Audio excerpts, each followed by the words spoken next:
Hawk Performance packs 100 years of friction dynamics into every product.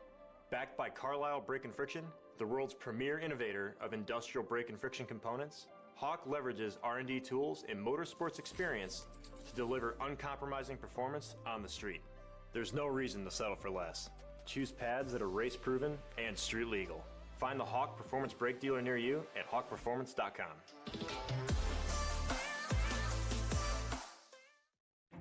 An important decision is afoot.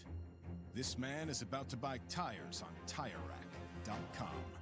Tire Rack is the leading online retailer of tires in North America and a repository of advice and expert reviews. And it's done! All that's left is to arrange for safe, easy installation at one of our independent recommended installers. Well, I guess he did that too. TireRack.com, the way tire buying should be. One of the main reasons for poor vehicle performance is a dirty fuel system. It can cause decreased fuel economy and actually do harm to your engine over time. By adding Lucas Fuel Treatment to your vehicle, it cleans and lubricates the entire fuel system, pump, carburetors, fuel injectors, and valves as you drive. It also improves your vehicle's performance. It's a non-solvent product designed to protect both gasoline and diesel engines. Lucas Fuel Treatment. It works.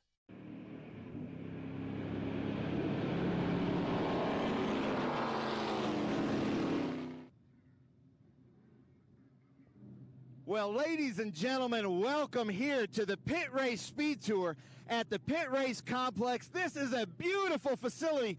Jonathan, I know that you've been here before, but man, has this lived up to every expectation. I can't wait to see how this place races. Yeah, when the schedule came out, everybody was like, where are we going? And a lot of people have never raced here, including the field behind us. But everybody so far has really taken to it. It's a tricky track. The sun is out, I'm glad to say. The rain that was supposed to come hasn't yet, fingers crossed. But yeah, everybody really enjoying the facility. Yeah, so welcome here, everybody. Jonathan has to run up to the booth, but we're going to have some fun today, aren't we? Oh, we're going to have a heck of a lot of fun. Stay with us. Yeah, so if you're watching on YouTube, on SpeedTour TV, leave us some comments. But we're going to start here. P1, I believe maybe the first time we've had a pickup truck here in P1, is the Senior Director of Operations here at Pitt Race. Longtime SVRA competitor. In fact, he got engaged to his now wife at our Sebring event a few years ago. But Scott, so happy to be here. What's it like to be P1 at your own track? Super excited. We've got the track together. It looks great. You guys came in. The production looks awesome. We're blessed with a great day the last couple days, and I'm just excited to go out and have some fun and put on a show. Nice. I love it. Put on a show. Speaking of, I think front row Joe Nemechek is watching. This is one of his trucks here. But we're talking here, this is our group 6, 10, 11, and 12. And racing diversity is your thing. You are in the right place. Because look at this. We've got a pickup truck in P1. Then right behind him is a radical of Gary Gray here. Michael Printup, our COO, is coming through and shaking everybody's hands. But Gary, I hope everybody can see you out there because I know you're fast. And then we come through here, we've got Mark Mercurio here in this TA2 car, and he and Randy Walker had a great battle yesterday. But then I got to show you this story here. This is so cool. So Renee Tersilla, who's our current leader in Group 12 in this car, leading Group 12, they came all the way up here from Florida. They had to go to a junkyard to get this part. So he came in here and felt that his throttle wasn't feeling just right. They went to a junkyard, got the part. Scott, his crew member, was able to get it going. Then we got to get a shot there of team owner, his wife, who was looking on Craigslist all over the place for this part. They found it. They dug it out. Renee is back up and running to go out there and run for his championship. So we appreciate the hustle of doing that. So, Scott, here's your part back. That's so cool, and that's what's so cool about this. Our next Group 11 car, this actual beautiful Ford GT from 2009. Beautiful car, but just look at that, the diversity here in the top 6. Then Tim Bowder here, Renee's competition in the Group 12. Then we come back here to another Nemechek stock car, Carl Edwards here. That's Brian Schafranek in this Group 10 stock car, Carl Edwards car. And then our first Group 6 car, this just beautiful car. Almost kind of looks like Bullet. I know that Mark is shaking this car out, a real GT350, made by Cobra Automotive and Kurt Vogt and his team. And we know that they build beautiful cars. You can see the 289 insignia here, but an absolutely beautiful car. I love those Mustang Fastbacks. And then we come over here, check this out. 2 Fun Cup cars, father-son, Volkswagen Fun Cup cars. You can see, look, center seat here in the Volkswagens. I've watched races online where they'll start like 120 of these things at races in Europe and Belgium. So it's so cool to have these. I've been working for SVRA now for 10, 12 years. First time I've seen Fun Cup cars out here, and then to be run by father-son, this is some of the most fun racing we'll see. And then we'll come here, and then we'll go back up to Jonathan. So Pritchard was leading yesterday's race and spun it at the last turn unassisted. So Rowdy here is going to be rowdy through the field, so look out for that. Then we've got Colby Hillman in a 6 GT. So we've got everything here for you in this first race. Jonathan is getting loud here. I'm going to send it back to you in the booth. Thanks, Ben. Yeah, what an eclectic group. And as we look from high above on the drone, a little bit of wind. He's doing a good job staying steady up there. But, yeah, a very eclectic group and a fascinating group of different cars, from trucks all the way to GT40s. And, of course, those 2 Fun Cup cars, which I really enjoyed. In fact, I had a closer look at one. And the one thing that does stand out is, yes, they do look like the silhouette. And, of course, one is the 153. The other is the 53. And, of course, in homage to the great Herbie, the number 53. And if you've ever seen the movies. But, yeah, they are actually just a silhouette of a Volkswagen VW Beetle. They're actually smaller, so they're kind of little midget cars. But it's going to be interesting when they scythe up behind one of these 305s or 302s. Some real grunt out there. And then, of course, you've got the truck.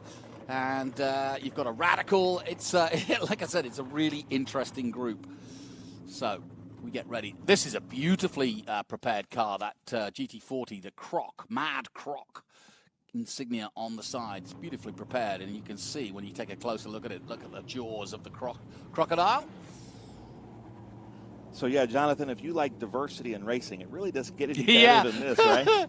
You could say so. And this is a cool story here with Randy Walker and Mark Mercurio. I forget, but I think Mercurio qualified like second in the 03 car, but he waited. He started in the back with his friend Randy, or Mercurio, and started in the back just so they could race. And they had a great race yesterday, and then worked their way all the way up to 3rd and 4th. And then look for Pritchard really to be given, by the end of the race, should be giving Scott Dolphy a run for his money there in that pickup truck. You talk about diversity. Look at that pickup truck and the Radical. 2 very different approaches to motor racing, but with the same end.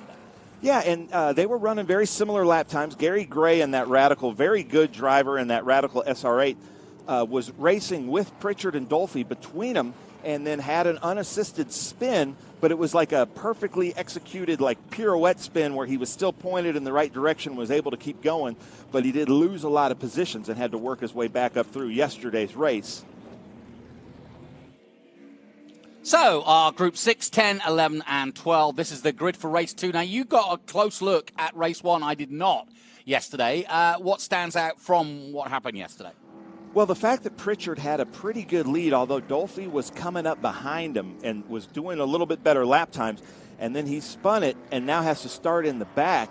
So watch for him to work his way up through these Volkswagen Fun Cups, and we kind of admitted we weren't sure what they could do. They're kind of in the wrong class. You'll see that. I told them next time they come out, we're going to put them in the right class and category. What would that be then? They would be with our more like small bore production cars. Yeah, makes sense. Probably Group 12B or something like that, but they're just so cool. I did talk to Phil. Is it Scheibel? Yeah. Yeah, I spoke to Phil Scheibel and I said, what do they like to drive? And he said, they're fantastic. And he said, they're not that powerful. He said, but I really like the center, seat. Yeah. Which again, it must feel quite different. It must feel like you're in a go-kart when you like that, and it is low to the ground. Yeah, they won't have a lot of power, but that doesn't matter. Yeah, but power, in my mind, it really doesn't matter, especially in a place like this. The fun for value in those cars. I mean, they're called the Fun Cup, so you've got to know that they're going to be a lot of fun. So it is going to be really fun to watch this. And you're seeing right here from these beautiful drone shots just how beautiful this facility is, kind of between Youngstown, Ohio, and Pittsburgh, Pennsylvania. The rolling hills. It's funny because I kind of feel like this track looks a lot like Virginia International Raceway, which is always one of our most beautiful tracks. And then I found out that there is a connection to VIR, that some of the ownership group here is or was some of the ownership group at VIR. But if you have ever been in this area or you like motorsports, this is definitely becoming a new bucket list track here in North America. You've got to make it out here to Pitt Race Complex. This is unbelievable.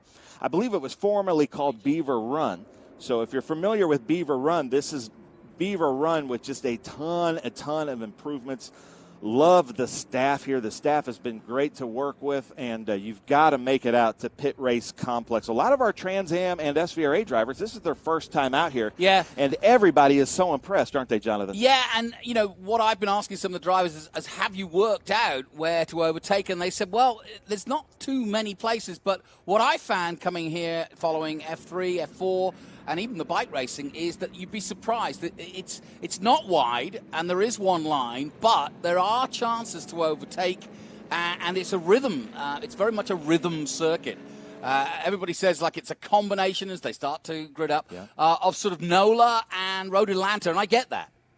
Yeah, with a lot of hills. So look for these two TA2 cars to try to duck out, or for Gary Gray to try to outpower Scott Dolphy. But we're going to green, Jonathan. Here we go then. Our first race of the day, and it's the second feature race of Group 6, 8, 10, 11 and 12 as they dive into Turn 1 for the first time, led by the number 4 truck of Scott Dolphy, the local man, and he's employed here, isn't he? Yeah, he is now the Senior Director of Operations. As of about 3 months ago, he was in the booth with us at VIR just last season, ex-NFL player, That's right. Canadian Football League player. So, and we have an ex-NFL player in Trans Am, and they just, he said golf wasn't doing it for him. He needed something a little more dangerous. Yeah, I tell you, it's a good. I think we should put flyers out to the NFL players who are in there last year and say, hey, you want your adrenaline? Come and join us. Well, Sweetness himself, Walter Payton, used to run in the Trans Am series. There you go. The great Walter Payton. So, good clean start, and it is the 4 of Dolphy that leads the way from Gary Gray. Mark Mercurio is in 3rd, Randy Walker 4th, and Tassila gets a good start. Rene in the Mustang in 5th place at the moment. So that's the Joe Nemechek truck leading this race here in front of that Camaro. Yes, it's not often we get to say that as race announcers. No, that's in not road true. racing. That's true. Yeah. Well, there comes the Radical through there, and that's one of the SR8 Radicals. And as you well know, I'm sure, Radical tend to race together in one make series, but they're out of water, fish out of water here. But there's a good little battle starting now as Gary Gray goes with the truck, and the two of them are now starting to get away from 3rd place. So that's Mark Mercurio there, just right up behind that Chevy Silverado of Scott Dolphy. And then you can see there Randy Walker. This was the battle yesterday, these two TA2 cars. And I'm wondering, the TA2 cars kind of give up their own wash, and they have those big rear wings. Mm-hmm. The truck has a spoiler, like a NASCAR Craftsman Truck Series spoiler. So I'm wondering if the drafting behind that truck seems like they'd really give these TA2 cars an advantage, because it seems like that would just make a huge envelope of no moving air behind that truck. Well, you can see it from above, the gaps between them, and they just got a nice little 2 or 3 car length gap to the Radical, but under braking, the Radical in 4th starts to catch up with these big muscle cars. This is my favorite section of the track. There's nothing we can do, and I'm sorry about this. We're getting some great shots there in what's called the bowl, but this downhill to uphill, video just can't do it justice of how much elevation change there is there between those 6 corners. You see it a bit here, but it's up and down dale, isn't it, as we say in England? It really is a roller coaster ride, this track. I love it. And it's got touches of VIR, touches of NOLA, and touches of Road Atlanta, is what the drivers have been telling me. Yeah, lots of elevation changes. Very technical track. And so anybody that has raced here before in this configuration is going to have an advantage. As we see Mercurio kind of get a little bit shaky there going through. He had to think about it, didn't he? Yeah, I talked to, it's funny. It's well known as a test track. A lot of people have tested here, but not raced here. And even Ben Mayer, our pole man for the TA2 race coming up this morning, said he couldn't find it on iRacing, so he's had to go to different games to get the sim version. This is kind of cool. Yeah, as they come through the Cube 3 architecture section here, but look at that. Mercurio still right behind Dolphy. Dolphy's got a lot of laps here, but look at that. Mercurio may have... Well, he's left the door open enough because I think he figures that he's just not going to be able to hold him off at that rate. Now he drops to, third in a moment, and now the Radical in fourth is caught up. So from first to third, back goes Dolphy. Yeah, but I think Dolphy, just being super competitive that he is and just his lifestyle, he sees that these cars are a little bit faster, and then he's going to probably try to let the race come to him. But look for Pritchard, probably coming up from the back, already in fifth place. He's going to be giving Scott Dolphy a run for his money. Yeah. So we've got two TA2 cars here in the lead, and then we've got a stock car and a Radical. Then we've got a Group 12 production Mustang. So we've got just a little bit of everything here. Yeah, that Pritchard. Here comes Pritchard right here. There he is, in the NASCAR Toyota Camry. And you can see he's behind that lead group now. And it won't be long before he's right on top of them. And I'm sure that Dolphy's wife, I saw her with a radio headset, so she is spotting, and I'm sure she's giving gaps. And then he's got Gary Gray right behind him in that Radical. And something that we don't like to do in SVRA is this put Group 11 like Radicals behind a stock car because the visibility is so different. But Gary Gray, longtime racer, Scott Dolphy, very experienced race car driver. They know where each other are, and they're not going to do anything to kind of jeopardize that. Yeah, we kind of jokingly, when they lined up on the grid, on the pre-grid earlier, I said, you could hide behind that Mobil 1 truck, and he goes, that's my plan. And he's doing just that. Now, Pritchard coming ever quicker, though. Keeping an eye on him in the background. But the leader is Mercurio from Walker, Dolphy third, and we're watching that battle between Dolphy and the Radical in fourth position.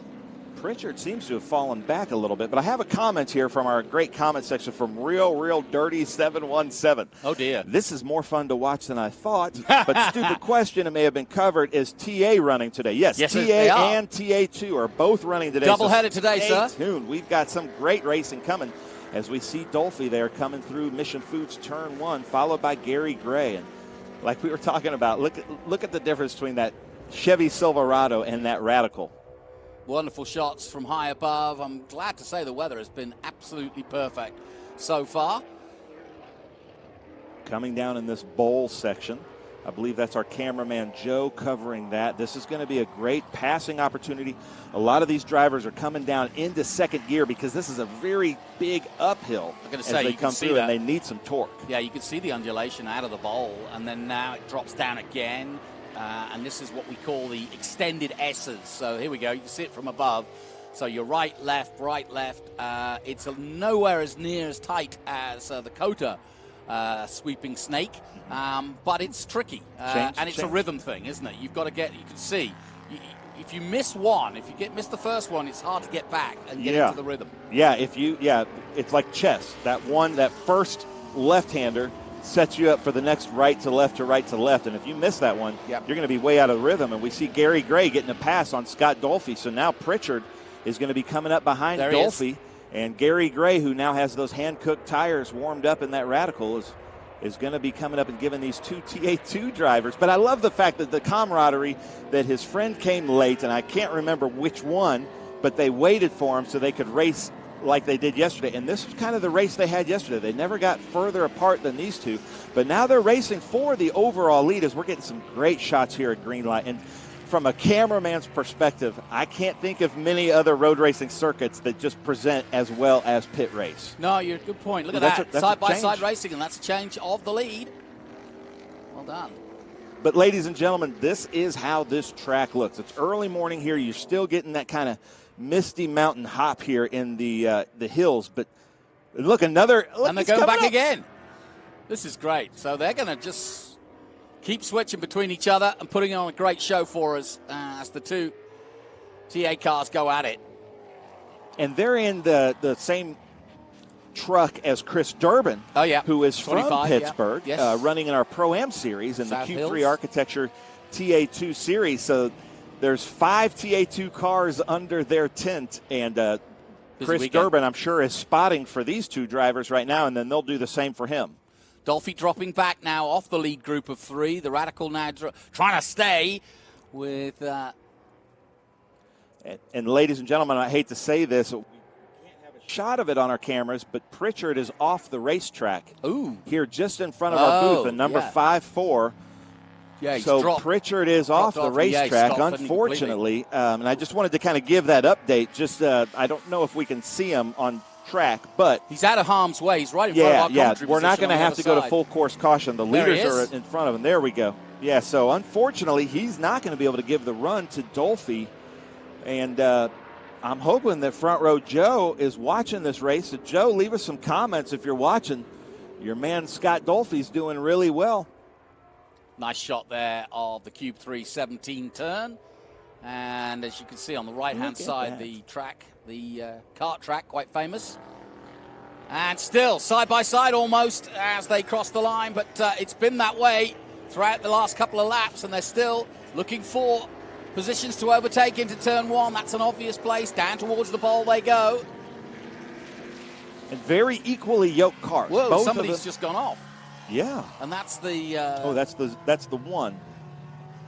That's another one of the NASCARs. Michael Leptuk. And ladies and gentlemen, he's saying go. Our cameraman is giving... Now, if you're watching this, I know this driver, he is wearing arm restraints. That's why you're not seeing a window net there. In SVRA, you can either run a window net or arm restraints. He is wearing arm restraints. But here come our leaders. Yeah, and they are glued together. Yes. Well, a little bit of traffic might get in harm's way a little bit now as the Radical trying to stay with them. But good recovery by the one.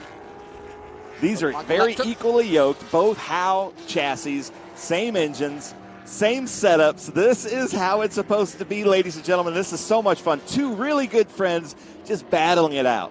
Yeah, Mark Mercurio had the lead, but now looking for it back. And he's certainly got time and the wherewithal to make that pass. Now we're starting to see this pit race circuit open up to us and let us know how and where you go racing. A couple of parked cars won't get in the way. There's one of the VWs. Just passing also the Corvette. So they are getting into traffic now, and this is where it's going to get interesting. And you can see, look at the gap he's managed to create in traffic there.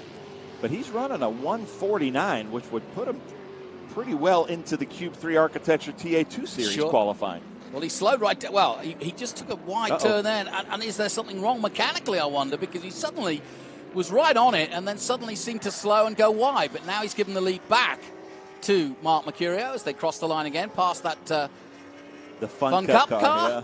With a big smile on his face. Ooh, he just went a little bit wide there in the Mission Foods turn. Oh, he was a pass under yellow, I'm hearing from the producer. So he gave it back very wisely. Gave that back. Nice job. That's some heads-up driving there. Because if not, had he not given that back, we would have had to penalize him. Yep, good point. So they come down here into the bowl section. I've heard that this section is called, and that's a pretty apt name, wouldn't you say? The bowl, yeah. Absolutely. Yeah, they've gotten it's not a track with famous corner names, but a little bit of wiggle there. Now what's happened here? That isn't normal. Kind of looked like he was not getting the grip from the front. Now they're side by side again, and they've got traffic. Whoa! Both of them squeezed through. Mark Mercurio trying desperately to stay with Randy Walker here as they try to get through some of the traffic. And Phil Scheibel did a great job watching his mirror, seeing the cars coming up. So we appreciate that. Those Fun Cups are having a great time. And then look at this GT350. What beautiful. A beautiful car. We saw that up close, and it really is the bullet car in many ways. I know it's not meant to look like that, but it is reminiscent. And I was looking at it yesterday at Winner's Circle. He won his class in Group 6, and it's like a Concours show car out there racing. It is. Oh, it's immaculate, yeah. But this is the race here as they come through Q3 Architecture turn. It is a full 180 uphill. 2 into Q3 doesn't go. Yeah. Yeah, nice back shot here before they join us on the front straight. We're sitting just in the commentary booth, just high above to the right-hand side of the shot you're looking at now before they duck dive into turn 1. Skilled Jux is leaving a comment that this is a beautiful track with the scenery. It really is. And the drone shots, our camera operators are doing such a great job, but you have got to come out here in person. There's this thing here called Spectator Hill, where you can probably see 60% of the track up on Spectator Hill. You can come up and watch from the water tower, but just like a lot of our great racing circuits, you can watch from all different vantage points. And then I have to say, another thing, Joe Nemechek, is there's some really good ice cream up here. Yeah, it's like anything. When you say Pittsburgh, you go, oh yeah, Pittsburgh, the steel town, the big old industrial powerhouse. Same with New York. You have this sort of image, and yet you forget how quickly you can get out in the countryside. We're about 40 minutes from Pittsburgh, but this is glorious countryside. Yeah, Pennsylvania as a state, the Keystone State, is just a beautiful state. For some reason, it doesn't have that reputation. Yeah. You know, it's kind of got the reputation. Well, it can get cold up here. Yeah, it is cold, but man, like Wilkes-Barre, Scranton area is beautiful. This area is beautiful. The Alleghenies, the Appalachians. And I love when tracks kind of follow the layouts, the contours. Yeah, that's the word I was looking for. The contours of the land like this, and it really does. It really accents the contours. And so we've got basically like a park-like setting here. Yeah, it reminds me of VIR in many ways. Yeah. Coming up on the Corvette. And you see them. That is Colby Hillman from Columbus, Ohio, not too far from here. So Pritchard has pulled out in the 54. He had to start at the back, but was making his way up to 5th. And we've been concentrating, as we should, on this great battle at the front. And it goes on, lap after lap. Randy Walker and Mark Mercurio literally swapping fastest laps. The Radical of Gary Gray. Excuse me. I was just looking. Yeah, he's doing a good job, actually. There's Dolphy again. So Dolphy is leading in the mixed classes. Dolphy is leading our Group 10. Gary Gray is leading Group 11. And then Mark Mercurio is leading our Group 10 GT4. You know, I just want to give a shout out when I start to look at some of these Mustangs. We must remember the great Pirelli Jones this weekend died on Tuesday at 90 years of age. One of the great Trans Am proponents, as well as IndyCar, NASCAR, you name it. Baja 1000. Yeah, exactly. But he won what is historically and famously the toughest championship in Trans Am was the 1970 championship when all the manufacturers were there. The Mark Donahues, the Sam Posies, the Parnelli Jones, the Fulmers, Swede Savage, all those drivers, and he won the championship in that school bus yellow 70 Boss Mustang. 29 starts in Trans Am and 7 wins, Parnelli Jones. We will not forget him.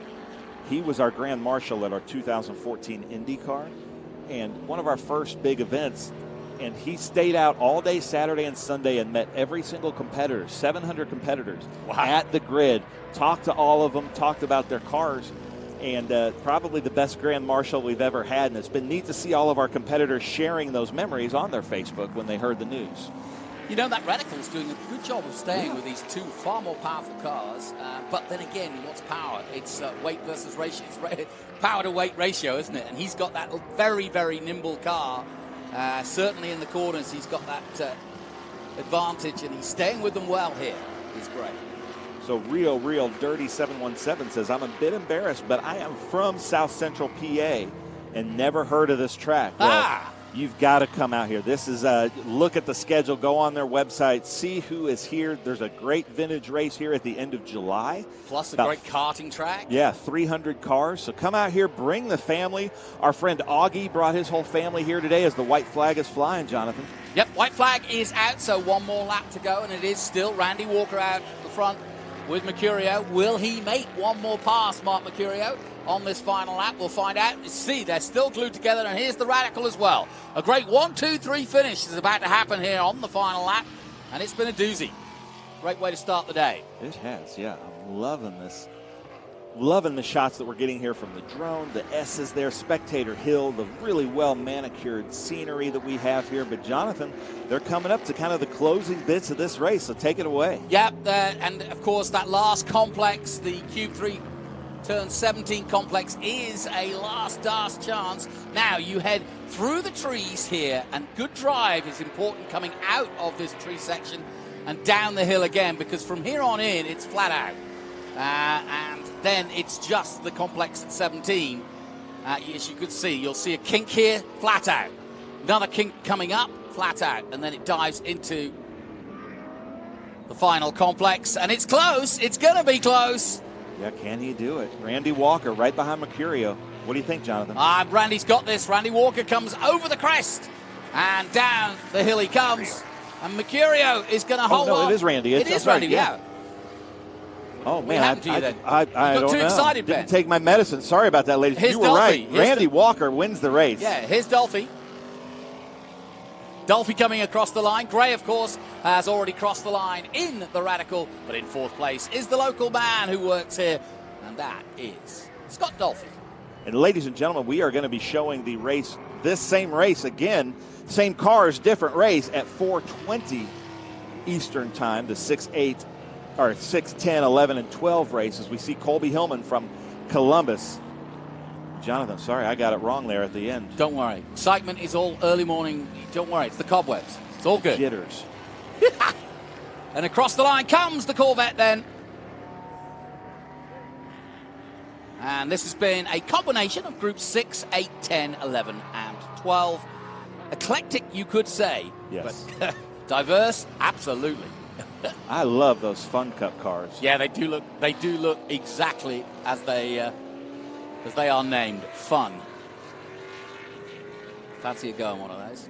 It just doesn't look intimidating. It looks like you want to jump in and have a go. Mm-hmm. Checker flag then waves also for the big Mustang muscle cars. So his pedal worked. That's good for Renee Tersilla and Bowder. Yeah, Drusilla coming across the line. What in fifth? Bowder in sixth. Lang in seventh. Ryan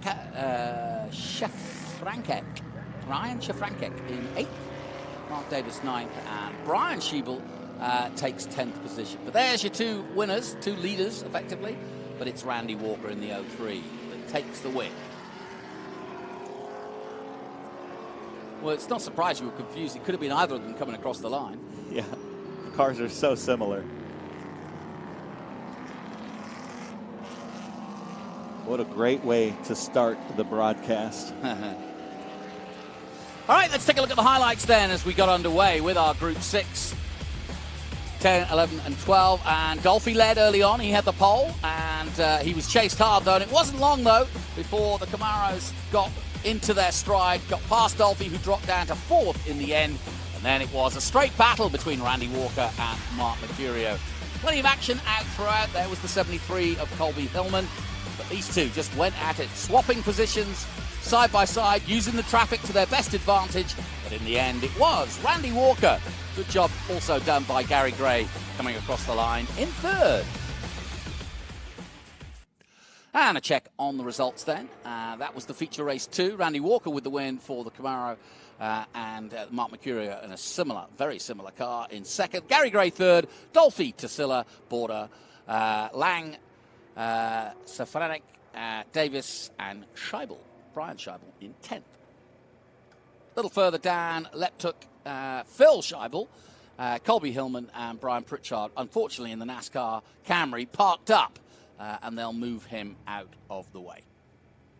But we do appreciate he pulled over in a way that we didn't have to go double yellow to go get him. Yeah, exactly.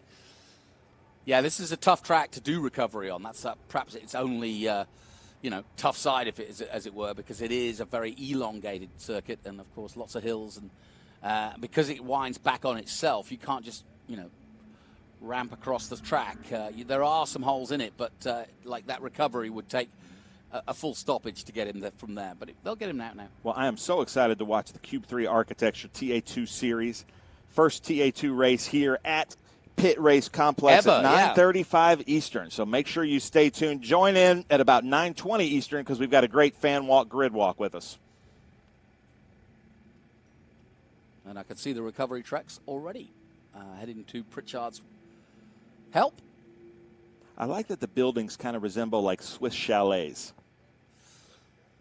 All right, don't forget, as we said, TA2, for the first time ever at Pitt Race, will be in action in our 58-year road racing series that is Trans Am. Fantastic stuff. Stay with us. More to come from Pittsburgh, Pennsylvania. Keeping your pride and joy perfect is as easy as 1, 2, 3. Start with Slick Mist Speed Wax. Simply mist on and wipe off for a professional detailer shine. For your tires and trim, there's Lucas Slick Mist Tire and Trim Shine. Spray on and wipe off for better than new look. Then finish her with Lucas Slick Mist Interior Detailer. Just spray and wipe. Easy. Use Lucas Slick Mist Car Care products and she'll never look better. Fast, easy, and professional. Really, it's sort of like having an extra set of hands. Or 3.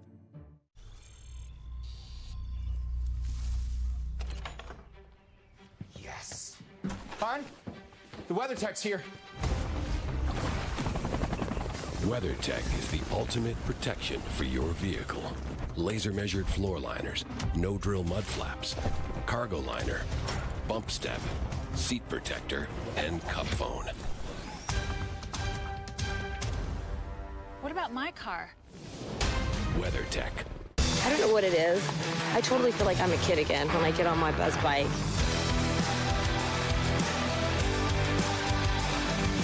Your horsepower, baby. You know me, I like horsepower.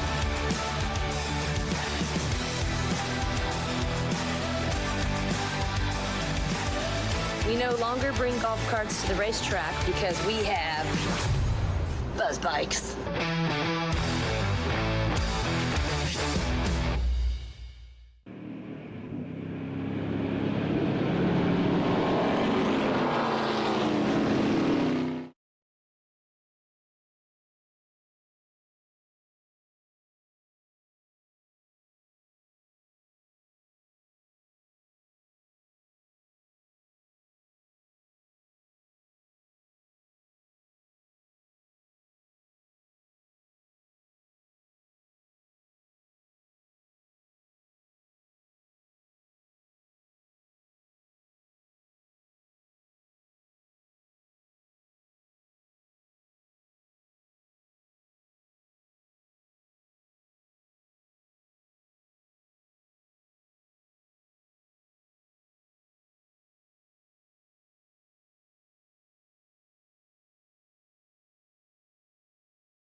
You've got a business to run, big and heavy products to ship, and customers who need them now.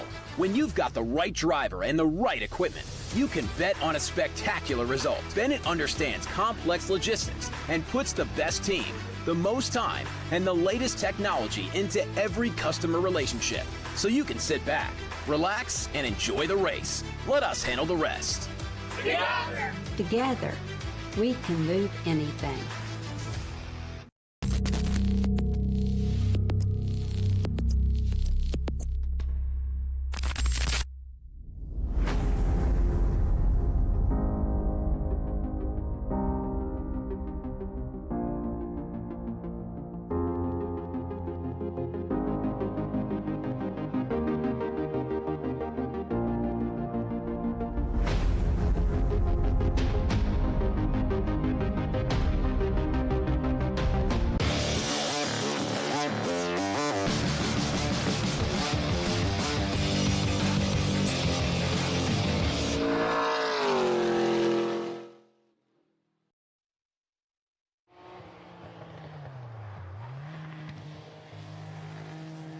Architecture TA2 Series, which this weekend comes from an absolutely resplendent pit race circuit just outside Pittsburgh, Pennsylvania. I'm Jonathan Green, alongside me once again, Adam Andretti. We're getting ready for TA2. Behind us is the pole man, Ben Mayer, his second of the year. But Nitro are on a run at the moment. 5 races so far, 4 different winners. Yeah, I mean, and not all 4 of those wins have gone to Nitro. They've had 3 out of the last 5, though, and one of them came from this young man right here, Ben Mayer. What, Worldwide Technology? At Worldwide Technology, and he did it from this spot. And this is another place a lot like that, very challenging to pass. So is this another one of them youngsters we're going to see come through here and go to the NASCAR ranks and show them how it's done like they did yesterday in Sonoma? Certainly bodes well. And in terms of the championship, 28 points between our championship leader, Rafa Matos. Everybody's coming into the unknown here. We have never had a TA2 race, and that's where Rafa tends to shine. He knows tracks and learns them quickly. But 28 points between him and Merrill. Are we in for another classic rundown to Coda, do you think? Absolutely. I mean, this TA2 class is as competitive as it's ever been, and Rafa Matos is on his game like he always has been. By far the most creative driver that you'll ever experience when you start comparing your data to. He does things that are pretty special in a car that if you try to emulate, you're not Rafa Matos, and you find out real quick. Now, an interesting story. Obviously, Adam's going to be racing in TA later in the day, but he's already shaken down Thomas Annunziata's car because he was at the Xfinity race last night in Sonoma. They flew him in. He's had the car shaken down, but he starts at the back, but he needs to score points, so it's all on the line here at Pitt Race. We're going to take a short break, and when we come back, Ben Sissel will walk us through the grid.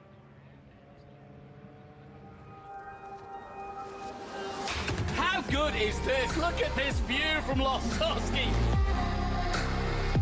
It brings all my fans, it brings the audience into the car with me. Speed turn, 140 mile an hour entry speeds. The quickest and most efficient way for me to get information to my drivers is from using the V-Box HD2 system.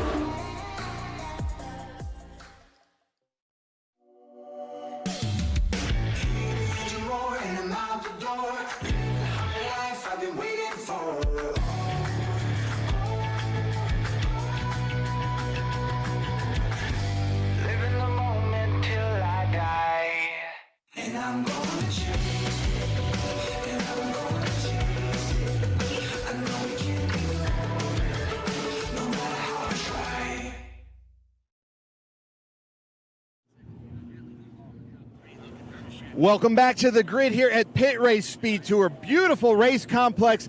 Ben Mayer has run here in a Miata, but not in a race. Second time to be on the pole. Your crew's yelling at us that you need to get in the car, but how you feeling being here at pole?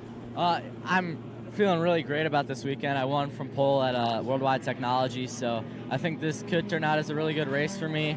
I won at Worldwide Technology with Ron because Brad couldn't be there. He had some family things he needed to do, so I'm still trying to get a win for Brad, and hopefully that happens today. Nice. Yeah, Brad unfortunately wasn't at Worldwide. We did a shout-out to him, though, on TV, so nice job. Congratulations. Now, something I want to point out here is we've got Nitro in first and third, so they're going to line up one behind the other with Rafa, but then we've got Silverhair second and fourth, so they're going to be behind each other, so we might have some teams working here. And speaking of Silverhair Racing, Jake Drew has been fast here all weekend at a new track that the TA2 Series, Cube 3 Architecture TA2 Series, hasn't run here. It's a beautiful facility, but we just don't know how it's going to race. Yeah, you're definitely right about that. But I feel like we got a really strong shot today. My Silverhair Chevrolet has been on point all weekend. I felt like I made a little bit of a mistake there in qualifying, but looking to put together 36 real strong laps here and see where we end up.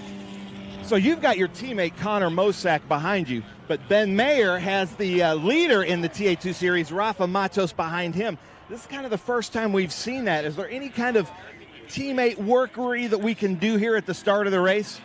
I don't think so. I think the name of the game is just getting through the first turn clean and knowing that we got a lot of laps and a lot of time until this race is ending. So we ain't going to win it in the first turn, so there's no point in making all kinds of plans. Just make it through, and we'll go have fun, and we'll go race after that. Nice. I love it. Well, Jake Drew, then we've got our points leader right now, and this is a crazy points, but we've got 2 pole awards here. We've got Rafa Matos. Rafa did tell me that he tested an F3 car here with FR a few years ago, but nobody knows how this track is going to race. Yeah, it's a question mark, right? So first time here at Pittsburgh, great track, great facility. We're sitting third, leading the points, 30 points ahead of Thomas. Thomas is not having a really good weekend, so it could be a good points day for us. We got to keep it clean. There's a couple cars ahead of us, fast cars, so we got to try to go around those guys. But again, we got to keep finishing races. If we win, finish on the podium, it's just a big bonus for us. I love it, Rafa Matos. And if anybody knows how to win championships, it's our 2-time championship winner there, Rafa Matos. But check this out. We've got 2 drivers. Get together. This is kind of neat. Different teammates, but Connor Mosak starting behind his teammate, Jake Drew, and then Adrian Lostowski. What do you guys think of Pitt Race? I am absolutely in love with this place. Yeah, it's a cool place. It's we were just talking about how it's a tough place to be consistent. You know, there's some blind corners here, and if you miss them by just a little bit, it kills you the whole straightaway. So we're just talking about that and how to minimize that in the race. Now, Adrian's somewhat kind of geographically close to this place, but you haven't really run here except in your Corvette years and years ago. Yeah, I totally forgot the track from years ago, so we're had to relearn it during all the practices and all the qualifying and stuff like that. Still trying to get it fine-tuned. Like we were talking, there's a few corners here that if you miss them by just a few inches, you're done. It's like exponential, so just being on your marks here is going to be a big thing. Yep.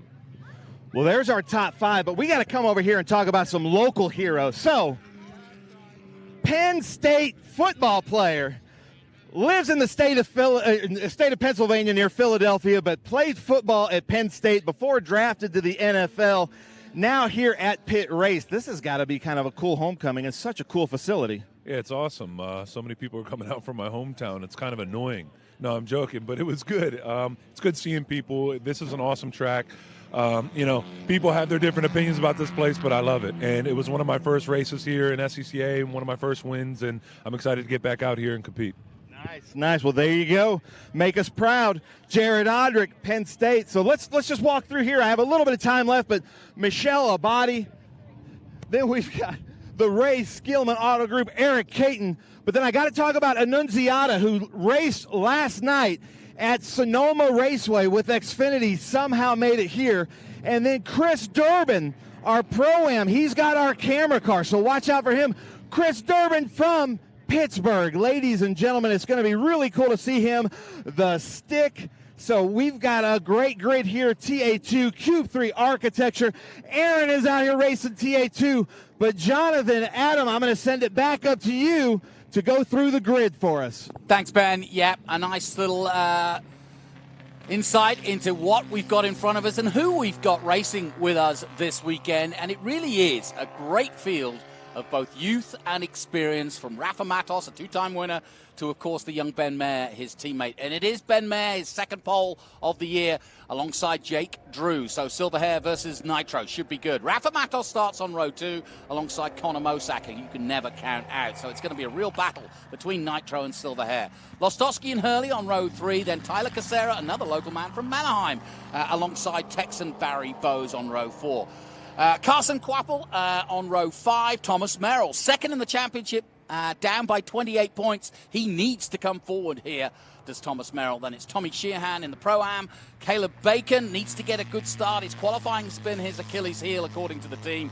Michel Abate and Jared Odrick, you heard from him just a moment ago, his home race as well from Pennsylvania. Chris Durbin from South Hills here in Pennsylvania, just south of Pittsburgh. Eric Caton on row 8, then Annunziata and Jim Gallagher. And the great story of Annunziata going from coast to coast overnight to be here. But big story for Annunziata is that he is chasing a lead in the Young Guns, of course, and so he doesn't want to stop scoring points by any means. So an important race all the same, even though he leads at the moment by 34 points over Ben Mayer, who starts pole. So we'll keep an eye on how far Thomas can side his way through and not lose too many points to Ben Mayer. But I say that because I've seen him do it before and get right to the front, so never count him out.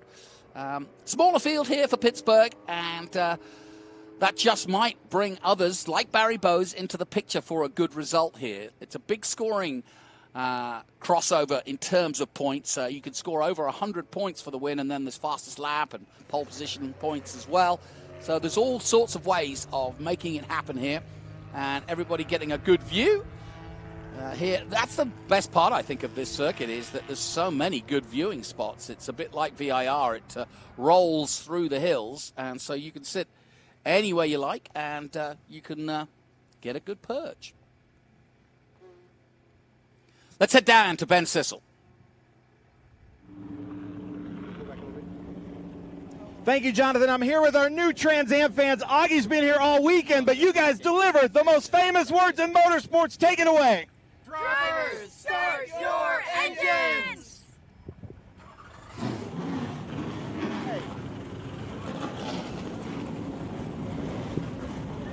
So, right when they came to me, So the engines fire up, and that means that Adam Andretti, of course, is in his perch and ready to go. We've seen you in TA2, we've seen you in TA this year. So therefore, you've been up close and personal with this grid. And I'm saying it's a real combination of youth and experience, isn't it? You've got the Ben Mayers, who are barely, out of their short trousers at 15 in pole position, and then you've got Rafa Matos, who's looking for his third title. Yeah, I mean that's what makes this TA2, Cube 3 architecture TA2 series so special. One of the many things is the depth of talent and the broad range of talent. You have youngsters as young as Ben Mayer, but I mean, you can climb up that entire ladder of youngsters, through Jake Drew, through Thomas Annunziata, through Carson Quapple. These are the also individuals. Then you got the crafty veteran Tyler Casera, who we're just looking at there. His next door neighbor here on the grid being Thomas Merrill. So some definitely wonderful mix. And, of course, we welcome our viewers to Pit Race on MAV TV. Welcome all to a beautiful day here in Pennsylvania. The rain that was supposed to come has not, and we are getting ready, as you can see, for T82. And so far, 4 different winners from the 5 races so far. But Nitro Motorsports coming in on a real high. They've won the last 3 races, and Ben Mayer was one of those winners last time out from the pole at Worldwide Technology in St. Louis. So Mayer looking to do that again, but in terms of the championship, Matos leads Merrill, who did not get the qualifying he wanted. Merrill down in 9th position, and therefore Matos looking to try to get a top 3. There's confirmation of the championship. 28 points between the 2 leaders. Thomas Annunziata is on the back foot somewhat. He's 3rd overall and leading the way in the rookies, in the Young Guns, ahead of Ben Mayer. So we'll watch to see. You shook the car down. How is it, and how hard is this to do? Because you've had something like this to do before in the past, haven't you? Yeah, and it's always a humbling experience for to be trusted from the Annunziatas to be put behind the wheel, to be the guy that phone rings for. It's a very humbling experience. I think they're a great family. I have nothing but admiration for Thomas's talents and where his future is going to take him. Nitro Motorsports and Nick Tucker are doing the job. They're doing an excellent job. I got to see it up close and personal, and I'll get to see it even more up close and personal again at our All-Star in a few event. hours. Well, an All-Star event coming July 19th at Lime Rock Park. So this is all really good stuff, and looking for Thomas. He'll come from that tail because that's a really good race car. Well, in terms of this track, not many have seen it before, but one man who has and started here from Manheim in Pennsylvania, Tyler Casera. He took us round the track. This is Tyler Casera, driver of number 40 Nitro Motorsports Ford Mustang. Here's a lap of Pittsburgh International Race Complex. Turn 1 here is a blind apex. A lot of fun, a lot of elevation here. Down the back straightaway, great passing opportunity into turn 3 and 4. I really like the bowl coming up here. The car compresses really hard. Good passing opportunity, and you can get up out of this. Big elevation, come back down the hill into the S's. You gotta be really patient, really flat, but then it starts to pick up elevation, and we're blind on some of these apexes. Another passing opportunity here into 12. Again, another big hill we got to go up and over for 14 and down the back straightaway. Top speed here on the back straightaway through 16, which is a really fast corner. Hard on the brakes for 17. Another good passing opportunity. And then we get off the corner and down the front straightaway, and that's a lap at Pittsburgh International Race Complex.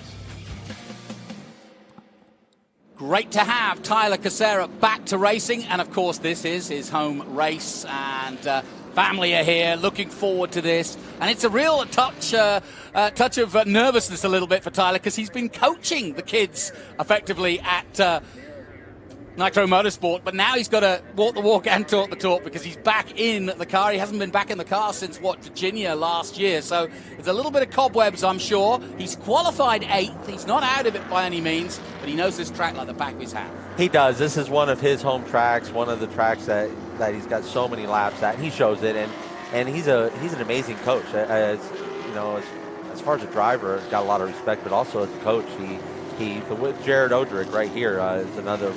He made the move over to Nitro Motorsports and got to work with Tyler this weekend, and Jared's performance has come up. So coaching, I say it all the time. Tom Brady, arguably the best quarterback, was definitely statistically ever to live.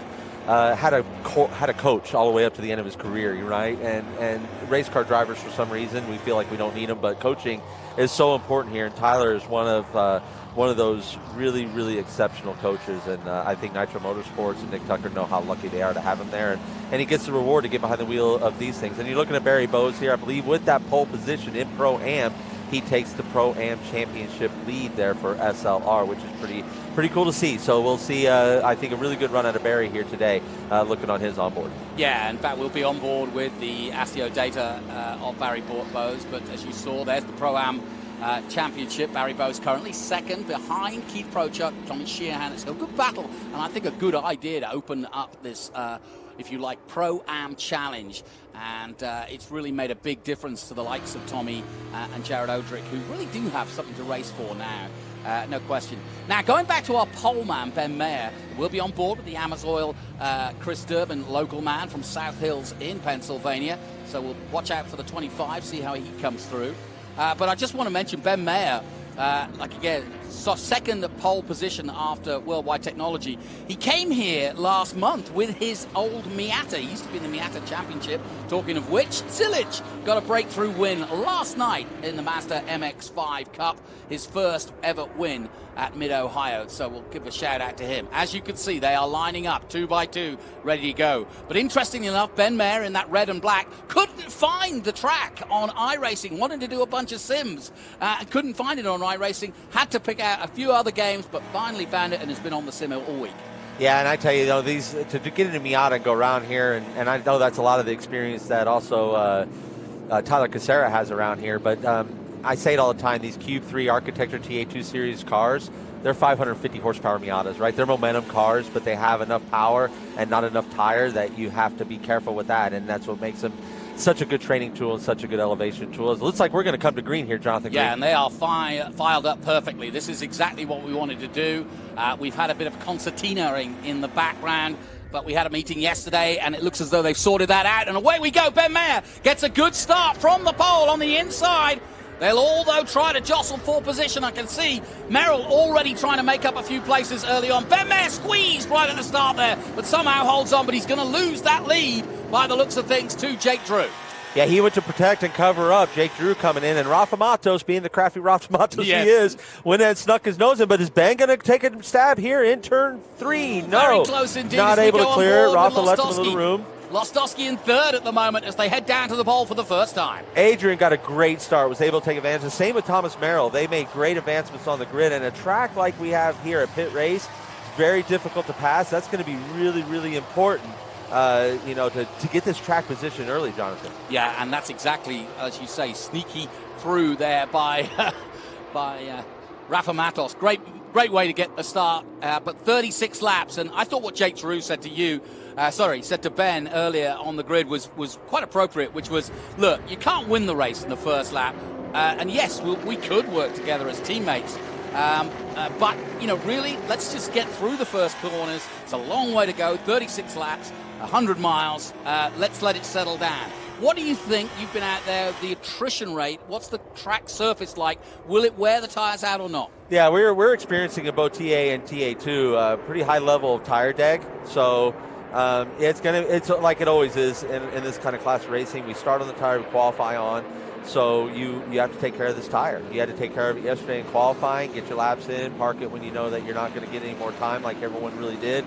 And you even saw some cars forfeit their starting position so they could put on new tires. And I think that's one of the advantages that the 90 car of Thomas Annunziata is going to find today. He's already up to P12 after just 2 laps. So this is a really good showing on that. But yeah, new tires are going to be really important here as you're looking at Barry Bowes right there behind Connor Mosack. Biggest move is Annunziata, as you mentioned, in 12 there. But look at that, Thomas Merrill up to 4th. And I said to him, he needs to score points. 28 points the difference. He started 9th, but look at him there in the HP Tuners Cope car, the famous 26.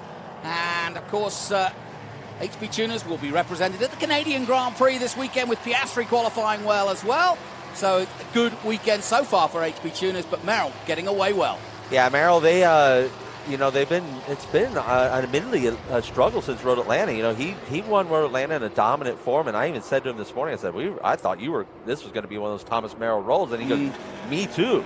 And then he struggled at Lime Rock last time out, and he's never struggled there, right? That's become Thomas Merrill's playground, has been Lime Rock Park the last few years. So they really dissected that car. They tore that car down last night, and they found some things. So this, to me, after talking to Thomas, not a big surprise from this Mike Cope Racing crew. And I know Mike Cope's at home right now watching with some intent, and he's watching with some excitement as well, because he knows that his group that he has so carefully picked and put out here is doing the job that they need to do to keep Thomas in the fight for this championship. Yep, and it's a big battle between the teams, of course, and each and every one of these teams has brought several cars. As Ben Mayer, look at them lining up. This is great. Lostowski getting a great start. Merrill's still there in 4th. He's trying to hold off Drew. Casera's in the top 6. Josh Hurley.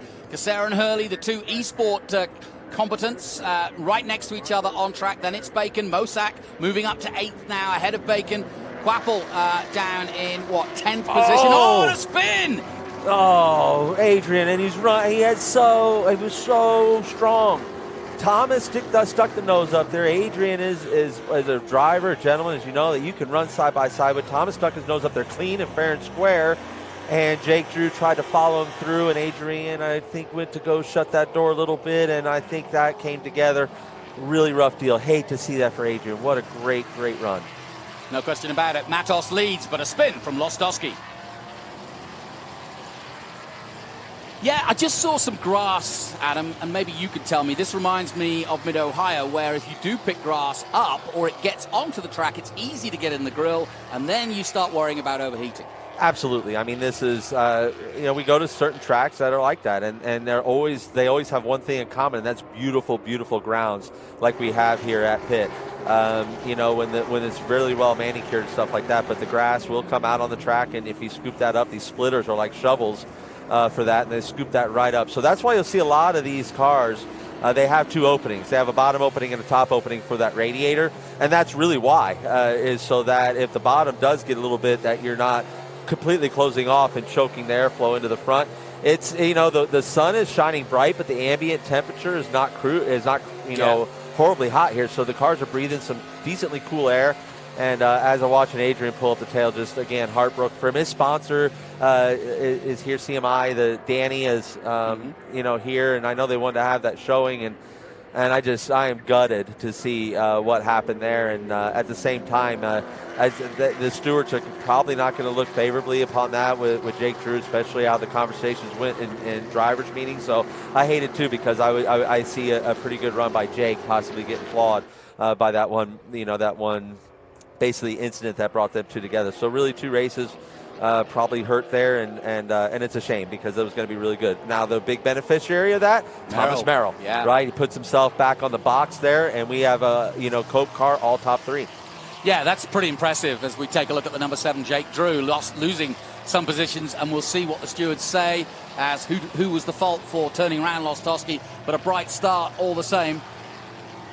And, yeah, 3rd place at the moment from Merrill. You can see from above just exactly how close he is. So, with 3 laps gone, Matos, Mayer, Merrill. That's your top 3, the 3 M's, and it's looking good. Drew in 4th position, but we did have that spin of Lostowski. And I was saying, when I say the top 3 are Cope, it's not Cope cars out of the camp. The top 2 are obviously Nitro cars, but Cope chassis. Yeah. Here's another look at it. What's your thoughts? I honestly, I would call that as a racing incident. I mean, it's the door was open. You're not going to blame Jake Drew for going for that open door. At the same time, track position, so important. So Adrian, knowing that, was trying to close the door to not open the door for another spot, and it's a tough call, honestly. I definitely don't want to be Tim Richter right now, our chief steward, because that is one of the toughest calls I've seen in our paddock in quite some time to have to make. Got to keep an eye on Thomas Annunziata. What a weekend it's turned out to be. Did the Xfinity last night for JD Motorsports. Didn't turn out too well, but now look at him. Just behind this battle, there he is, the number 90. In the top 10, he's behind Caleb Bacon already, so he's caught up a bunch of places, having started at the back, but that's what we expect from Thomas Annunziata, the New Jersey kid doing the business right now. Got a new sponsor as well this weekend, and so we'll keep an eye out for Annunziata as he tries to side his way through the Nitro Motorsports Ford Mustang. He made a great move there, following the 28 car of Carson Quapple up through Caleb Bacon there, and kind of letting him kind of pick through the field for him a little bit, because Carson Quapple is another one of those just amazing young, for lack of a better word, freak of nature talents that we have here in this great Cube 3 Architecture TA2 class. And this is why Nick from Cube 3 Architecture is so in love with this class, is these youngsters. But at the same time, he's got the affection for the youngsters, and that's what brought him in. But through that, he has got so much respect for the veterans and what the veterans are teaching these youngsters. We here in Trans Am, in this class of racing, we represented 3 out of the top 5 in yesterday's Sonoma Xfinity race. Wow. And a real great shout out to Sheldon Creed, to Sam Mayer, and to Austin Green. Awesome job. And we'll see Austin Green in a couple weeks at Mid-Ohio back in that 3-dimensional Ford Mustang. So you'll be up against him, will you? Well, I'll be up against him. I'm gonna have to fight him. And 41 Ultimate Headers Chevrolet Camaro we got, but we got a good package underneath us as well. But here we're a pit race. We can't get too far ahead of us. We got to keep our head where our feet are, Jonathan. No kidding. And I tell you what, the feet of Annunziata are working hard as flames pour out the side of that number 90. Bayshore Mortgage is his new sponsor. And so this is a man on the up and up. There's no question about it. So impressive this season, and already starting to be noticed by the NASCAR teams and starting to get opportunities. Great to see Connor Zillage also making his way, although choosing Miata this last weekend. Brake Cruz has been on the dirt. So all of our both graduates and regulars are getting chances. Austin Green, you mentioned. He'll be back, and he too was 4th yesterday at Sonoma. So we are absolutely changing the world from Trans Am's point of view, because we're racing all over the world, including Australia, New Zealand, and of course here in the US of A. And Annunziata still trying to make up some more places. He's up to 9th. He got ahead of Bacon, so he's come from the back up to 9th. Quapolo turning out to be quite a hard competitor to beat here. No surprises. He's got similar. experience has Quapple. Yeah, and I mean, you know, Carson is a second-generation driver. Yeah, his father, Travis. Champion, yeah. I mean, and Travis, you know, had a great career in NASCAR. Nothing explosive about his career. You know what? I look at the Quapples a lot like the stock car racing's version of the Verstappen family. Right? Yoss was very well respected, very stout driver. Just didn't have that explosive career. But the kid, the young boy Max, is explosive, and we see that same thing in Carson. He is explosive, and he's going to be someone that again, we're going to watch with great interest as Adrian is climbing his way through the field. I also want to give a shout-out to Tom Sheehan as he has taken the Pro-Am lead. He is sitting there in P11 in that Vixen Motorcycles Ford Mustang for Cope Racing. They were really confident about that race car. Even, I tell you, Thomas Merrill was saying that car has been a hot rod all weekend long under the heels of Tom Sheehan. So big shout-out to Tom. He is Mr. TA2. Nobody has done more races in this class than him, and to see his success like we're seeing it this year in this Pro-Am class has been a lot of fun to watch. I mentioned earlier this track does get used as a test track, and that's how Carson Quapple got to know that. He came here with SLR and Scott Lagacy and did some testing here, but racing's very different than testing, as you, I'm sure, attest to. But this has been a great story. He qualified second at Mid-Ohio in his first ever Trans Am race, finished fifth in that, and big opportunity for him. He's already had top fives in his three NASCAR Infinity races with JR Motorsports, got second at Dover and fourth at Martinsville. So Quapple definitely one to watch, and it's no wonder that Annunziata is struggling just a little bit to try and get past, because he's got good pedigree. And for stock car racing fans, just think about that for a second. I mean, only a few starts, and he finished fourth at Martinsville. I know. This is not like... Well, and second at Dover. I know that's a completely different kettle of fish. Dover's crazy. Like, I'd never been there before. Now we got to fight for the lead here. The youngster, the teenager... The apprentice, exactly. You know, behind the master, you know, at this point, too, like, Rafa is just, he's coaching the kid without sitting with a notebook and a piece of paper and a pen, right? Yeah. He's literally coaching this kid because he's showing him all the secrets. He's showing him how you keep a car behind you, showing him how you play defense properly, make a wide car, take air off the car where you need it. Look at where he's at. Look at Rafa's position. He wasn't taking advantage of all. He kind of floated between that right side there to make the car nice and wide. That is veteran stuff. Matos, Mayer, and Merrill still your top three, though. Yeah, you're right. I wonder whether Rafa's learning from these kids as much as he's teaching them, because I joked with Tyler Casera, who's also coaching, but part of the role of Rafa joining the Nitro Motorsport team was that he got a bit of a scholarship to be a driver coach to help these kids, and there's many. It's almost a revolving door at Nitro. You got Tyler Gonzalez, who came in at the beginning of the season.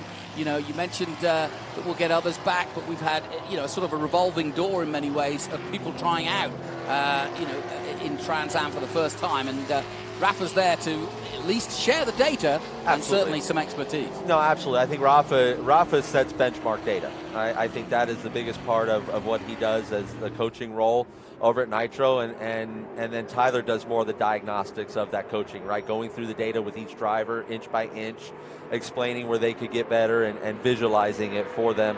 And that's the difference. And I think that was something Nick Tucker recognized. We see a battle further back here between, again, this is, I believe, Pro-Am. We've got Eric Clayton and Tom Sheehan here going back and forth. But, yeah, it's one of the deals where I think, you know, to run for a championship like they're doing with Rafa and have him take on all the coaching roles would be just too much for any individual. So I think really their primary coach is Tyler. And then, you know, Tyler's going to get these opportunities to show what his talent is like. You know, he's running strong P5, and I got to tell you, I can't even express how difficult that is. I do this. You know, I come in and do one-offs in this class of racing throughout the year. It is one of the toughest things you can do. I mean, it is. Everyone here is running every week. They're testing. They're doing things that are progressing their program, and then you got to climb in and be a part of that. And then the drivers are just getting so good and so deep here. So this is a great battle between we got here with Sheehan and Caton. Yeah, good little battle here. And with 9 laps gone of the 36, it's still Matos, Mayer, and Merrill. And as you mentioned, Tyler Casera in 5th place, the man from Manheim in Pennsylvania. Very hard job to do, to come in, coach or no coach, former winner, two-time winner in Trans Am. He rose to fame, if you like, early in his career coming out of e-racing, and then did the real thing in Virginia. And from there on in, he's been, well, whenever he gets a chance, he's always in the top 5, and that's where he is right now. But it's a big learning curve, I'm sure, for him. He hasn't been in a race car since Virginia last year, Casera. So even though he's coaching, now he can be kind of filtering the information. And even if he just finishes 5th this weekend, he'll be able to bring a bunch of information to the drivers at Nitro. Yeah, absolutely. And I mean, the thing is, he didn't get a full 100 miles in that VIR either. No. He was a victim of a flat tire on that turn, that first lap crash that took out the eventual champion of Brent Cruz. So yeah, it wasn't even like he got that much experience in the car to feel what it feels like over a 100-mile run. So he's going to get that here today. I feel confident. Let's go ahead, and I'm going to just go ahead and throw the shout out at the Pro-Am class. There's been a shakeup. Barry Bowes has retaken that lead. Jared Odrick, P2. Great stuff. Right behind. He's trailing just 1.8 behind Barry Bowes, and then you got Tom Sheehan in that last place. And Tom Sheehan and Eric Caton fighting for that last spot in the podium, last spot on the box for the Pro-Ams. And then this is a great battle between Jim Gallagher and Michelle Abada, who again, all season long has been racing with a heavy heart from the loss of her brother Michael, and our thoughts and prayers are with her and her family, and as they navigate a very, very challenging time in their lives, no doubt. And my hat's off to her to put that stuff aside, be able to strap the helmet on, and understand the privilege that she has to be out here and represent what she represents in this class of racing and for her own career and the bigger picture for her family. Back on board with Chris Durbin, the local man. Yeah, Michelle Abate did a nice tribute at Memorial Weekend to her brother Michael, and in fact she was telling me that they've named a bit of the highway after him just outside the Speedway in Las Vegas, so that's a nice touch. And of course her brother passed away this time last year, but is well remembered in Nevada. Well, and I mean, we all remember the Red Bull driver search, right, with Scott Speed that put Scott Speed into Formula One. Michael Abate, he was a part of that. He's such a strong driver. He was such a talented driver. Unfortunately, like the sport is, unless you had the financial support to keep going, it's tough. And he was he was working hard, as so many young racers were. I know quite a few. That Matt Jaskell's another one, a great friend of the Abate family through that relationship. And so, these were all great young drivers that were really needing that scholarship money to continue their careers. And it didn't just pan out, and the card wasn't dealt that way. But Michael went on to serve in public service and as a police officer and an honorable officer. And that's how we lost the young man. So, again, a really, really proud hero, and he was again an amazing athlete in our sport. So we're starting to get down to the nitty-gritty of this race. 11 gone, so the tyres are bedded in. They're up to speed. No safety cars yet. Will the tyres last a full 100, or will we? Oh, somebody's gone off into the dirt and dust there. Yeah, that was big. That's a big one. I hope everything's okay there. I see the tire marks going straight, like towards the tire wall. So. Just as we were saying, no full course cautions, I'm going to keep a sharp eye on that. Agent Vlastowski has got the red mist going because he is just climbing through this field. He's through Eric Caton. He's behind Tom Sheehan right now. We got a full course caution. Well, I called that one. That was my fault. Sorry, folks. No, I mean, I say all the time, I go, if commentators had that much power to curse something, we wouldn't be doing this. We'd be using our cynical powers more often, So, that off that you just saw in the distance while we were on board with Chris Durbin, I think has led to this full race caution. That means the safety car will come out. And interestingly enough, Matos, I was about to tell you, Matos had gained a 1.6 second lead over Ben Mayer, and that has now come to nothing because obviously they will slow right down. That will give chance for Merrill and Mayer to catch up with Matos. And so all the hard work he's put in the last few laps will come to nothing. But that won't worry. So what you're seeing here, too, if you're wondering why everyone's staying spread out but going like the same speed, we have Flagtronic systems, safety system inside the car. So some of these panels you'll see around the racetrack, these electric panels, they're giving us, as Jonathan's pointed out, they're right at the flag, so you see the flashing yellow. That's our information boards, but we have the same board on our dashboard. On the dash, And code 60, it tells us if we're over 60 miles an hour. It tells you to slow. But really, this is so beneficial, and this is one of the huge steps that the Trans Am Series has done on a whole for safety. not only for the drivers, but for the track crew, because they know now, all of us, if we are respecting this 60 miles an hour, that the track crew can go out there and do their job. Now, once we know that the track crew is stationary, and once everyone's made a lap or so and seen where the incident is, they'll take the Code 60 down, we'll bunch that group up behind the pace car, and we go green. But my hat's off to Pirelli Motorsport Holding Group, and always looking forward for the safety of our series and the safety of our corner workers and all the people that are involved with our sport, because without the whole group, we just don't make this happen. We see a lot of tires going down to the tire wall, don't we, Jonathan? Yeah, and I think that is because the tire wall has been, well, we'll find out. Here we go. We're going to see it now. Caton. So right in front, you want to look up in the screen, far ahead in the screen. We have a broken part in a spun car, and I don't know who that is. Backed in. I think it's Odrick. I think you're right. I think Jared Odrick. I don't want to be too speculative, but that looks like it could have been Jared Odrick, and that looked like a possible rear brake failure. Possibly, yeah, because the car just suddenly jinked. He wouldn't do that normally. And there's a part left on the track. I saw like physically a part like left on the track. So I don't know what happened there. Wheel hop is really easy to get in these cars, and if you've had a few wheel hops, it could break something back there. And I'm not saying that Jared had that. I'm just saying that the best of the business get that. And Jared is still learning these cars as a rookie, and if he grabbed a couple of those by accident and might have done some stress on that. But I don't want to speculate again. I'm not doing that. But we just hope Jared's okay, and they can fix race cars. But we want to make sure that our drivers are okay. So we're under caution, 11 laps gone. Matos leads from Mayer and Merrill. Drew still fourth, Casera fifth, Hurley, Mosak, Quapple eighth, and then Annunziata ninth, and Bacon 10th. Let's head down to Ben Sissel.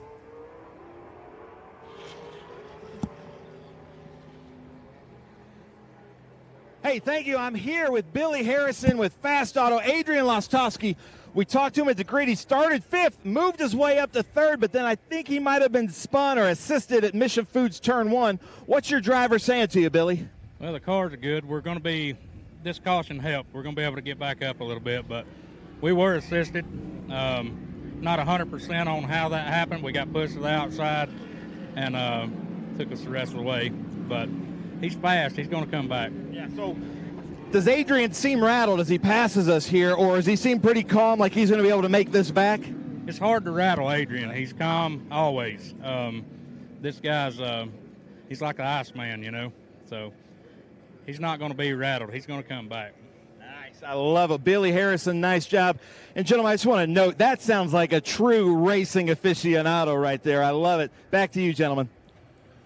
Thank you, Ben. Yeah, good info. And Billy Harrison, saying, hey, we got a fast car, we got a good chance, and it's going to be an extended caution. And I'm going to ask you, Adam, what that means if you get that information, and why it's been extended is we've got to put tyres. You saw those tyres going out there. Well, we need to put an entire tyre wall together. And so it's going to take some time to do that after this Jared Odrick off at turn 1. Yeah, it's turn 3. No, so turn 3. But that's okay. But yeah, it's.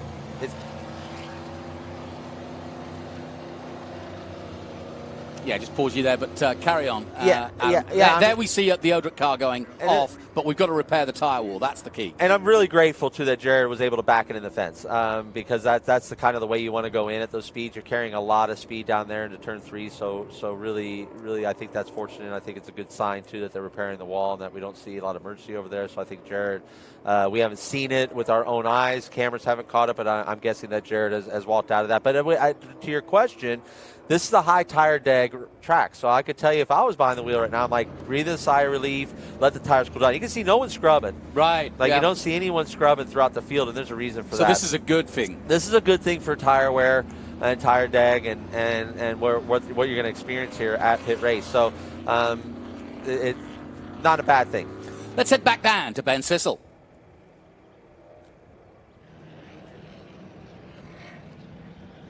Hey, thank you so much, Jonathan. I'm here with Gil Martin. And Gil, we've kind of all seen this before, but Jake Drew, Connor Mosak, both having really good starts. Jake currently in 4th. I believe Mosak in 7th. What are your drivers saying to you? Right now, Jake's a little bit tight because on that initial start, I think when everybody got bottled up, Adrian came across her right front, and I think her right front's towed in a little bit. So hopefully as the run goes on, both of our silver hair Chevrolets will come on here late in the run. Because Connor's hanging in there doing pretty good too. So it's single file restart right here, a lot can happen. Well, Jake has been fast all weekend. I was watching that. He did seem to get pushed out, and then there's a big bump where the next tarmac is, and so that might have done the tow. But, you know, new track, we weren't quite sure how this track would race. Beautiful complex, as you can see. But so far, I mean, that was a great start, and we ran a long time without any incident. Yeah, it's a great facility. I mean, I was surprised when we got here. It's a really nice place. The track's really smooth. It's a one-groove track, so it's going to come down to who makes the least amount of mistakes. I love it. Well, if anybody's seen it all in racing, it's Gil Martin with Silver Hair Racing. Gentlemen, back up to you. Yeah, it's kind of interesting as we send our youngsters to further fields, whether it be IMSA or NASCAR. It's great that occasionally NASCAR throws us a bone, and we got Gil Martin. I think, and I'm speculating here, but Gil Martin, I believe, was in retirement, and the talent that has been showing themselves around lately, the development and the opportunity for that, he's excited about working with these young drivers, and that's what's really like reinvigorated him. I've been fortunate enough to be around that man since I was like 15 years old when John went to the Cup Garage, and he was one of those figures that you admired. All of his race cars were always fast. They were fast at places that you knew that it was the team that made the difference to make the car fast, not necessarily the driver stepping up and carrying the car. So yeah, Gil Martin being with that silver hair group like he's been the last couple of years has done great things for the program. But the whole group down there is extremely talented. Actually, the depth of talent inside this paddock anymore is not just reserved for the drivers. I mean, we see Nitro Motorsports is full of people that I recognize from the Cup Garage and we reminisce with. And the group that I work with at Ultimate Headers, they're a group that's been in the sport and dedicated their lives to the sport for forever. And so this is what happens here is the talent, the challenge that this series presents. It brings those folks to the surface, and they want to be a part of this, which is special for us. Yeah, there's a lot of talent, both young and old, both experienced and learning in this paddock, and it's a great environment. We've said it time and time again. If you are interested in coming racing and trying to make it professionally, this is a great place to cut your teeth. And we've got guys like Connor Zillage who, have cut their teeth in Miatas and Mazdas and then have come here. And we're about to go green by the looks of it. Yeah, lights are off on the pace cars. I can see it go down the back straightaway there. The field is bunching up, and we're going to go green.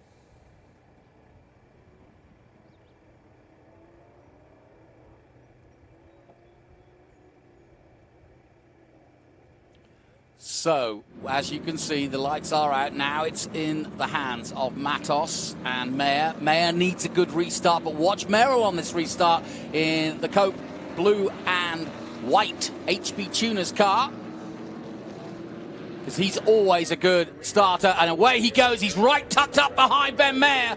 Away goes Rafa. Merrill looks to the outside of turn one, gets side by side with Mayer. Can he get squeezed through? Mayer's going to try and hold him on the inside. Around the outside goes Merrill, the former champion. He's vying for second place, but the young Ben Mayer is not giving up. And now it's a three-way battle as Drew joins it. 3 ways into turn 3, and Merrill loses out desperately in that one. Just when I thought he was going to take second, he's down to what, 4th? Taking our breath away, Thomas Merrill. My hat, look at him go. I mean, sure, we thought he lost a spot, but this is Thomas Merrill we're talking about, and it's not over until it's over. And he's hanging in there side by side. Jake Drew accelerating down this back straightaway. He's going to have the advantage coming in here to start what's referred to as the S's, but they drive more like Z's, Jonathan Green. They're 90 degrees. Oh, no, Merrill's been punted off by Drew.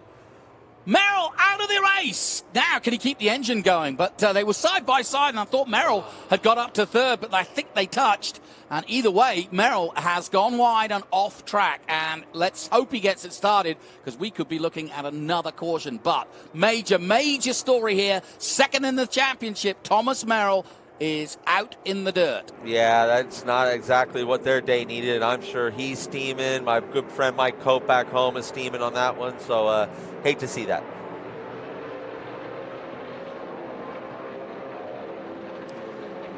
So then 15 of the 36, and we'll probably take a closer look at that. And Adam, I'm going to, as always, let you see your eagle eye. Here we go. This is the restart. Merrill did get away well, and look at this. From here on in, it gets really interesting, because I thought for 1 minute that he got into second place, and then everything changes as these two fight.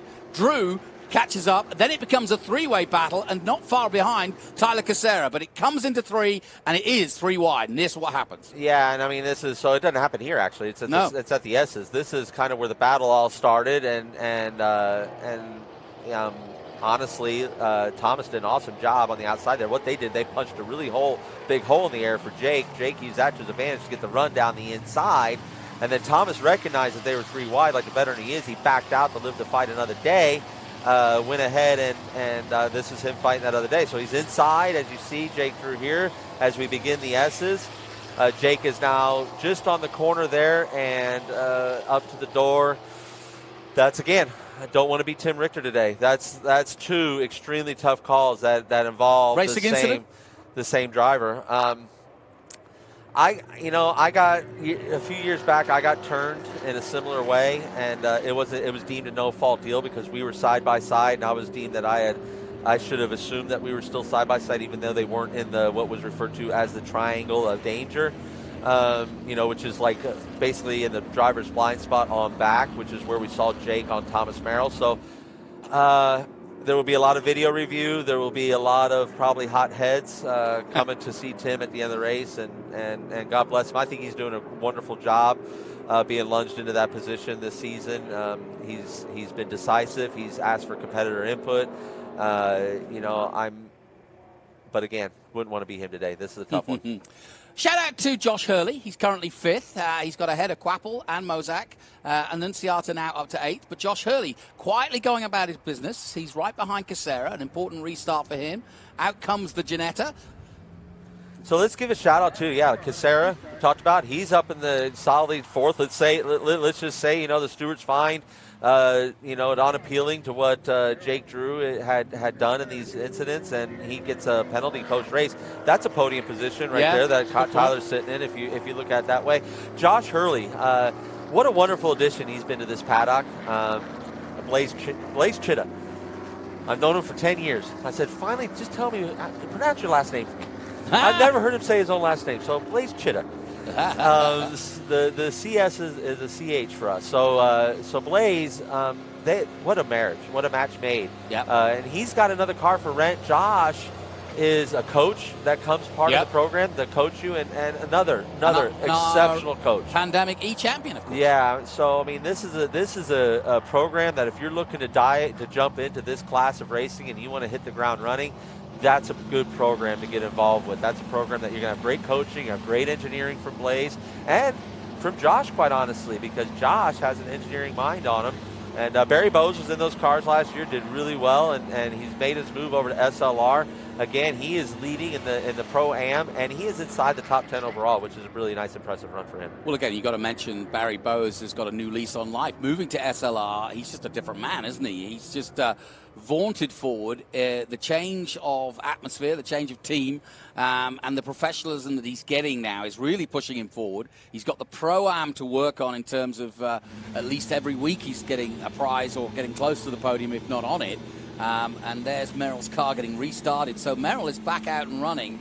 But fortunately gone lap down. Yeah, unfortunately. And that's a real bummer. Another super fast race car. So I mean, what could have been with him and Adrian? So that's another part of the story. Let's head down to Ben Sissel once again.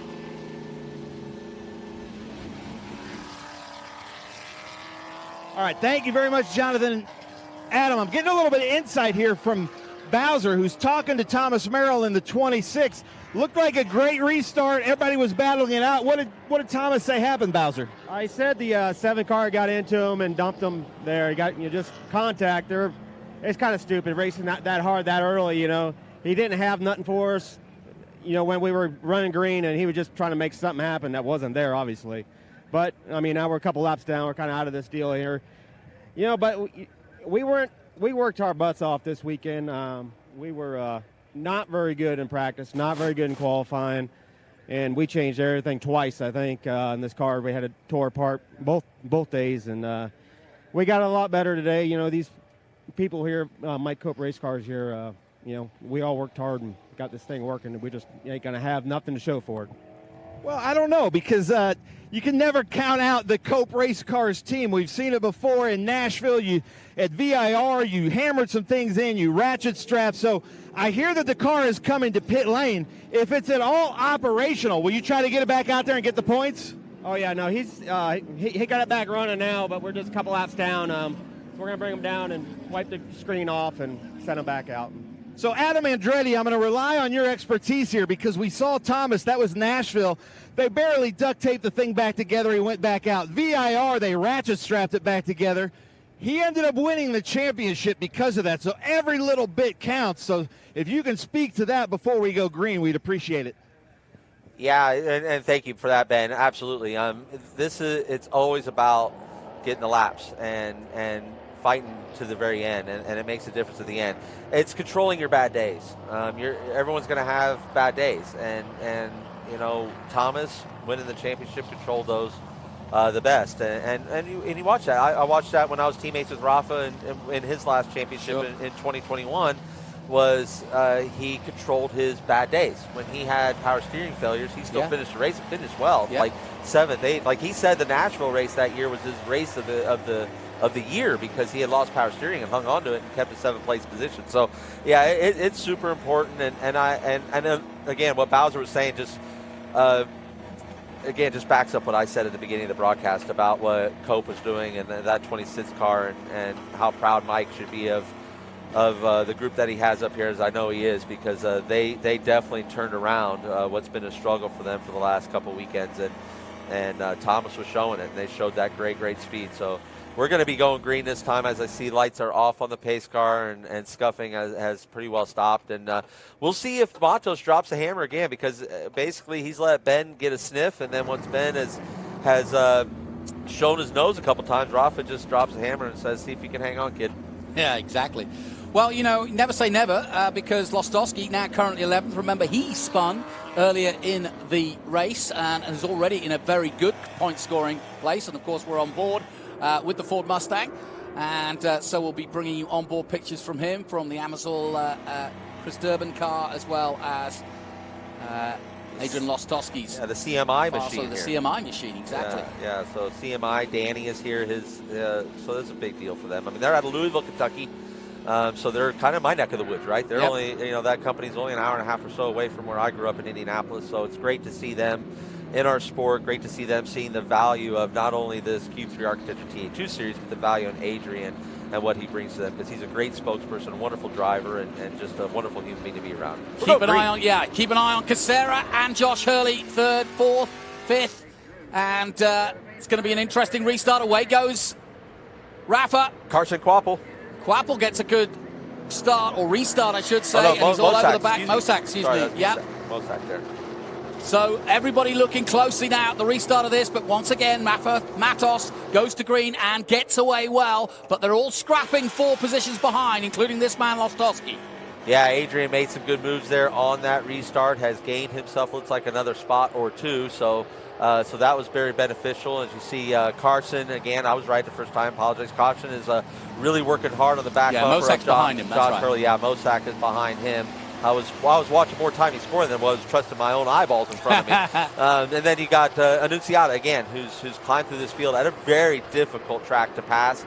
And he, you know, we're just past halfway, so he's got a lot of race left, because he's gone through more than half the field, so he's got a lot of race left to get through this, and the cautions have certainly helped out his effort in that as well. And then he's got Connor Mosak right in front of him, so I think Connor might have got jumbled behind Carson. I think Carson might have got him on the last restart. So we see Thomas Merrill up here. And he's got past Durbin already. Yeah, he's going to fight. He's going to fight through every one of these positions and get as much track position as he possibly can. And the car seems to be okay. Oh yeah, no, it was a soft spin. It was door contact, so it wouldn't have got into any of his suspension.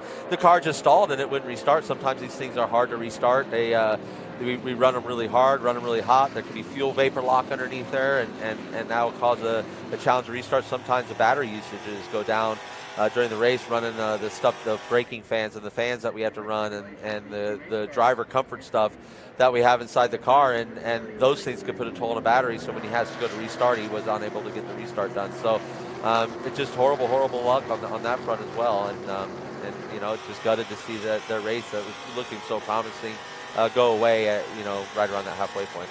On board again with Adrian Lostowski. He is currently up to 10th now. He's behind Barry Bowes, or it was behind Barry Bowes. And now, as you can see, there's plenty of action ahead of him. So Lostowski trying to get in the thick of it, the man from Brooklyn, New Jersey. And this is going to be a good battle too. Connor Mosack has made it up to Xfinity, and so too Annunziata as recently as last night. And these two are young guns trying to make their way, and both would love to get the scalp. Certainly Annunziata would get great pleasure out of trying to hold back Mosack if he can, and he's up to 8th, but Mosack's going to be a hard guy to get past.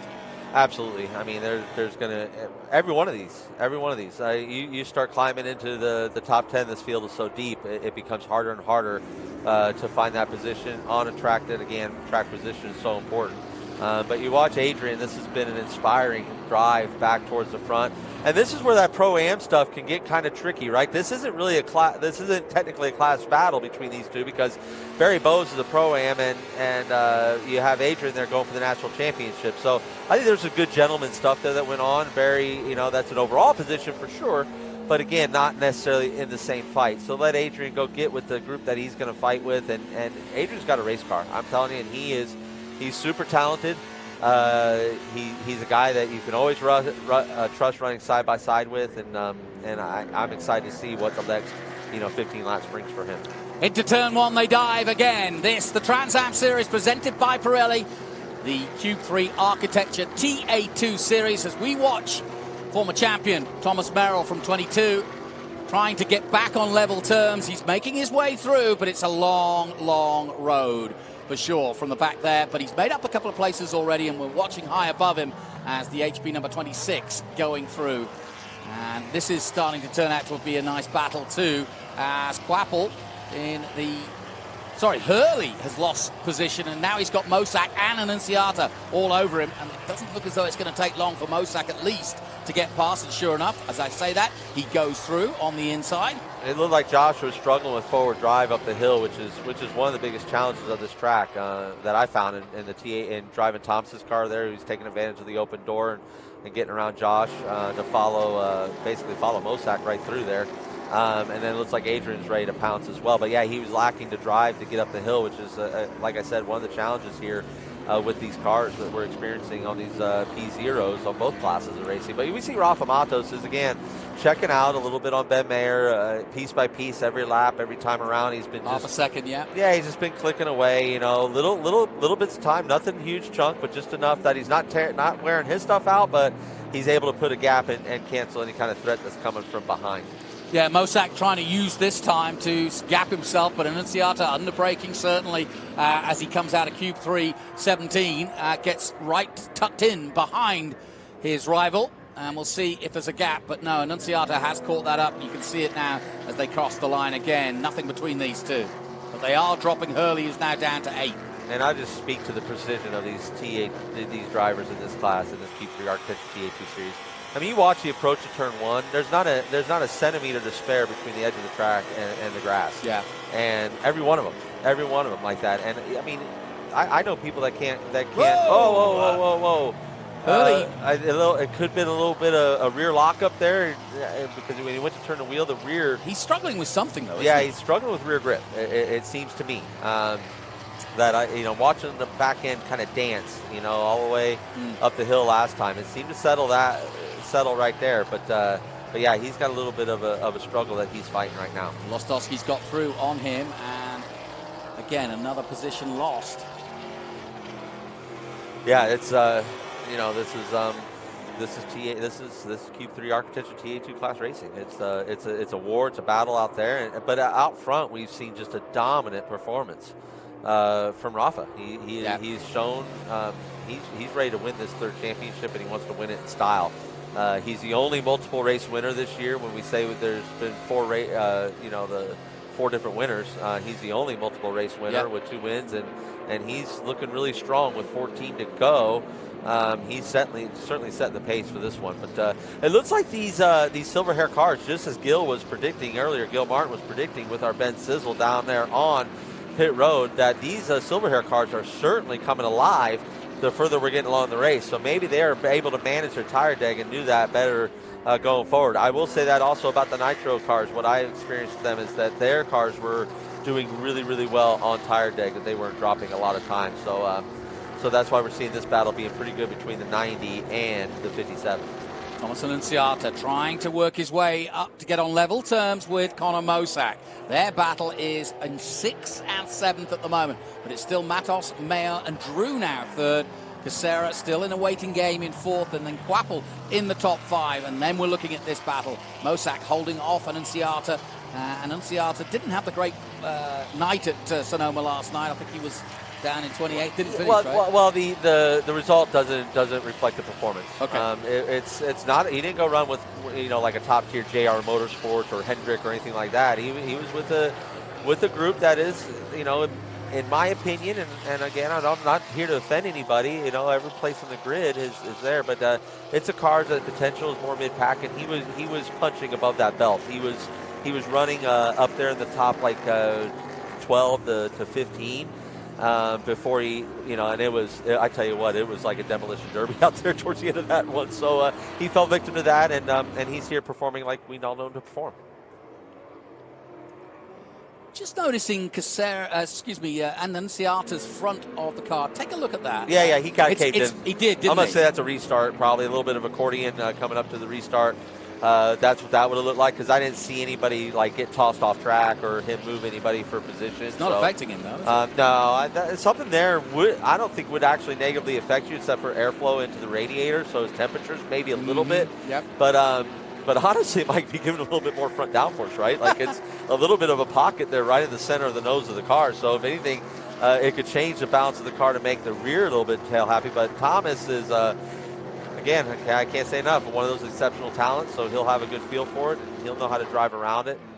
And he's doing a great job here in P7. Yeah, and Annunziata's doing a really good job in the second part of the track. When you see them coming into the Cube 3 17 complex, you'll see Annunziata's right there with Mosack. But in this section and through the S's, he kind of extends away a little bit. But having said that, and look at Annunziata this time. He's right there. This is as close as he's been. And now he's putting real pressure on Connor Mosack. And no driver likes that kind of pressure. Yeah, and as Tyler was telling us in the track map, the bowl there is a great opportunity, right? Because if you get the drive out of the bowl, it gives you a better run into, like I said, I don't call them the S's, the Z's.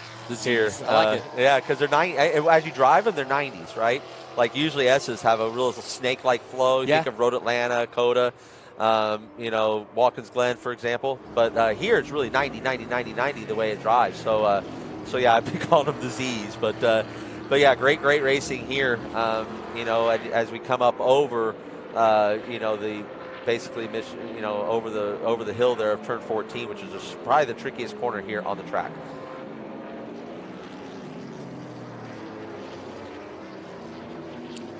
And we welcome our viewers back on MAV TV as Annunziata trying desperately to get past Connor Mosack. This, the battle of the race so far, 6th and 7th between these two up-and-coming youngsters. Annunziata having an extraordinary weekend, racing on the other coast at Sonoma last night, then flying with the red eye and coming straight to the car. It was shaken down by my good friend Adam Andretti briefly yesterday, but there's not much you can do in a shakedown. And Annunziata having to start at the back, but he's already all over one of our previous great winners, Connor Mosack, as these two go at it. Yeah, he was the red-eye Jedi, getting in here last night, or this morning, I should say. And but yeah, it's great to have that energy of a youngster. Third in Pro-Am, the AMSOIL on board of Chris Durbin from South Hills in Pennsylvania. Great to have the number 25 with the onboard this weekend.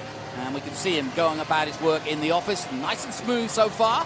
Yeah, this is great for him. He's one of those that opted to change more than the one tire allowed to change by the rule, and relinquish his qualifying and go to the tail. And He's put himself, like you just mentioned, in good position to be there in the Pro-Am fight. So again, to recap, you got Barry Bowes leading that class. You have Tom Sheehan right behind him in P2 of the Pro-Am class, and then Jim Gallagher showing a great performance. He's taking up the last step of the podium for that Pro-Am, and then Chris Durbin right there taking the fight to Jim Gallagher. Well, interestingly enough, Gallagher only 20 points off Odrick, and with Odrick going out this weekend, that's going to bode well for Jim Gallagher. He is in 5th place. Meanwhile, Sheehan 3rd, Barry Bowes 2nd, and it's Keith Prochuk who leads the way with 4:46 as we get to the halfway point in this series. Now, Annunziata makes his move. You know what? That was a Van Ginsberg move, late and committed. And I tell you, you've been watching Sonoma like me. That's the kind of move you have to make. Joey Logano last night in the broadcast brought up a great move because he's been studying Van Ginsberg and his style. Because that's what you do when you bring in a machine like that driver. That's this just is a good V8 fight racing, here. isn't it? This is a good fight here between Carson and Casera. Tyler trying to cover up the inside. Can't do it. No, Carson has got the run and a little bit of rear lockup, got it rotated and inside because you got to wake up pretty early in the morning to outbrake Tyler Casera. Yeah. So Carson's on his game and getting through. So. Again, can't say enough about this young man's talent, and he's a true racer. The stories that you hear about Carson already are somewhat of legend. Delivering a gearbox at 9 o'clock at night, to a team at Mid-Ohio, and then installing that gearbox and surprising them with that install the next day. Yeah, it's something that he doesn't need to do, and not too many drivers out there are skilled, not like he is behind the wheel, but can also get underneath the car and turn a wrench like that. So, Sheehan. Thomas Sheehan, such a promising day in the grass. Get it fired, and he's going to roll with that Vixen Motorcycles Ford Mustang out of the Cope Race Cars. Not the day Cope Race Cars was looking for, because Tom was kind of carrying the banner for them at this point, and that's probably going to move him pretty far down the pack in the Pro-Am stage of things. Adrian. What a story. What a story. He's 8th right now, behind Mosak. As you can see, we're on board with him on the CMI on board. But what a recovery. What a recovery. I mean, and we got, I can't leave out that we have a competitor right now that's running 3rd that he's going to be under review, right, from Stewart's review at the end of the race. So all these could be different positions at the end of this deal. So every one of these spots super important, and Annunziata again getting around Mosak the way he did has been able to set sail, and now you have, I believe, Adrian's going to try and do the same move. Yeah, I tell you what, interesting how this is going to pan out. I'm really keeping an eye. Josh Hurley actually doing a good job in 9th position. We thought he had some problems, and he did drop back tonight, but he's still going. And as we look at the flat right front, that looks like a flat right front tire on Michelle. She slowed right down. Yeah, let's see how right front's down, and it looked like the sidewall that was off, so that could have been some car-to-car contact that cut that tire. So don't know the whole story on that, but nonetheless, not what Michelle was looking for out of the day. And again, through attrition and through just her getting the laps and putting the laps in, she was climbing the ranks of that Pro-Am stature as well. So yeah, you're absolutely right. Right front is down.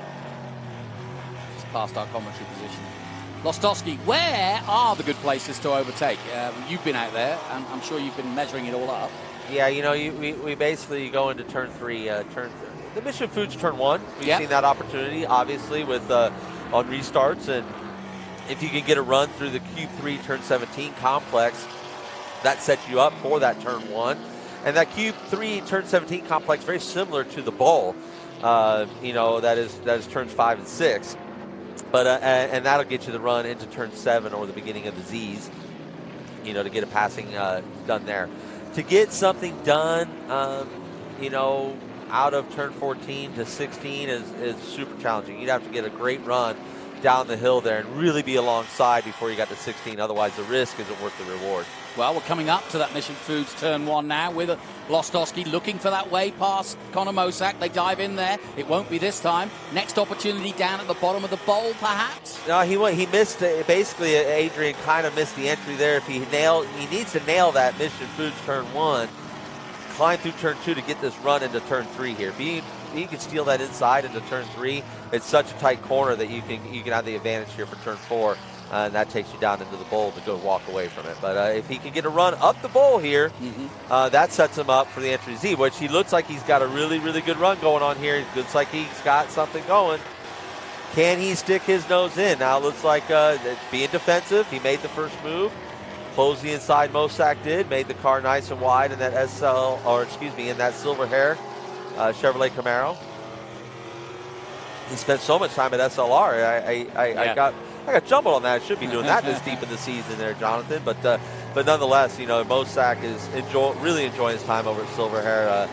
Yeah, he's committed to them, and I thought he was gonna do, like he did last year, a little bit of this, a little bit of that, but he's committed. Laura and Maurice Hall, too, two of the gems of this paddock. Absolutely. Some just great people, and so I think also it'd be pretty easy to be motivated to want to come race for those two. Super easy. And then you add the group that they have, Jeff Holley and Gil Martin and the gang down there. Well, they put on their press releases the amount of drivers that have come through and made it all the way to NASCAR, the likes of Chastain and many others. Have all taken part in driving one of the silver hair cars. So it's, Connor Zilic, you name it. Yeah, and this is looking like a good run coming out of turn 14, for this battle right here that we see going on here between Jim Gallagher and Chris Durbin. Chris really got through turn 14, but he wasn't able to take advantage, as it looked like the 16 Jim Gallagher just had a big lock up here. You don't want to do that to your tire too much there, Jim. Yeah, that's not going to help, is it? No, but good pressure from Durbin. That's exactly what you should do. Yeah, but again, this is a fight for what looks to be the last step on the Pro-Am podium. And so that's a really special second and deal. third in Second and Pro-Am. third, yeah. So this is a mighty battle. Oh yeah, because I was mixing Eric Kate into that, but he's on the national championship. So absolutely, this is first and second, or second and third. Yeah, second and third. Barry Bowes is leading. Yeah. Whoa, and a lock up from Durbin there. We just caught the back end of it, but as we go back to Annunziata, Durbin just locked up. It didn't cause him to go off or anything, but just locked up a wheel there as we just drifted away from him. And while we've been looking at all this, Rafa and Ben Mayer just said goodbye to the rest of the field. Yes, they have. And the gap between them is 1.7 seconds. So Matos controlling this race from the front, and that's a lesson for Ben Mayer as well. And absolutely, and that's what we've seen out of Rafa with the 3 wins he's had this year. Yeah. Those are races that he's gone out front and just literally just controlled them. And this is one of the many things that makes a Rafa Matos so special, is he's got that ability to do that. And when it comes down to that, Jonathan Green, that is some rare air to be in. Yeah, and you know what? These are the days. You talk about two-time champion Rafa Matos. These are the days when you know that your opposition, Merrill, of course, started the day 28 points behind in second place, currently in 16th position. But if Matos can keep it clean, keep it tidy, not worry about the restarts, which he hasn't yet. There's the gap between them physically.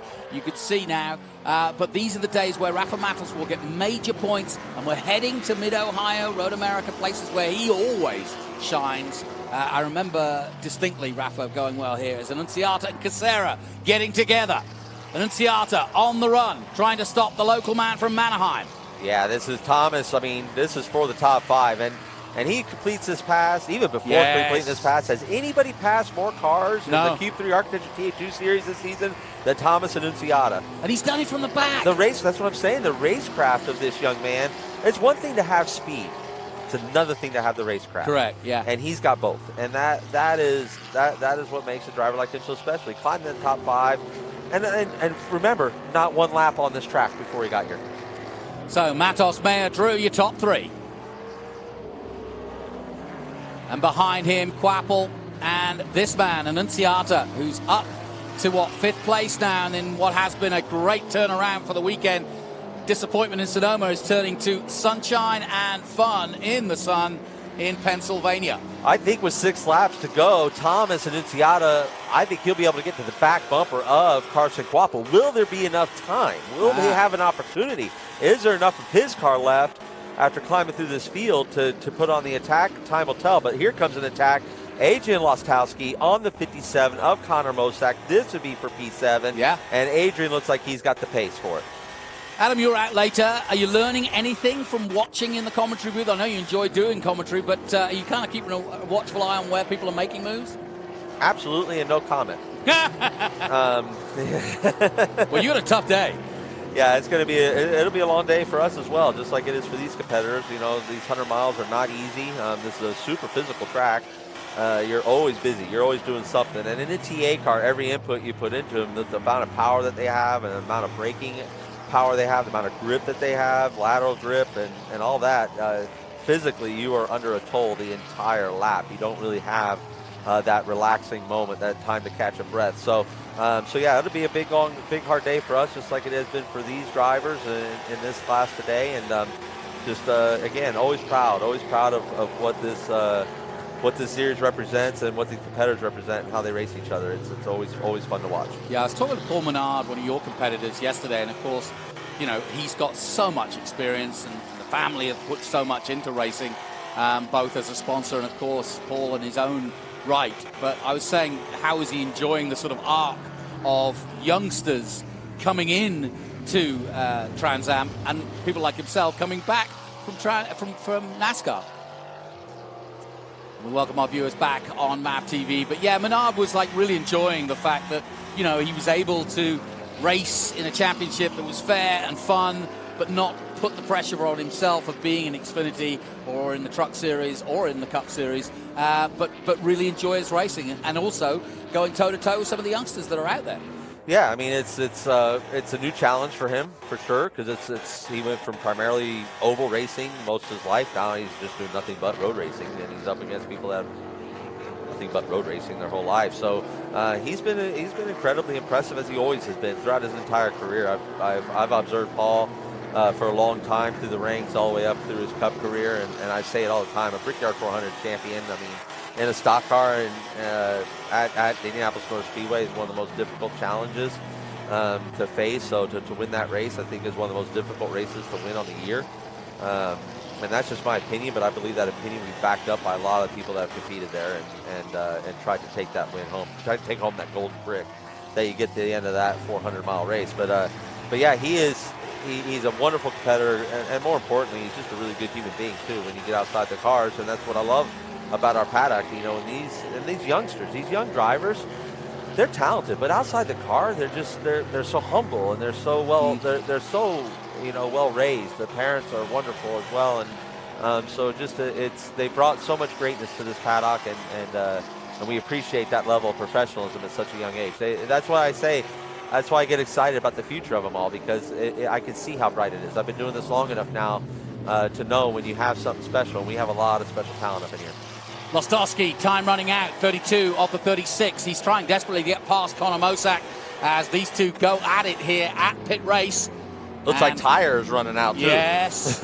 Another four-letter T word. Yeah, no question. Long way, 100 miles. The fuel load is down, and it's starting to show now that the car's starting to get a little bit soft underneath them as Lostowski makes his move. And this is his chance on Mosack as they come out of the Cube 317 turn and down our straight, main straight, past our commentary position. Hasn't quite done it yet, but he might have another pop into turn one. Mission Foods turn one is his next opportunity. Yeah, this is a great battle. Really, really great battle between two great competitors here. So excited to see how it ends up here in the last 3 laps between these two, because really this is the battle we have on track, folks at home, are really with these 4 competitors that you see on your screen right here, because the leaders are gone. There's top 3, big spread. But we got right here with this group here a really, really good battle. Yeah, we talk about the young and old, and of course a little Father's Day early present for Boris Said Sr. as he did his last race ever at Sonoma last night. And of course he's a regular in Trans Am TA, and his son Boris Said Jr. races in TA2. But last night both of them raced together, or at least were together, while Boris did his last race. Oh, that's cool. No, that's always great stories on that, and love to hear those stories, those personal stories, and yeah, we'll see him. I think all back in Mid Ohio in a couple of weeks. So it'll be good to have that presence back in the paddock as well. And this again, it's shaping up this battle right here. It'd be interesting to see. You know, I mean, it's there's just big gaps between everybody else. So we're looking at these 3 being the fight that we have for position right now on the racetrack, as Rafa has taken another second. Ben Mayer, P2 again, driving well past what his experience level in these kind of cars, and certainly his age. Shout out to him, too. He's got an uncle that's celebrating a birthday today, and I'm sure that he's tuned in watching his young nephew out here doing what he loves to do and preparing for his future. But the gap between Annunziata and Ben Mayer going into this one was 34 points, so he's going to narrow that gap, is Ben Mayer, with this second place. So there's a lot to be gained. The young guns, 20 grand up for grabs for the guys under 24 years of age. I'm not even under 24 as you flip my numbers around. But you won on your birthday. Wasn't that your 24th? Yeah, I'll take it. Okay, yeah. But yeah, no, I did. Adam Andretti winning at Road Atlanta in style in the Burton chassis. Yeah, that was a really special day. But this right here, this is a special fight. This is a good one. This one right here is, again, two of the top competitors within the Trans Am, Cube 3 Architecture TA2 series. He's trying to force him into a mistake, isn't he? And both cars are going off now. And they have nothing left. I mean, you're looking at lap times that are 2 to 3 seconds slower than what we started this race at. Everybody's fastest lap of the race was under 10 laps. Except for Michel Abate, who again had no tires, came in for tires because of the puncture. So everyone out there on these old tires is just hanging on for dear life, and that's when this stuff gets fun, and this is when the real racers really come to the cream comes to the top right here. Just to remind you, Matos leads by 2.5 seconds. We've been concentrating quite rightly on this because it is a titanic battle between these two. Jake Drew is still third, Quapple fourth, Annunziata up to fifth, Casera sixth, and then this battle between Mosak and Lostowski for seventh and eighth. Early still ninth, and Barry Bowes rounding out the top 10 and leading in the Pro-Am. Yeah, that's that whole Pro-Am deal is Barry Bowes is got that thing just dominated, but we still have a fight between Jim Gallagher and Chris Durbin for that second step on the podium. And then you have to go a little bit further down for Tom Sheehan, as we saw that he had that off-course excursion. Don't know what caused that 100%, but we do know that obviously that set him back and took him off that Pro-Am podium, which I know that's going to be a hard one to swallow for him, and as he was really running strong the whole weekend long in that Vixen Motorcycles Ford Mustang for Mike Cope Race Cars. So then, Merrill not making any more out of this day than 16th. He's tried to side his way through. He made a couple of good overtakes, but he hasn't been able to get any further. And he's not that far behind this battle, but of course there's a lap down. And Lostowski running out of times. This is the penultimate lap of the race. Mosak doing a good job. You've got to take your credit, though. Mosak has done a good job of defending, and that's a hard thing to do when you've got somebody really putting the pressure on you like this. Yeah, and I mean, and Adrian, I believe if Adrian were to get this pass cleared, you would see Adrian immediately pull car lengths. He's got speed on Mosak. This is one of those tracks where you can be a second and a half, 2 seconds faster than somebody, and they can still hold you back. You gotta make your moves to be a surprise, and you have to get those runs at the right time. And Adrian, and the white flag is out for Rafa Matos, our leader, and Mayer comes across to see the white flag as well. But yeah, this fight here will continue, and this is where Adrian's beginning the run, is from 14 through 15 into 16 here, and then under the braking. I learned at the end of the race at Nashville last year that Adrian is pretty stout with his brakes at the end of these races, and I believe Connor's kind of learning the same thing. Yeah, no question about it. He dogged determination from the man from New York. As we look at the Concord American flagpole number 60, got a new sponsor with help from Chris Dyson, and he's just seemingly got a new lease on life with Nitro Motorsports. He loves the way they prep the cars. He loves the atmosphere, and Rafa Matos is about to become a 3-time winner this season. And it's been awesome to watch Nick Tucker grow his program, right? Yeah. Like Nitro Motorsports introduced themselves to the world, to the Trans Am world, when they introduced Connor Zilich to the Trans Am world that year at VIR, where he sat on a pole distinctively and led the first part of that race before they had a mechanical on that car. And I don't quite remember that, but he has grown that fleet to, he just took delivery of his 9th race car. He has got a fleet of 9 of these Cube 3 Architecture TA2 Series race cars. And and look at the talent. I mean, the most common question I got asked all weekend long was what I think about the Nitro cars, and they're great. They're obviously great. They're showing it. They're winning. They're sitting on poles. They're fast. but also the level of drivers that Nick has attracted under the tent, looking at this one here, coming to take this checkered flag for the 3rd time this season, that's it.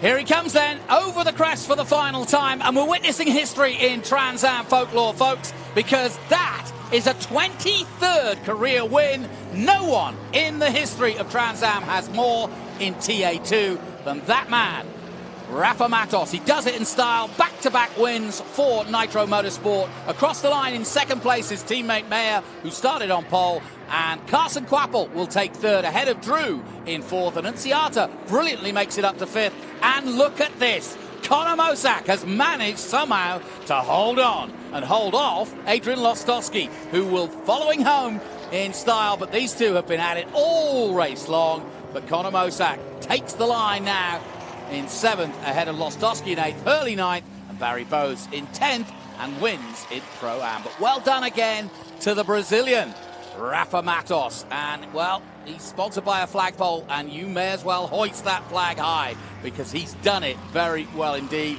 Immaculate, wasn't it? Yeah, Brazilian by birth, but American by citizenship. He was a proud American citizen. He flies that Concord American flagpole banner high and proud.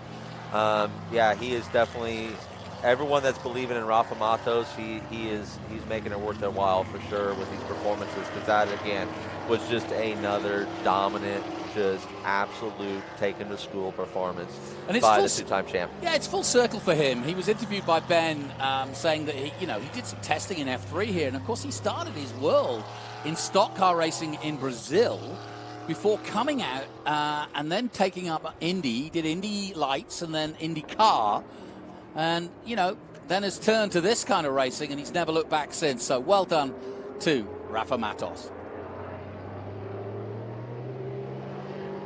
And in a moment, Ben Sissel will get a chance to have a chat with our winner. My buddy Thomas Annunziata gets himself into the top 5 that's here. Pretty impressive. That's super impressive coming from the back. Tyler Casera just jumping in a car. A lot of his practices were disrupted, so he didn't get a ton of laps out there. But he got in 100 miles today. Super important for him. Pulls off that P6. And then we said Barry Bowes, taking the Pro-Am win and also a top 10 overall in this class of racing. And then also you had Chris Durbin. And then it looked like Tom Sheehan may have taken the last top step of the podium in Pro-Am at the end there around Jim Gallagher. I don't know what happened there, but it looks like there might have been a little bit of a mix-up there. And Thomas Merrill, with the speed he had at the end of the race, what could have been? Here are the highlights then of our TA2 Q3 architecture race, and almost squeezed out there, Ben Mayer, and it was a good start right at the start. A few spins, including Lostowski going around, but he made it back very well. Odrick went off and then took a tyre wall with him. That caused a delay and a safety car, but a big hit from the former NFL man, but he's used to that. 3 wide, and unfortunately losing out Thomas Merrill to both going off track and trying to get sandwiched out of that. Then it was Lostowski versus Mosak. Rafa Matos won by 2.5 seconds from Mayer, and a good result also for Thomas Merrill. Yeah, not the day that Thomas wanted Merrill for his championship for sure, and but it was encouraging for them. I'm sure that they had the speed that they had from the struggles that they've had the last couple rounds out, and certainly since Road Atlanta, quite honestly. So. And as we look down high above the podium position, victory circle, the Jimweed victory circle, I may add, there's our winner, Rafa Matos, and in a moment we'll be out with him. We welcome our viewers back on MAP TV. It's been a pretty simple day at the office for this man, the Concord American flagpole number 60 from Nitro Motorsports, Rafa Matos, 2-time champion of the series, and heading that way. He started this weekend with a 28-point lead. He'll extend that now as we go into the summer session of tracks that he loves, Mid-Ohio, Road America, Watkins Glen, VIR, COTA, so plenty of great iconic circuits to come. But you'd have to say that right now it does look as though Rafa Matos is back to his very best. He thanks the Concord American flag, and now he'll have a chance to talk to Ben Sissel.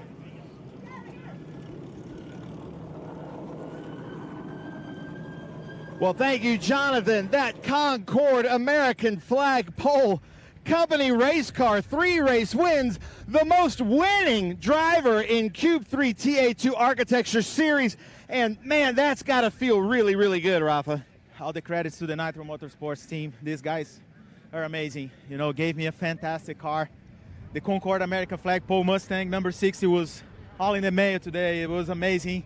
You know, I had a good start, initial start. I was able to go around Bend, but he kept me honest all race long, and you know, I was pushing really hard to build that gap. And at the end, in the last 10 laps, I couldn't believe how long it took, those 10 laps. But we had a pretty good gap. We were able to manage the gap and win for the 23rd time, I believe. And you know, just hats off to every single person that has been helping us, and my family, my wife, daughter.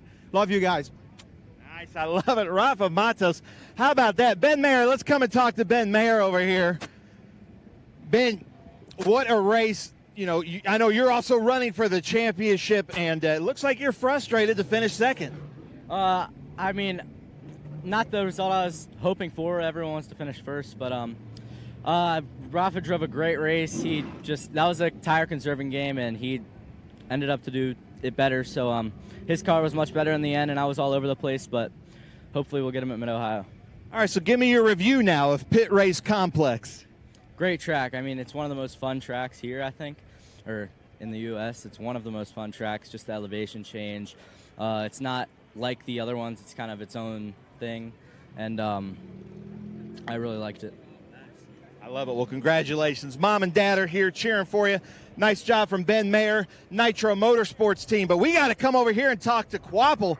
Carson somehow right near the end able to get past Jake Drew. Scott Lagacy's been bragging about you here for a while, and here you show the talent. Nice job. Yeah, thank you. It was a really fun experience here today at Pittsburgh. We really seemed to have a pretty good car. Didn't really qualify the greatest, I guess you'd say, but I knew in the race we were just going to have a better long-run car than most of them, and fortunately we were able to stay on track and keep the Scott Lagacy Racing Chevrolet to a good finish. And speaking of, let's talk to your costume designer here. How was the race for you? He's not telling you the whole story. We had a failure in qualifying, and he did a hell of a job just to qualify it where he qualified it when we got it back. So special racer right there, and he's a lot of fun to work with. Now, what you didn't see there, and you don't know this, Scott, but you never pushed Tony's camera away, but he was trying to keep you from getting shots at that because Carson races in all different series, so we appreciate that and appreciate the hustle here at Winner's Circle. We had a wardrobe malfunction, so we had to fix it real quick. Awesome. Well, Carson, congratulations. But then we're going to come back through and talk to our Pro-Am people, but I think Thomas Annunziata, let's talk. I didn't get to talk to you at Grid this morning. I watched you last night. I was yelling at the TV all the way from Sonoma Raceway in the Xfinity Series and got caught up in that melee there at 4 and 5. But then here, starting at the back and working your way, was it 5th? Is that where you ended up? I believe 5th, yeah. I'm not sure where we'll get with penalties, but yeah, 5th. Nice. Well, I see a little arrow work you did there on the front end, but nice job. Thank you, yeah. It was hard to pass here, very, very hard. We didn't have quite the car under me. I wasn't here for practice or qualifying, couldn't really set up the car. But these Nitro Motorsports guys did a great job. Adam Andretti did a great job getting the car somewhat in the window. It was a little tight, but I did my best to get around everyone I can, and I think the car shows that just nicely. So, yeah, 5th place, not bad. Trailing in the points a little bit, but 3rd weekend in a row starting last. So I think we've limited the damage that that happened over the last couple weekends, and I think we could get a good run in the next 6 weeks. Well, I think he is our cool box move of the race. But Jonathan, Adam, I'm going to send it back up to you in the booth. Well done to Thomas Annunziata, and of course thanks to Adam Andretti, both here in the comms, and as you heard, Thomas thanking him for setting up the car. But confirmation of the results of our Cube 3 Architecture TA2 Series sees Rafa Matos with another historical 23rd win. No one has more. Ben Mayer, 2nd, disappointed. Carson Quapple quite happy with a 3rd place. Jake Drew in 4th. Annunziata in 5th. Kissera, the local man, in 6th. And Mosak under great pressure from Lostowski, but holds on to 7th. Lostowski 8th, Hurley 9th, and Barry Bowes rounding out the top 10, but winning in Pro-Am. Then further down, Eric Caton, he's in the National Championship, and then the next of our Pro-Am is Chris Durbin. He takes second. Sheehan in third after that spin and off. Then it's Gallagher 14th. Abate Merrill did make it up to 16th, but that is nowhere near where he wanted to be, second in the championship at the start of the weekend. Caleb Bacon 17th, and Jared Odrick hit the tyre wall, but can take it. He is a superstar of NFL. Now, we were talking about cool moves. Well, let's take a look at our cool box. Coolest move of the race. And, well, Annunziata on Casera. And you can see Annunziata just turns it nice and tight, and that is a classic overtake. Casera giving him room, I may add, but really not really left with much to do. And Thomas Annunziata starting from the back, making it all the way up to 5th. No question about who is our coolest man out there today. He gets the cool box coolest move of the race. And as you can see, all the cars that are going to be on the podium are now gathered, and we've got the photographers down there, and in a moment we will get the podium underway. And of course it's a bumper day here, so don't go away wherever you're tuning in, because we've got more action to come from SVRA, and we've also got another big feature race as Trans Am, the big 850 horsepower muscle cars, as well as the production cars, go head-to-head in another 100-mile race. And if you haven't got time to watch that, well, don't forget, Thursday nights is your Trans Am night on MAV TV, because from June 13th, 8 p.m. Eastern, TA2 starts at 8 p.m., as you can see, and then TA at 9 p.m. So plenty of great action. What else can you do on a Thursday night? What would you want to do on a Thursday night except be right in front of the telly watching MAV TV?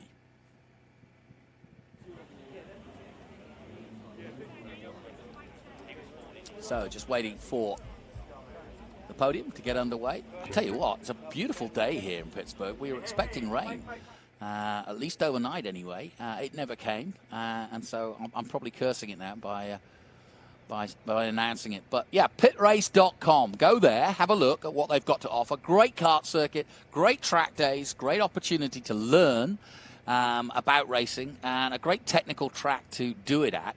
And, yeah, it's in the heart of the countryside here in Pennsylvania. And talking at the heart of it, Ben Sissels, right down there in the winner's circle.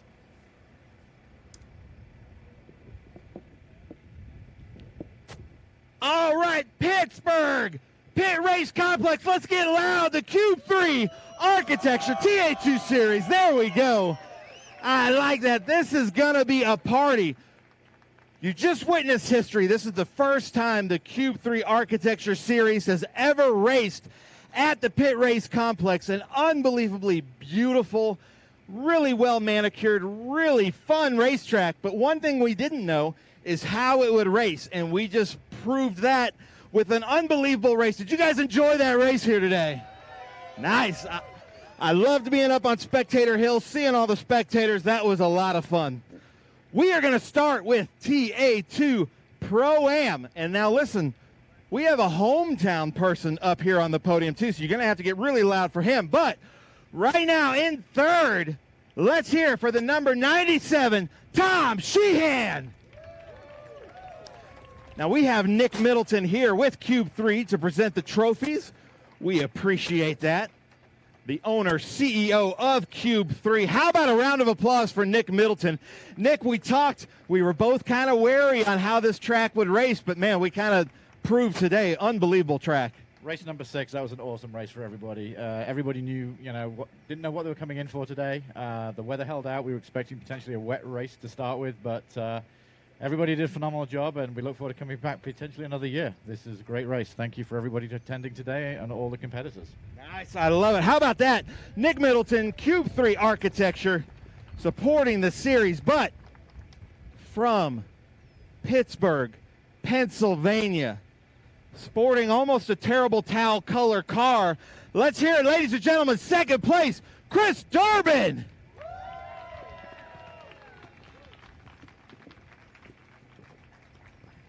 Chris, nice job. Chris did have to come into pit lane and brush off the grass and was able to come back through. But, ladies and gentlemen, it's Sunday. Megan is wearing her checkered pants. Check that out. That's her good luck pants. And Barry Bowes on the top step. TA2 Pro-Am. back on the top. Nice job. Megan, it's got to be the pants. So Tom Sheehan, it's got to feel pretty good up here. I feel like from what I saw, you kind of got punted twice in that race, but still able to work your way back up to the steps. Yeah, it was a little elbows out there. It's tough to find good spots to get it done here, and I knew it would be that way, but yeah, not what we wanted, but pretty good day, not bad. Anybody you want to thank? Oh yeah, I want to thank the Vixen crew. They're up at Laconia Bike Week this week. Big show up there. They're having a blast, moving a lot of merchandise, getting a lot of press. It's great, and I want to thank the guys at Cope, Jamie Obie, Mike Cope, Travis, all the guys, my crew chief Noel, and Matt Romanowski's indispensable. Very smart man. Nice, I love it. How about that, ladies and gentlemen? Tom Sheehan.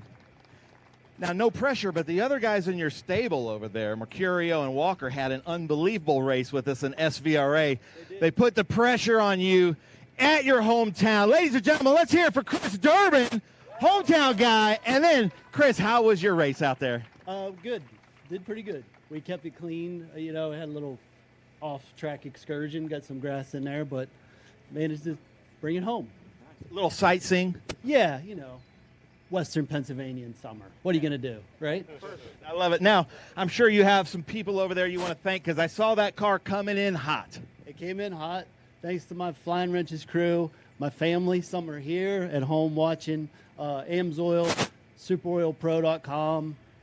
New this year, hometown sponsored, 90racing.com. So for all your racing gear and race-related stuff. And JRI Shocks, Howe Chassis, PME Engines. Nice. How about that? Chris Durbin. And then Barry Bowes. You know, Barry, we've spent a lot of time together this year, and it seems like you've kind of run into some bad luck. I'm so glad to see that is away from you for the rest of the season, and you're back up here on the top step.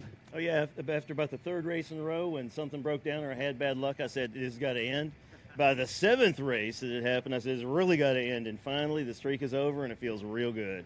Nice. I'm sure you want to thank some crew and possibly a lady for wearing the good luck pants. You know, without Megan and her checkered pants, I wouldn't be here today. Yeah, obviously Osseo Data, who was my primary sponsor, TRB Autosports, who helps me out in the West Coast Series and getting ready for this stuff. And, of course, M1 Race Cars, the entire team. Carson Quaffle for coming out and driving as a teammate with me and helping me out this weekend. You know, we all work together and put it together. Nice. I love it.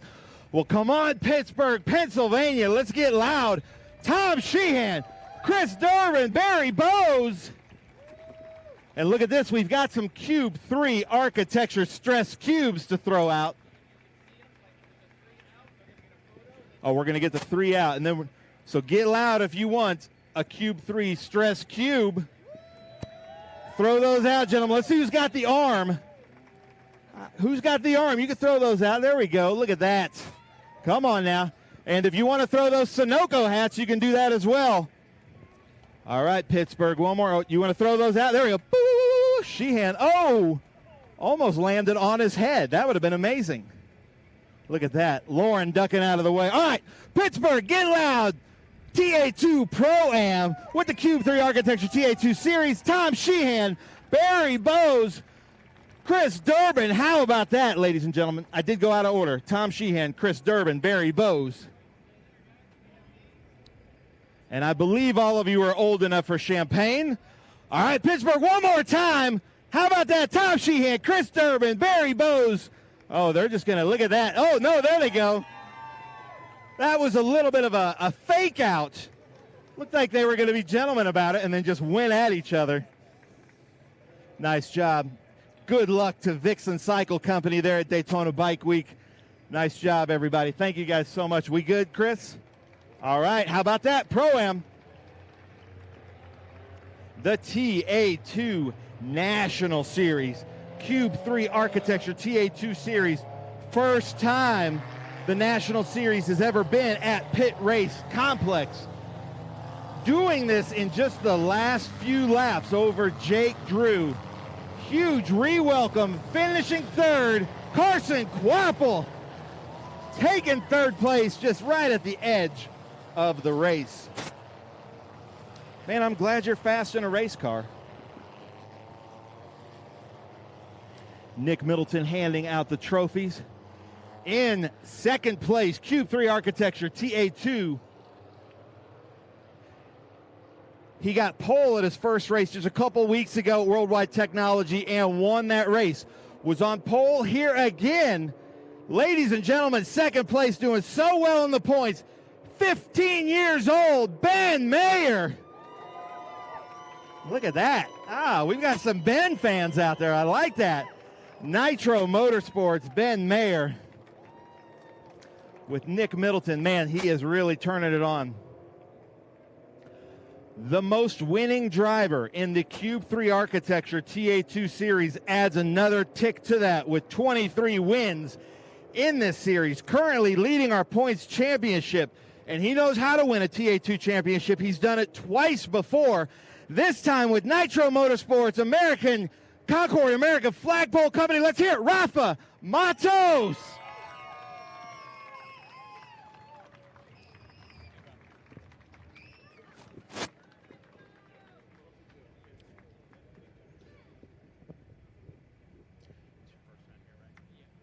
So, ladies and gentlemen, Carson Quapple, first time here. You can see we had to kind of duct tape some patches on here. I love it, but man, unbelievable hustle out there. You just kept climbing and climbing. And where were you finally able to get Jake Drew? Yeah, he was able to. We were able to catch him kind of throughout that long run there at the end, and kind of ran him down within striking distance, I guess you'd say. And he got him locked up going into 3, and I just got a good run off the turn 6 on him, and just climbed the hill better than him, and was able to get to his outside and complete the pass. But just was an overall great day for us. Qualified not too great in 10th, and just really had to just stay on track and learn as much as we could, while also obviously trying to drive up. And can't thank all the guys at Scott Legacy Racing for giving me a great car, and Chevrolet, Scott Speed, and Josh Wise for giving me this opportunity to come out here and run. But it was a lot of fun.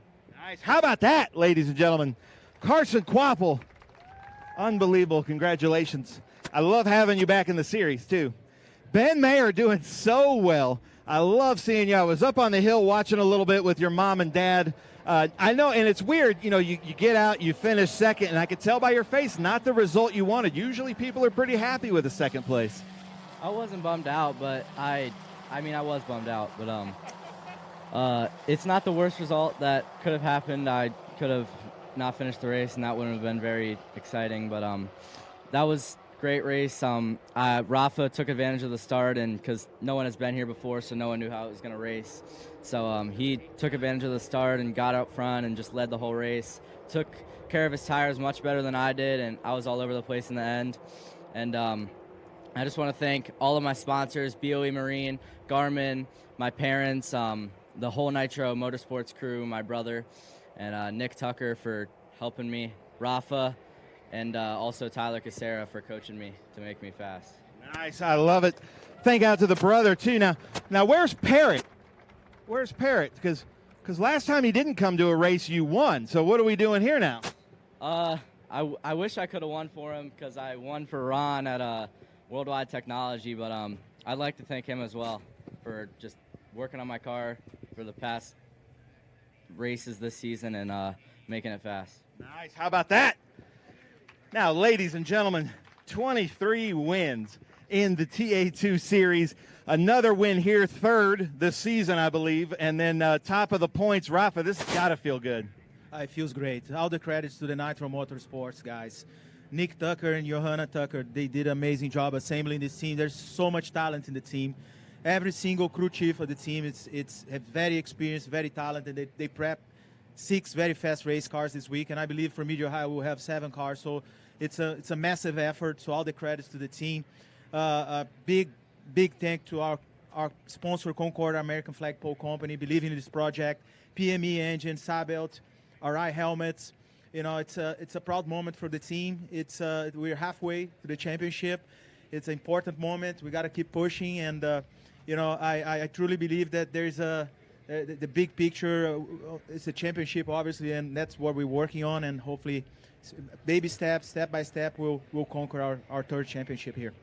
Nice. How about that, ladies and gentlemen? Hold them up high and proud. I'm liking this crowd, Pittsburgh. We're going to get louder, though, okay? Can we get louder? Come on now. Yeah, we're going to do this. Hold these Cube 3 architecture stress cubes. Augie, you and your family, they have fun? Nice. I love it. All right, come on now. Get loud. Carson Quapple, Ben Mayer, Rafa Matos, Cube 3 Architecture TA2 Series. All right, you can throw those things out if you want, or if you want to keep them. If you're stressed, you can. Ben throws it at his brother, not to his brother. All right, and you can throw out those hats if you like, or you can keep them. Who wants a hat from Rafa Matos? Oh, there we go. I like that. Right at Chris, too. All right, Pittsburgh, come on. We're getting to the last chances here. Let's get loud. Carson Quapple, Ben Mayer, Rafa Matos. How about that? Aaron Creed, you give this a thumbs up? Great race? Nice. I thought that was a fantastic race. We love being here at the Pitt Race Complex. Unbelievable track.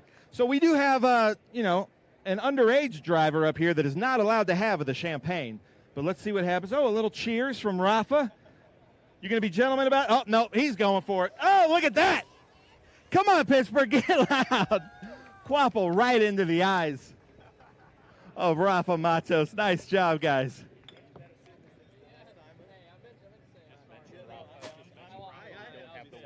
Okay. I don't know what's happening up here, but there's some apologies for something that happened a few races back, so that's kind of cool. So, Chris, we don't have the watch, but I need to mention Rafa Matos is our Omologato fastest lap leader. He gets a free Omologato watch, so how about that? We don't have the watch. Sorry, Rafa. You guys are actually excused. Nice job. Legacy, that duct tape held up pretty well. Nice job on that. Add a costume designer to your resume. Here you go, Carson. Hand that out. All right, so, yeah, you're good. You're excused. Thank you. Our cool box, cool move of the race. This is a cool story.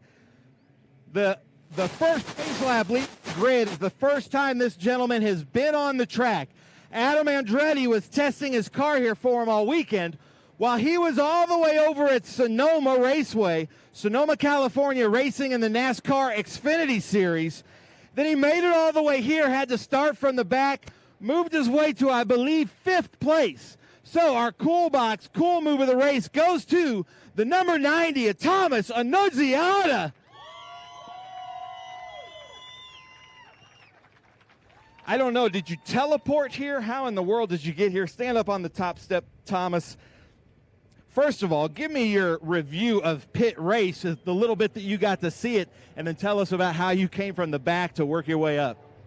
Well, first of all, I want to thank my sponsors, Decorator Unlimited, Bayshore Mortgage Funding, and Chip Boys, and Nitro Motorsports. They gave me a great car. Yeah, the track was cool. It's not the raciest track. It's definitely difficult on tires. I was out of tires at the end of it, but it's fun. You can really take advantage of people when they mess up the first part of the chicane, because once they do that, they have no line through the rest of it. So definitely cool experience.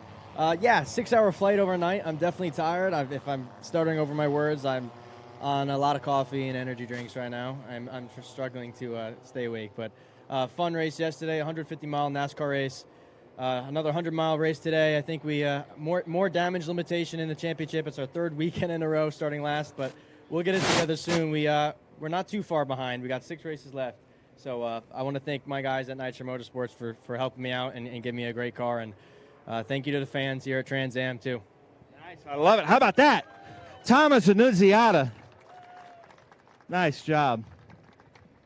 Well, Thomas, congratulations. One thing I want to say is I watched the race last night, and talking about the Cube 3 Architecture TA2 Series as a great driver development series, I believe in watching we had 3 in the top 5 last night at Xfinity moving their way up. So that was really cool to see. Big congratulations out there to Doug Peterson, 3-Dimensional Group, and Austin Green, who had a great race there last night. Jonathan, I'm going to send it back to you in the booth. Thanks, Ben. Great stuff, and congratulations to all our winners. But a great weekend finished off there by Thomas Annunziata. And that concludes our coverage of TA2. But don't go anywhere, because we're coming back at 1:30 Eastern Time. That's our local time here in Pennsylvania, where the most powerful 850 brake horsepower Trans Am cars of TA will be in action, presented by Pirelli. But until then, stay with us. My thanks to all RMAV viewers. This is your Trans Am station.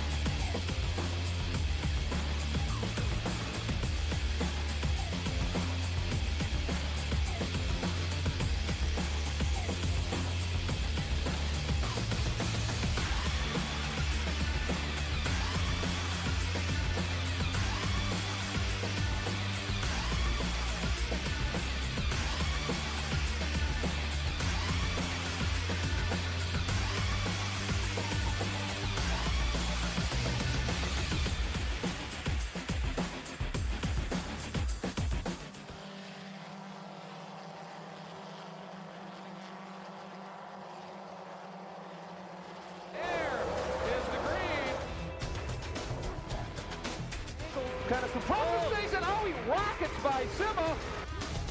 There's Boris said. One of the ways you overtake here at Sebring is really good in the braking zone, like this one right here. Both go around. There's the green. We are back and at it. Watch this. Oh, Lagarde, Miller, Lagarde.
You've got a business to run, big and heavy products to ship, and customers who need them now. When you've got the right driver and the right equipment, you can bet on a spectacular result. Bennett understands complex logistics and puts the best team, the most time, and the latest technology into every customer relationship. So you can sit back, relax, and enjoy the race. Let us handle the rest. Together, we can move anything. Taking on the challenge, moving ahead. It's about going further, faster. At Customers Bank, we know that great things happen when you combine the best of technology with a deeply human touch. So we offer a wide range of personal, small business, and commercial banking solutions with outstanding personal service, giving you the edge you need to take on tomorrow.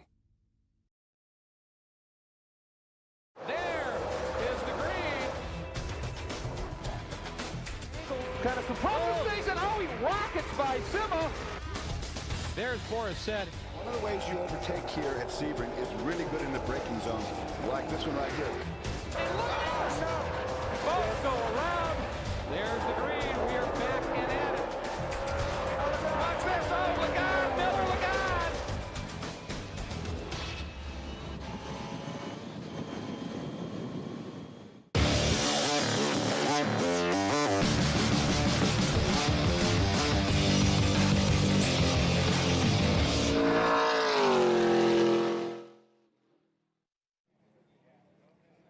Hey everyone, welcome to Pitt Race here in Pennsylvania as we get ready for the Trans Am Series presented by Pirelli. Beautiful day here in the rolling hills of Pennsylvania. We're about an hour or so south of Pittsburgh, and it's a glorious day as we get ready for TA, XGT, SGT, and GT classes all racing against each other. And alongside me today will be Josh Hurley, and I'm delighted to have him because he's just been out there in anger, so he can tell us all about this track. Josh, how was your TA2 race?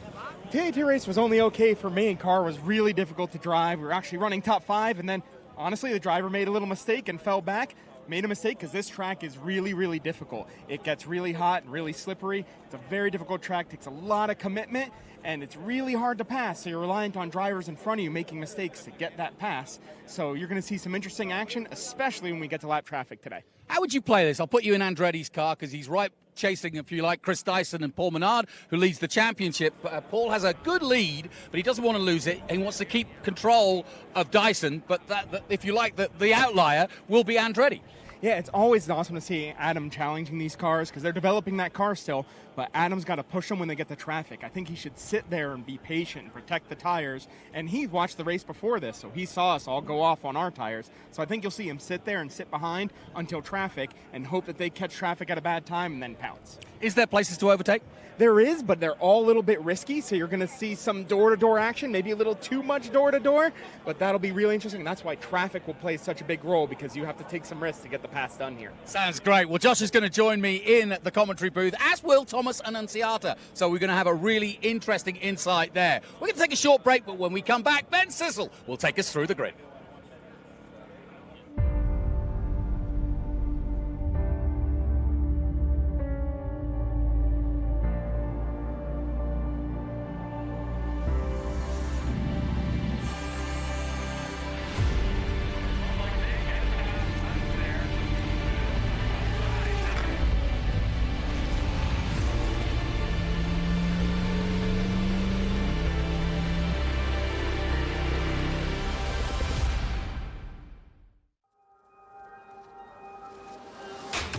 Good is this? Look at this view from Losowski.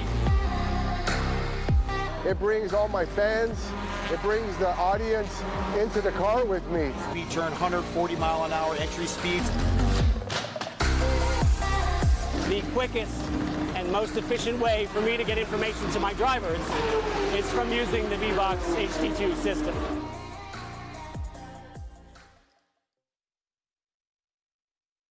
Well, ladies and gentlemen, welcome to the Pitt Race Speed Tour. This is our fan walk, grid walk with TA, SGT, and GT. But first, I want to start with like my hero. Look at this. You can see kind of this helicopter tape. They still put the toe sticker on there per the rules, but Colin Cohen in practice had a huge off. And Colin, I got to say, watching it. I watched it in race control. I thought your weekend was over. Talk about some hustle from the Norwood Auto Italia group. Isn't it amazing? It's like a jigsaw puzzle where every piece is a different shape, different color, and no picture to go by. Chris Coffey did an amazing job putting this car back together again, and with the run that we've had in the paddock, it looks like it'll last. So I'm lucky. Nice. I love it. Well, how about that, ladies and gentlemen? So starting from the back, and then we've got here Tommy Dreese having to start from the back. I'm seeing from his crew that Tommy's not here, which is pretty normal. You know, to ask Tommy Dreese to be on time for things is just beyond reason. But he's here with this Lucas Franklin Road Apparel, Showtime Sports, Mav TV. But because he's running from the back, he's in a new car, he has to start from the back. But then, talking about that, starting from the back, Amy Ruman, two-time champion, she has a different reason. She was at her nephew's graduation, is that right? Yes, yeah. We were in Washington, D.C. for my nephew Bobby's graduation from Sidwell Friends High School. So we had a party and a family commitment we had to deal with yesterday. So we had a really good time, but we wanted to make the race, so we're here today. And we'll start from the back, but I think we're going to be quick. I've been here before. I was one of the few that raced here like 8 years ago, I think it was. So we've been here. I think we'll be good. But this McNichols 23 Valley Chevrolet should be fast. Awesome. So we're going to move up through here. Amy, welcome. Then we've got Kaylee Bryson back here representing Sam Pierce Chevrolet LSI. Richard Grant, who just a year ago celebrated 50 years of racing. And now, this weekend, his brother Milton, racing side by side, is celebrating Milton is celebrating his 50 years this weekend. Richard Forsyth doing really well in SGT, I think leading the championship. Then here's Chris Coffey. We talked about Norwood Auto Italia and all the work he had to do to get Colin Cohen going. But he's doing really well, leading the championship. Josh Carlson, who's getting in the car, and we're going to talk about him later because he brought us Arcade Matt, who's going to be bringing us the driver start command. Lee Saunders is back in this slick black Dodge Viper. Always really fast, but this car always looks so fantastic. So Lee Saunders, great to see you again. Then we come up to the front three here. And we've got Adam Andretti in the Chevy Camaro, the top liner Chevy Camaro. Adam Andretti really fast in this car. I was talking to Tabitha last night. They're still developing this car, but they should do really well here.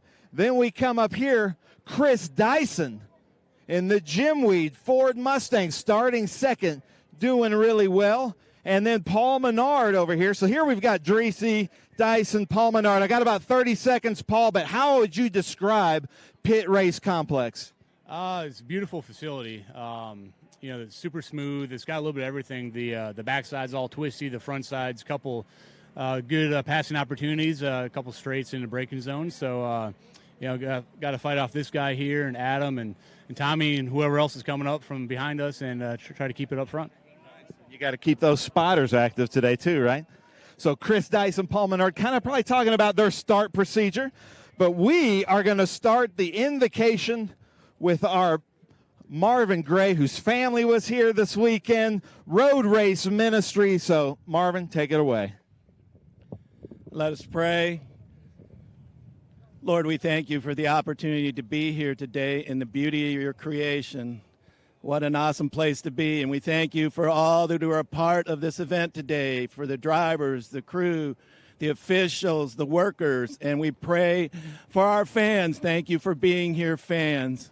And Lord, as we celebrate the memory of the anniversary of D-Day, we thank you for all our troops and safety forces, for all who were protecting us, and for all who families gave the ultimate sacrifice, Lord.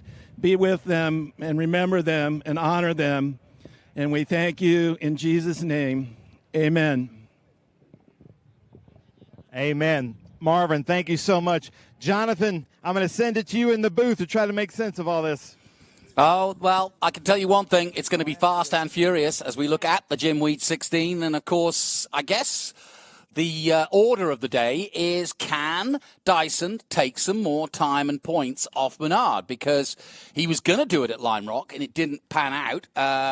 He got turned around on the first corner and then was literally having to make his way back to the front. Meanwhile, Menard was doing the business. But we'll see what he can do to do. Back down to you, Ben. Well, thank you, Jonathan. I'm here with Peyton Conford from just down the road wearing her Elvis necklace, so we love that. So Peyton is going to deliver the national anthem. If you'll take this mic as well. Oh, say, can you see by the dawn's early light what so proudly we hailed at the twilight's last gleaming, whose broad stripes and bright stars through the perilous fight o'er the ramparts we watched were so gallantly streaming, and the rocket's red glare, the bombs bursting in air, gave proof through the night that our flag was still there. Oh, say, does that star-spangled banner yet wave o'er the land of the free and the home of the brave? Peyton Conford, absolutely beautiful, from Elwood City, Pennsylvania. You're a junior in high school? Unbelievable. Well, Jonathan, I'm going to send it back up to you in the booth. Thanks, Ben. Great rendition. Thank you. And that gets us on our way as Misty now starts to flag them out. And talking of flags, you can see they are waving in the distance. But I've got two experts here who can tell me all about the conditions, because I've got Thomas Annunziata, who got a brilliant 5th place last time out, and having come from the back, and the reason he was at the back is he was doing Xfinity in Sonoma on the other side of the planet just a few hours ago. So he's been a busy boy, but delighted to have him in the booth, and obviously he's been out on track, as has Josh Hurley. So, gents, tell me a little bit more about this track as we see Andretti sort of strapping in here. What do you expect? I expect it to be... One sec. I expect it to be very high dig. It's hotter out. One of the things that I learned more when so I was than out your there, race. Yeah. I mean, it was colder when I was out there, but I had to start in the back, and I wasn't really pushing too hard. But you have dirty air, and you have a bunch of other things in the factor. But by the end of the race, with the last 15 laps, I had no tires left, front, rear, all of it goes away. So maintaining the tires and getting under the rubber and having the rubber take you is going to be key. If you get outside the rubber and you go in the marbles, your tire's going to be cooked. So. Okay. Interesting to know, because we'll talk to Josh in a moment. We're just about to join Matt, but I'm really excited to hear from both of you throughout this 100 miles.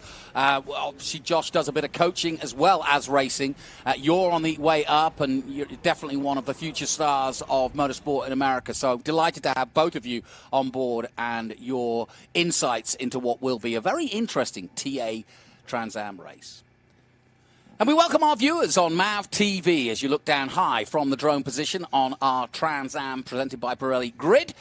We're about to send them out. I'm Jonathan Green, and alongside me, I'm delighted to be joined by Thomas Annunziata, who, of course, races for Nitro Motorsport and will be racing once again with us next time out. He's had a busy weekend. Josh Hurley for BC Cars, also racing in the last race today in the Trans Am TA2 race this morning. Conditions have changed a little bit, Josh. We just spoke to Thomas about just, tire deg. How do you manage that then? This is the conditions I actually wanted for our race. So these Okay. guys are lucky. Managing the deg is really interesting. And actually, back at NOLA, we got to see a great example of it from Chris Dyson, of really taking care of the car Right. and setting up the car appropriately for it first. So you got to take a risk of when in the race do you want to be fast, in the beginning or the end. If you want to be fast at the end, you're going to run that car softer and sacrifice some of that pace in the beginning. You're also going to see these guys really rolling on the throttle gently, and they may be hunting for areas where there isn't rubber. They don't want to get outside of the rubber out in the marbles, but to the inside of the rubber the rubber gets greasy in the heat, so you might see them take some tighter lines to stay out of that rubber to save those tires and get some grip and some purchase. So we should see some of that out there. Josh, while I remember one of the stories of the weekend was definitely Tommy Dreese. And we'll tell you about that in a moment because we're about to get underway. So let's head down once again to Ben Sissel. Well, thank you, Jonathan. This is so cool. We have Arcade Matt, who's a friend of Josh Carlson, who's racing with us. You can see the Atari hat going on. But in this fan walk, grid walk, he was recognized a few times as Arcade Matt. So I have to ask you, because we've been looking at your videos and your content, so much fun, especially as an arcade fan. That's like my generation. But where can we find your stuff? Thanks, Ben, for having me. You can find me on YouTube, TikTok, Facebook, pretty much anywhere these days, Instagram, and we do arcade content. It all started even with that claw machine. You know, they seem rigged, but I've kind of proven them wrong, you know, by studying those things and trying winning all them plush toys over these years. So it's been a blast. So you're just saying I'm unskilled. That's my problem? Yeah, you just need the tips, man. That's it. And that's where we can find tips on how to win claw machines? And more tickets, too. The guy that I met here today was like, I'm winning lots of jackpots thanks to your videos. And I love to hear that. That's so awesome. So you're going to be rooting for your friend Josh Carlson. I'm sure hopefully you're going to go up onto Spectator Hill. You're from the Pittsburgh area. This is so cool, isn't it? Yeah, this is amazing. I've never been here before. This is just awesome. We got a beautiful day here in Western Pennsylvania, and what more could you ask for? So you actually take the mic, be obnoxious, and deliver the most famous words in motorsports. Drivers, start your engines! And with that, Paul Menard replied with the roar of his engine, said, anything you can make loud, I can make louder. I love it. What a great intro. And yeah, so if you want to get down to Coney Island and you want to get your fluffy toy, yeah, that's the man. Arcade Matt, that's who you ask for. Got some good stories. I was just about to allude to the fact that Tommy Dreese is going to start at the back. And he was explaining to me last night, and Josh, we talked about this. He was getting basically rear hopping under braking. Explain, A, what that is, and B, what it can feel like.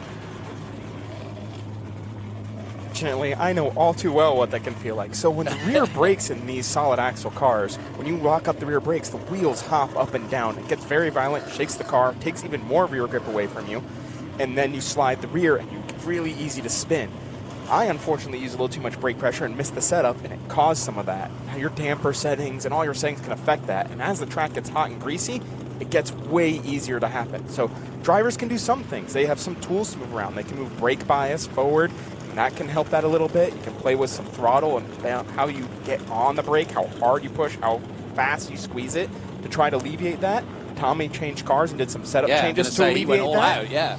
And actually, that's something we're going to be looking for, because that's how you can pass some people, as Thomas knows, because Thomas here got by me when I axle hopped. Yeah, Mr.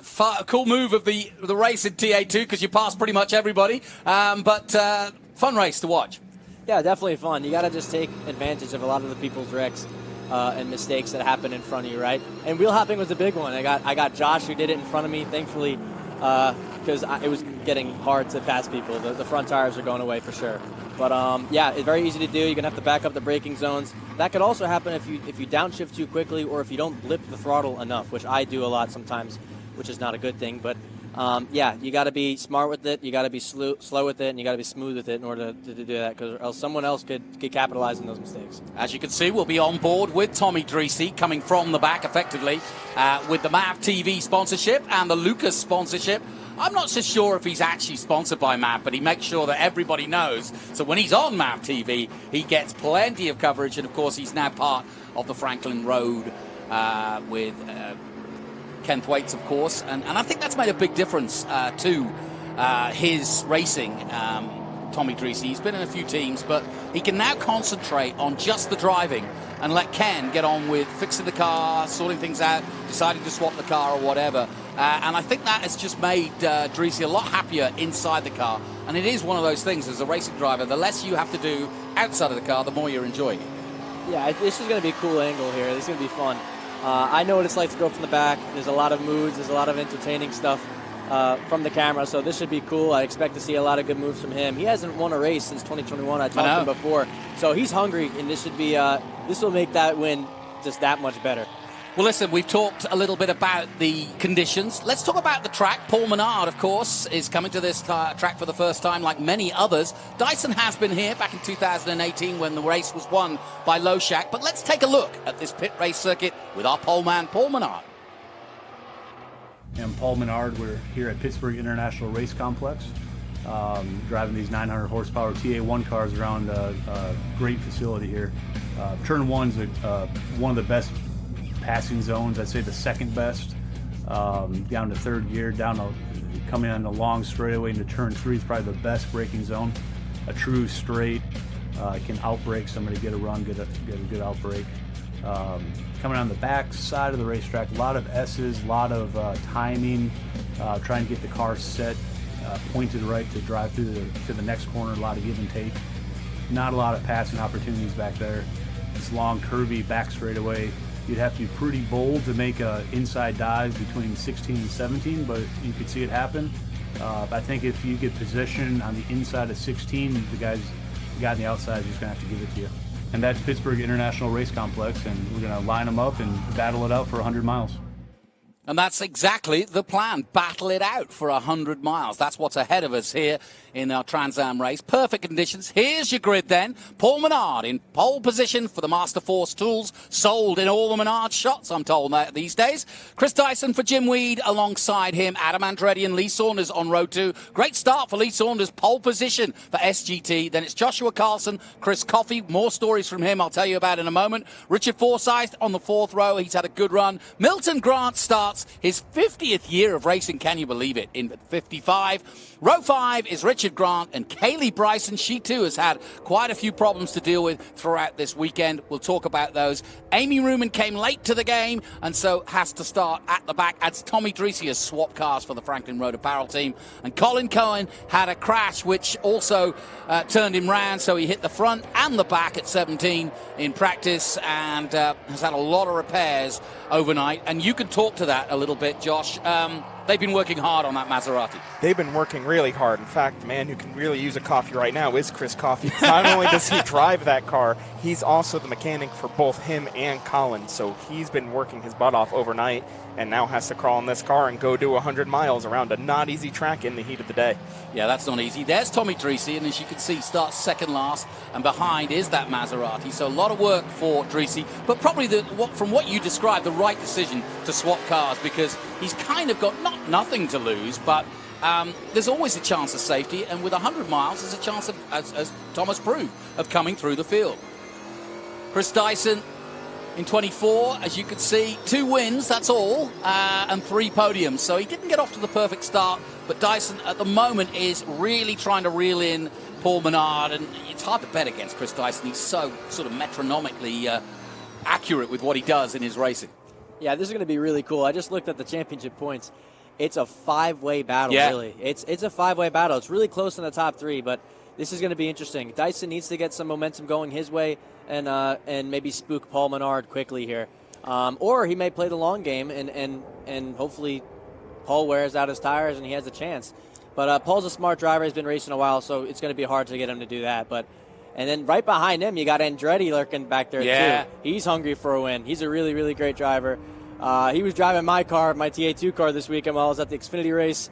Very respectful, unbelievable driver, big name, and I expect to see some big things from him this weekend. Yeah, he won on his birthday at Road Atlanta, and he wants to do the same again. And I think he's kind of, obviously he was here in the booth talking through your race, but I think he's keen on letting Menard and Dyson kind of take strips off each other, and he'll just slip through when he's good and ready.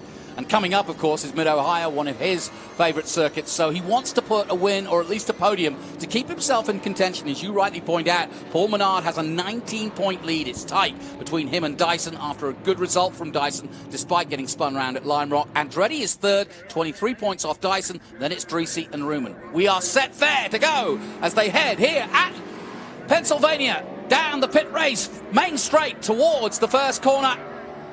And Menard under pressure already from Dyson. Good start from all 3 of the top 3, and they slot into position as expected. And Menard takes the whole shot and heads down towards the bowl for the first time. Good clean start, gents. Looks like Dyson just got a bad exit out of there. He got loose on the exit of turn 2. He would have had a really good shot going into this corner, but he didn't get to close enough to Paul, and Paul didn't have to defend, so now he's going to have to put pressure around the rest of the lap. But it is interesting to see, much like Nola, if you were watching Nola, Dyson's car looks way softer than Paul. And at the race at Nola, what we saw was Paul drove the tires off a little bit with that harder setup. You can see Dyson's car. You see that nose rise and go up and down a lot more than does Paul, so that means he's probably set up for a longer run. That's interesting you mentioned that. I mean, obviously your eagle eyes see so much more than we do from the outside, but is that a factor when you're setting up the car that you've got to think about how stiff you go, because it can actually make it worse for the tires? Absolutely, especially in both the TA2 and these big TA cars. It's a little less of a factor for the XGT and SGT, but for these TA cars, it's critical, because the stiffer it is, that energy within the car accelerating has to go somewhere. If it's stiff, it puts that energy right into the tire. If it's soft and you allow it to move, that shock absorber can absorb that shock, and instead of putting in the tires, it goes into the damper instead. See, Thomas doesn't have that. They just threw him in this morning and said, go. Yeah, I didn't really know much about the car, honestly. It was okay. Needed a little bit of work, but just jumped in and drove. Yeah, it was definitely fun. But if you look here closely, Paul Menard is pulling away a little bit. Looks like, I can't tell if he's charging hard right now or Dyson's backing off. But Paul has a bit of a gap right here, and so does Andretti. Looks like they're all separating a little bit more here. They might be playing the long game. We're also keeping an eye on Amy Ruman, obviously, and Tommy Dreesy, both of them starting at the back and both of them moving forward quickly. Amy not here for the first day. She had a graduation to go to, not her own, her daughter's, I think, and Tommy, as we heard, has swapped cars. But because they've got 850 brake horsepower under the hood, it's not going to take long for them to get through the production classes. But that's a factor, isn't it? Where you've got to factor that in, that you're going to come across cars that are actually running at a different pace. And how about this? Wow. Andretti's got past our champion, because Andretti in the Burton chassis is ahead in second place of Chris Dyson, who's now dropped down to third. Yeah, it looks like Dyson had struggled off the start of this race. I'm not sure if his tire pressures are lower than everyone else's or he's really trying to save. But he's struggling to keep up with Paul, and Paul's got a huge gap now. He's gone. It looks like 2-3 seconds now. Andretti's now, it's now his turn to try to catch him. Well, an interesting start, and as you say, Menard is just on a tear. Look at him go. He's in the distance. And now we've got a clear shot with just second and third. And when they come across the line again, we'll see just how far Menard has done. But this is an impressive start by Menard as he heads down the back straight towards the Cube 3, turn 17 complex. Yeah, this is exciting. Let's see what Andretti's got. He's starting to gap Dyson here. There it goes. The car looks really, really good. And while we were talking about that, we have Dreesy, who passed, I believe, Carlson. He passed Carlson. He's making his way up the field as well. He's up to 6th already. Look at that. Really impressive. Sixth place from Dreesy. He is in the mood, isn't he? I said he's got full concentration now. Well, there's no question that he's on the move. And so too is Ruman. She's up to 4th place at the moment. So really impressive. But just to conclude, it's Menard, Andretti, Dyson at the top 3. Menard pulled 4.6 seconds, 3 seconds in one lap. He is rolling right now. That might not be good for his tires at the end of this race. It could get close at the end of this thing. Yeah. Well, these two are going into battle, as you can see, Andretti and Dyson. But Ruman, what a start from Amy Ruman in the McNichols 23 Corvette. Two-time champion, remember.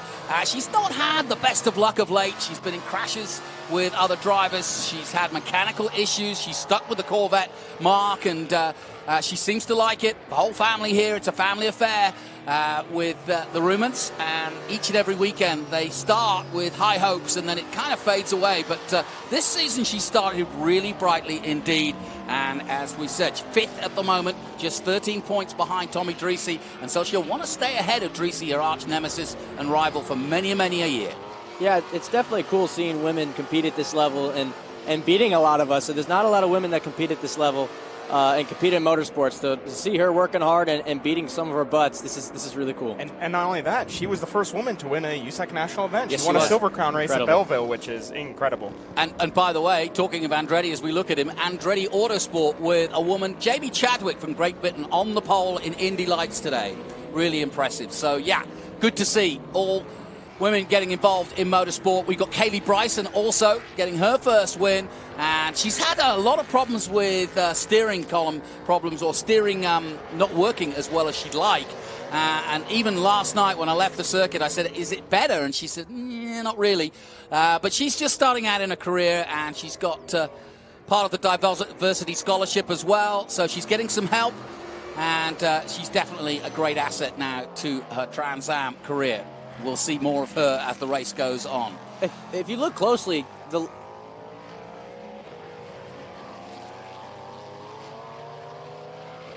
Welcome back, our viewers, and go ahead, Thomas, you were about to say. Yeah, if you look closely, last lap, Andretti and Dyson were within a tenth of Paul Menard's lap, so this is looking promising. They're not closing in yet, but the lap times are getting closer. And our MCO Gear lap leaderboard tells us that Menard has led all 3 of the first 3 laps. That could change, though, if these two can get a hurry up and start to catch him. And I think Andretti, look, now you see it from the drone. You can see the gap he's got, but it's not insurmountable. If you saw that shot, Thomas, you'd say, oh, I can get him. Yeah, it's not that bad. It's honestly not moving too much. I think this is I think Andretti and Dyson are playing the long run here. And you got Dreesy back up to 5th now. Yeah, and this is what you saw at NOLA. You saw Chris sit there and wait, and it took until about the last 15, 20 minutes, and then Chris was able to pounce and get Paul, especially once they got to traffic, because the tires matter even more when you're trying to get around these slower cars, especially here, because if you catch a lap car in the S's, you have to make a risky move. You can't just use the 900 horsepower to blow by them on the straight if you catch them there. Let's see the gap here. Yeah, you'll see the gap. Menard crosses the line now, and let's have a look at it. It was 4.3.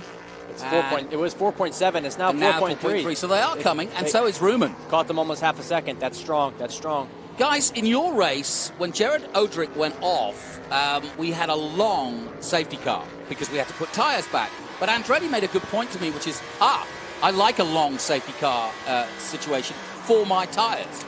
I would agree, yes. I mean, you get to cool them down, you get to cool the brakes down, you get to cool everything down, including the driver. It is very, it is very hot in those things, and it is very physical. So you get a chance to regroup, talk to your team, and figure out a game plan on how to gain some spots quickly. Because during those yellows, that's when everyone's the closest. Where I'm the other way. This might be some you first experience. I like the really long run in the tire dag because I know how to manage the tire and take care of that. That's it. So everyone out there kind of wants something different. So the yellows offer a little bit of both. It helps some guys out, hurts some others. Dyson probably doesn't want a yellow. Paul's probably hoping for a yellow halfway through. Well, I was about to say, yeah, if you are hard on the machinery, especially when the tire dag is going down, you would like to cool them off a little bit. Andretti was showing that nobody was weaving in the time that you were in that long period. And so, yeah, that makes a difference. Oh, yeah, for sure. And listen, today in today's race for me, I wanted those cautions. I needed them. My car wasn't exactly where I needed it to be. And it helped me gain more spots, and it helped me get around you, Josh. But there are some instances where, like, my car's great, and I'm better in the long run. And when these cautions come, everyone else's tires are better, right? They're not gonna wear off anymore. So you run out of laps, run out of time to be able to get that advantage in tires. So it doesn't always work, but sometimes it does. And in this case, it didn't go Josh's way today, but yeah, definitely important. You're listening to Thomas Annunziata from New Jersey, and if you're wondering why he's alongside us this weekend, it's because he's had one heck of a weekend in his young career, almost doing most of the 500 miles almost, but what was it, 350 miles you did racing in this weekend? Yeah, 300, I believe, actually, I'm not sure. I think it was either 150 or 250 miles yesterday in the Xfinity race. If you want to count the practices and qualifying, then you're probably right. And then a 100-mile race today. So not on much sleep. Took a red-eye flight, 6-hour flight. So I landed at 6 a.m. this morning. No sleep. I'm exhausted. I'm tired. So forgive me for stuttering. I'm tired. I'm tired. No private jet like Kyle Larson doing the double? Come on, yeah, man. Come on, man. It broke down. So we're on board with Chris Dyson and the Jim Weed 16 as he tries to close in on Andretti. You can see it clearly here. And it's interesting to watch the lines. Guys, if you spot something, shout out immediately because you guys are evil-eyed when it comes to looking at the onboards. Well, we got to keep close to this gap. We got to keep these fans excited. It's 4 seconds now. 3/10 that lap again. Yeah. Paul Menard jumped it on the restart. Got a huge gap within the first 3 to 4 laps, but it looks like it's starting to fall off, and these guys behind are starting to gain. Just a quick check, Josh Carlson leading in SGT at the moment, ahead of Lee Saunders. Lee Saunders took the pole in his famous 84 Viper, but it's the number 36 of Josh Carlson, who's the youngster leading the way in SGT. Don't forget Chris Coffey going good in 9th position, and like you say, he's had a big night too, preparing his teammate's car. Colin Cohen, who's still at the back. Richard Grant, Milton Grant, celebrating his 50th year of racing. Josh, can you see yourself doing 50 years of racing? Absolutely. I could see it doing more. They'll have to pull me out of the car when I'm dead. Great. Like, I love doing this. I don't never want to stop. Even if you have to drive slower stuff, it doesn't stop being fun. And Thomas, like I said, it's great to finally get you in the booth, but we're hoping for NASCAR for you. That's the plan, right? Yes, that is the plan. Been working on it for a while. Started watching Lightning McQueen when I was younger, and that was always the goal. Days of Thunder. I always wanted to be in NASCAR. And it's so surreal that it's starting to happen and starting to become real for me. So just got to keep grinding and keep working hard, and things will come. The problem you got is you're going to get there eventually, and we're all going to go, there he is, but then you're going to look across the view there, and it's going to be Brent Cruz, Connor Zillage, everybody you've raced through on the way up. Yeah, it's funny. I mean, NASCAR used to be a bunch of the dirt racing guys, which it still is. That's how you get there. But now it's a lot of the road course go-kart guys that are jumping in. Connor Zillage, Brent Cruz, both karting world champions. I joined a little bit later. I never went to Europe, but I grew up racing with them in the national stuff. We were all fighting for the victories there and fighting up front, and I followed them through because I knew the path better than we did. So I followed them through the Mazda, and then came to Trans Am, and now we're going to continue following them through. I remember when you arrived from Miata, you said that you knew Brent, and that was kind of what got you interested. Now, talking of rivalries, how about this one? This is a rivalry between Amy Ruman, champion of Trans Am a few years ago, two-time champion, and Tommy Dreese, likewise a champion in his own right. But these two have had a fair amount of meetings on track, and Ruman has the huge ability to make that red 23 double the size of it and not let Dreese anywhere past. And it's pretty fun to watch because she's done it before, she'll do it today. Yeah, Dreese's coming up soon. Ruman's going to have to make her car 9 feet wide here in order to keep him behind. He's on a mission right there. He wants it. He's gonna get it eventually. Maybe, we don't know yet. We'll have to see. What Rumans was gonna have to do is she's gonna have to make him work hard for it, and hopefully Dreese burns out his tires. Well, Tommy's watched Days of Thunder. Sometimes he's okay with rubbing his racing. Sometimes, so this could get interesting. Got a nice match set of tires, huh? Yeah. Well, this battle's going to rage on, but it's still Menard, Andretti, and Dyson. That's your top three. We're watching this battle for 4th place between Ruman and Dreese, both of them coming from the back. Then it's Carlson leading the way in SGT. And here comes Dreese, getting very close indeed. So as this race continues, a long way to go yet. 8 of the 36 gone, and it's still Menard leading all the way. Where would you make your move if you were Dreese? You'd have. I mean, this track's interesting, right? There's a lot of corners. Well, there's one groove for one. There's one groove, so you can't go outside that groove. Very easy to make mistakes. But there's a lot of S's. So the first S of that corner, the first corner of those S's, you're gonna have to nail it. Because if you don't nail it, the rest of those S sections are gonna be messed up. And on top of that, so you got rhythm and setting up corners where you get to set them up for the next corner. But then you got hard braking zones as well and long straightaways. So it's got a combination of everything in this racetrack. So I'm excited to see what's going to happen here, and I'm very impressed with Andretti. He's closing the gap. Andretti and Dyson. He's a great driver. He's consistent. He's putting in the laps, and this is what you expect from Andretti. Oh, here we go. And that's a turn 1 classic overtake. And Good Josh, that's how you teach it. Exactly. That's beautiful and clean. Now he's going to get his head down and try to chase those other guys down. Yeah. It's definitely the right decision by Dreese. Whatever was wrong with the other car, he doesn't seem to be suffering at all. As we take a look at some of the traffic now, this is going to be a factor too for just the leaders and the likes of Dreese, is they're going to come up on the production cars very quickly.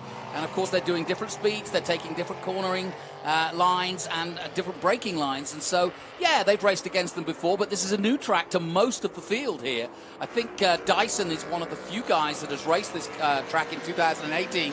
The first time we came here, that was a race won by Lawrence Loshak. Dyson was just starting out at that point, but he has raced here, and a lot of the guys have tested here. So there is knowledge of it. Great view of Dyson here. Really surprised on Dyson with the black to full throttle. He's either taking care of those tires or he's having a problem putting power down. I'm betting it's the first one.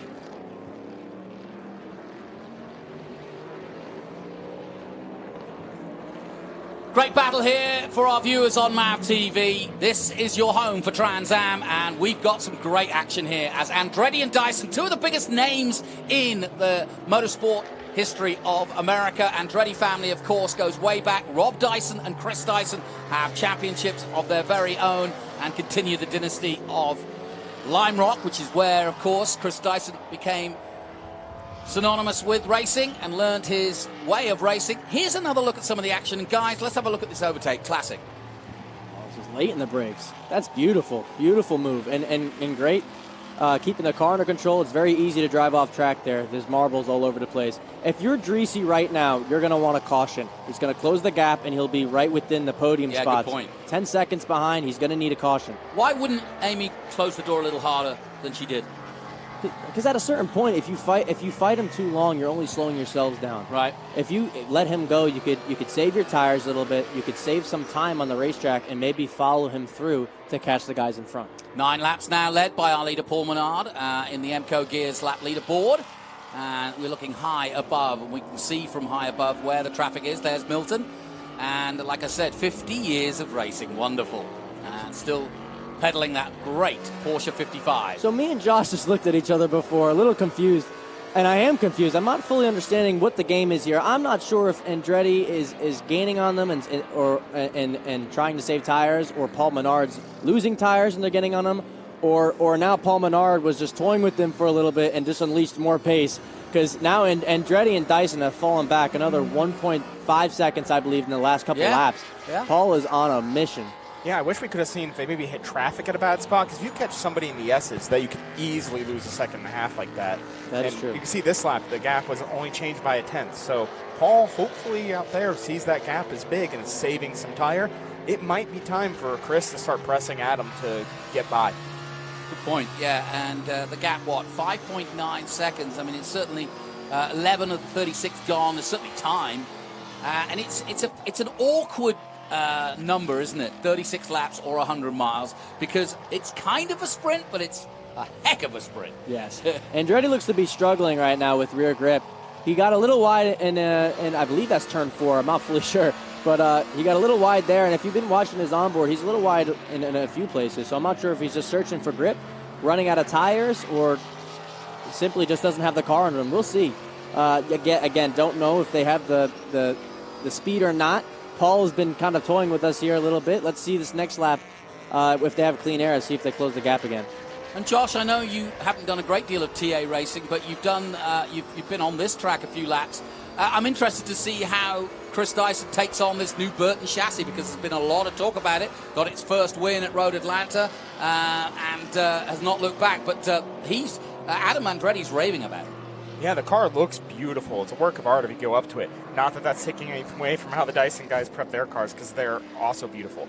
I will say, one of the most terrifying experiences I ever had in a race car was learning this track in a TA car. What happened? I got told by my driver, because I was doing some setup work for him on that I have to get out there and do a data lap. You know, that's doing a lap for someone you're coaching and showing him exactly what you're doing so he can learn off of it, get better. Well, I had 4 laps to learn this place in one of those 900 horsepower monsters, not knowing where I was going, and it was terrifying, because this track is awesome, but there's a lot of blind corners, and there's a lot of braking zones where if you mess it up, you don't just go a wheel off, you kind of go into the barrier. So it was an adventure, but that doesn't take anything away from this track. This track is incredible to drive. I feel your pain, Josh. This track is definitely difficult to figure out in 4 laps, I can tell you that. Didn't have the extra 500 horsepower under me, but it's definitely difficult. Now, Menard coming up on Lee Saunders, who, of course, is in his own battle with SGT. So now it gets a bit dicey, because everybody's in their own sort of bubble here, because they're fighting for their championship. Meanwhile, TA are now coming through, and it starts to get a little confusing, but I'll keep you up to date with what's happening. You're not going to miss anything, that's for sure. But right now, the TA leaders are coming up on the SGT leaders, and making their way through, tiptoeing, if you will, if that's an expression you can use in motor racing. But it is a sense of that. You've got to be careful. You've got to see, how do you judge when you come up on somebody? Do they see me? Do they know it's me? Or how do you go about it? It can be scary. I mean, you don't necessarily fully know. What I like to do is I'll just stick my nose there, and it depends on how they react, right? If they just come straight down, then you know who you're dealing with. If they move out of your way, then you know who you're dealing with, right? So I kind of just stick my nose in there and experiment and if they let me go, then you know what kind of driver they are. But it looks like Paul Menard is catching this traffic at just the perfect time right now. It's definitely not helping Andretti and Dyson here. Like, they're stuck behind them right now. You can see them in the background. But Paul's running a great race, saving tires, and is just catching the traffic at a beautiful time.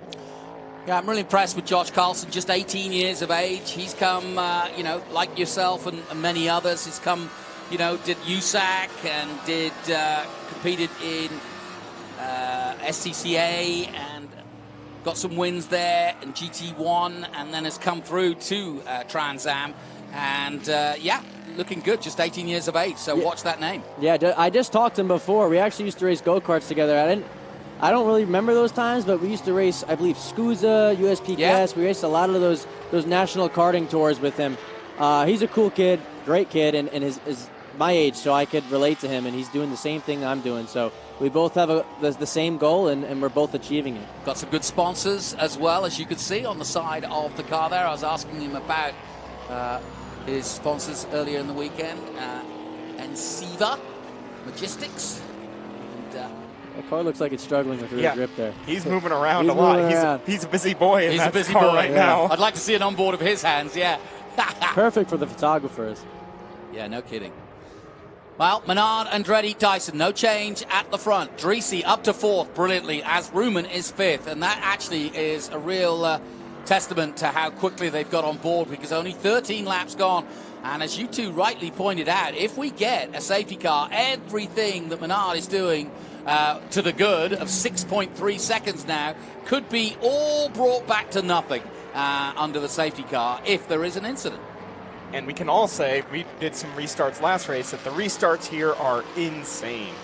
For what reason, though? Turn 1 is just fast enough that it's not a hard braking zone, so it's not easy to blow by him on the restart. Right. And you restart, you approach at a slower speed, so you only slow down a little bit, but it's your opportunity to get by, and everyone's willing to take that risk. So we were going 3-4 wide through there multiple times, and it just stays side by side all the way through turn 5, which is really difficult and creates some rubbing and racing action. Yeah, it's definitely interesting. It's a weird combination. It's a one-line racetrack, so if the leader gets a better jump anyway going into turn 1, you can kind of watch the second place man wide. But the next corner is a couple thousand feet away, maybe 100 feet. That was probably over-exaggerating. But it's far away, a long straight, so you have another chance for P2 to attack the leader there. Well, we have 14 laps in the books. Long way to go yet. We are wondering whether a safety car could change the complexion of this. Doesn't matter if we don't get one. But at the moment, it's Menard, Andretti, and Dyson. Those are the top 3 leading at the moment. I just think, watching this, that Dyson is just waiting. I don't think he has any intention of passing Andretti, and I think he's saving tires behind Andretti. I mean, it's hard to, honestly. He could be waiting, or he could just be, he might be struggling, honestly. I mean, I found it super, super hard to pass a lot of people. You needed to get your elbows out for sure, but I needed those cautions, which helped me a lot too. I mean, this track's very interesting. It's very fast. There's a lot of dirty air. Tires are going away, so it's almost like lime rocking away when the tires go away. It's a lot of passing opportunities, but when you're in that tire saving phase and you're in that tire wear phase, it gets harder and harder to be able to find the grip in order to get around people. Well, I'll tell you what, Paul Menard is in a world of his own at the moment. 8 seconds he leads. I asked him during the lead up to this race just exactly how he felt at the halfway point. Was he surprised? And he pretty much said no. This is what he planned to do. Dyson didn't get off the ground running as we expect Dyson. He's had some bad luck as well. He was taken out by Ernie Francis Jr., of all people, at Sebring. That didn't start the year as he wanted. Then, funnily enough, Andretti tapped him at Lime Rock, his home track where he always wins by a country mile. That didn't work out, but he still got some good points out of it. So Dyson's been chasing it, and with Andretti coming in with his new Burton car as well and taking a win himself and certainly some points, it's changed the face of this championship. And at the halfway point, Menard looking very good for a title. Yeah, and for the people who were watching this who are Trans Am fans and not NASCAR fans, Paul Menard's not exactly an experienced racer. He's won NASCAR Cup races, so if you haven't heard the name before, you should. That's a very experienced racing driver in a Rocket Sports car. And Rocket Sports is definitely not new to Trans Am. No question, indeed. Yeah, and Paul Menard, of course. Menards themselves are a huge sponsor of ARCA. And we welcome once again our viewers back on MAV TV. Yeah, Menards have been a huge part of racing across the board. And I was asking him about the power tools, which is on the front of the car. And he said, well, Master Tools, they're sold in all of our Menards across 15 states. And I said, good to know. And so Paul Menard flying the flag with the family name, but also doing some good advertising for the family business. Nicely done. And the MCO Gear lap leaderboard shows us 15 laps he's led, and in that 15 laps he's got 7.7 seconds. He's totally in control of this of this race at the moment. And guys, would you start to be thinking, you mentioned that Menard can be tough on tires, should he knock it down a bit? Yeah, I mean, you got 8 seconds. There's no need to push any harder, especially if there's a yellow. You do it for no reason. But honestly, I'm really confused at this point. I mean, one lap, Andretti and Dyson are 0.3 quicker. Then the next lap, Paul's a second quicker. Then the next lap, Andretti or Dyson take a 0.7 out of the gap again. So I really don't understand. It was 8 seconds before. It's now 7.7. Maybe it was traffic. I'm not fully sure. But it keeps fluctuating. Yeah, well, look at their last lap. They're all pretty much identical, just with a couple of tenths between them in terms of lap time overall. Bernard doing a 140, Adam doing a 139, and a 140.1 by Dyson. So, yeah. Go ahead. This is going to be interesting. Definitely, we have a battle for P2, that's for sure. And if we catch P1, it'll be a three-way battle. But regardless, it's going to be interesting all the way to the end. I'm not sure who I want to beat who at this moment. Andretti was the guy who helped me get this car in some sort of piece in order to race this weekend, and Dyson's my ride to the airport today. So I don't know who to choose. Well, I think some of what you're seeing might be Dyson suffering in the dirty air a little bit, because these cars are even more susceptible to it than the TA2s are. So I think some of that is Dyson struggling with the dirty air. So I think he needs to start putting the pressure on and try to make it happen now. Yeah, this is going to be interesting. Let's see what we got here. It looks like Dyson is getting loose on the exit. It looks like he gets tight in the middle, probably with that dirty air, and then just spins the tires off the corner. And it looks like Andretti's searching for grip as well. But when you're behind a car in dirty air, you either have to go narrower or wider than the guy in front of you by half a car usually. But just to get some air and downforce on your race car in order to get it around the corner. And in these CAs, it's almost always narrower. When you go wider, they're so wide. They put out such a big aero wake. You go wide, you even lose more. So you almost always have to go narrower with these cars. You would know better than me. But I understand the concept. It should be interesting here. Let's see what Dyson does. See where he searches for the grip, and look at that. Look, again, Menard, 8.2.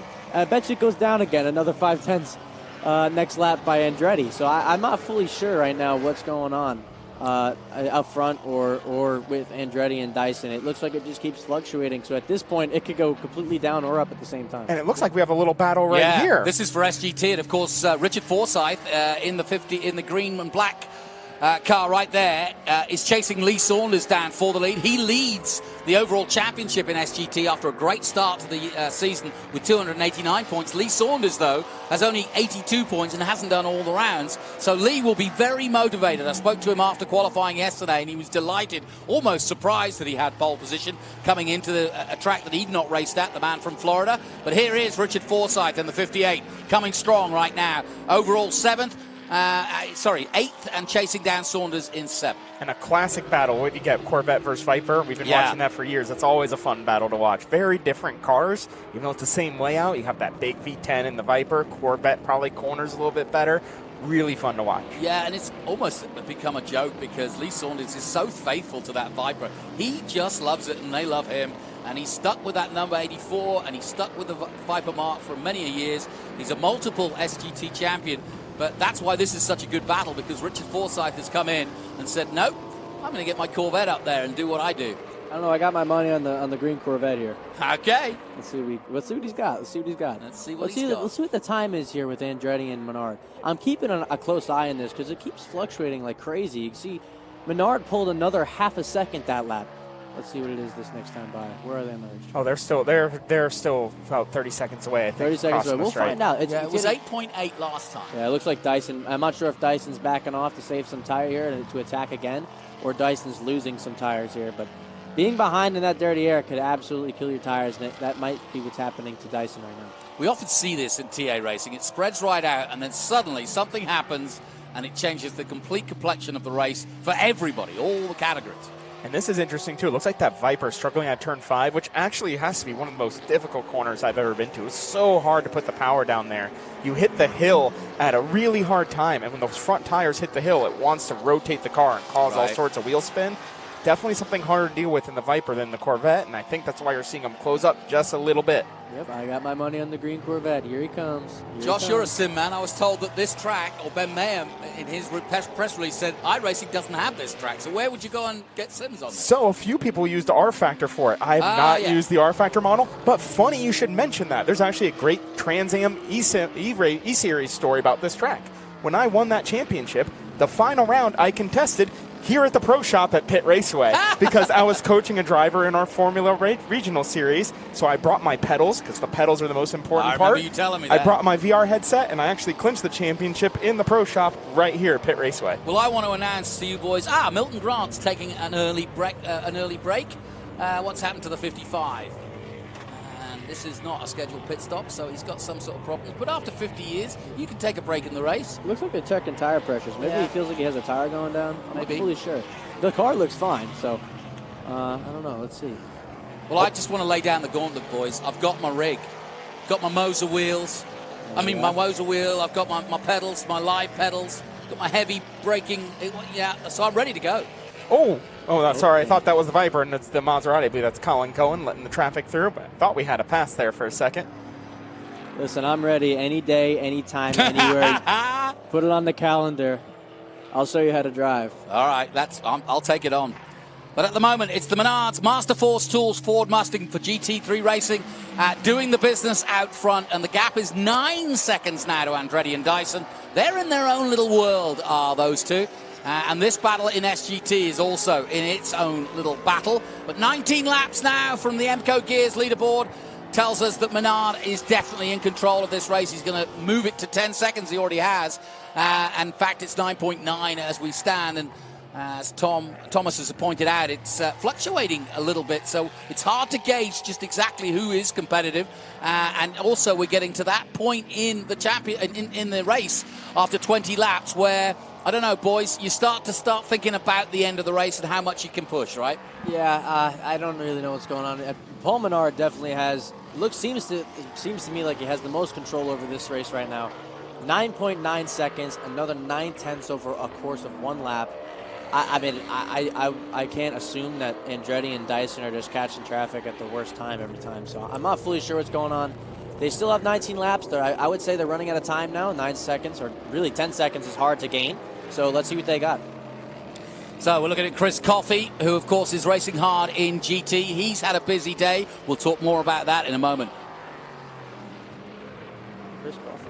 So he's sponsored by Traffic Graphics, and that's out of Dallas, I believe. And he said that, they wanted to paint my car, and I said, go for it. And I think they've done a pretty good job. I think they're advertising themselves well because you can't miss it. Chill out on the front, coffee there, and then the graphics on the side there, and that beautiful Maserati. But he's been working on the other Maserati of Cohen all weekend, all night, yeah? And working on his own, too, because he's supposed to prep and turn his car around. Really amazing guy. Does all the prep on these race cars, gets in, drives them, does a really good job driving the car. I've actually had the pleasure of coaching him and Colin a little bit, and I can say Chris is doing a stellar job, even if he wasn't doing all that work. It'd be really interesting to see him actually have a weekend where he didn't have to work on anything and just had to drive. I saw him last night. Yeah, I saw him last night as I was leaving the circuit, and I was like, I looked at the other car, and I said, it'll buff out. And he just rolled his eyes, with like, no.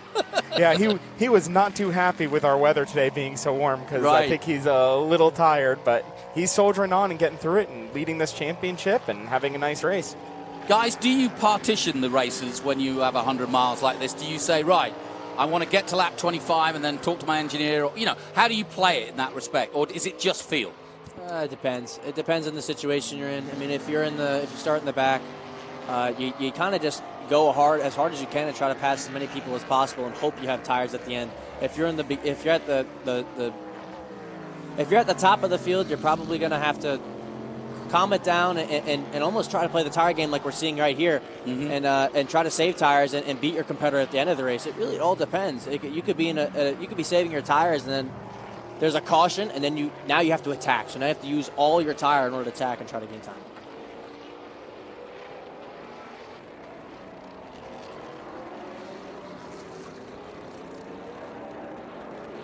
Well, this is a fascinating battle at 160 miles an hour down through the hill country of Pennsylvania. And Paul Menard, a famous name in racing and a famous family name of sponsors, doing the business. He's had a whole career at the very top of NASCAR, Cup Car racing, trucks and Xfinity.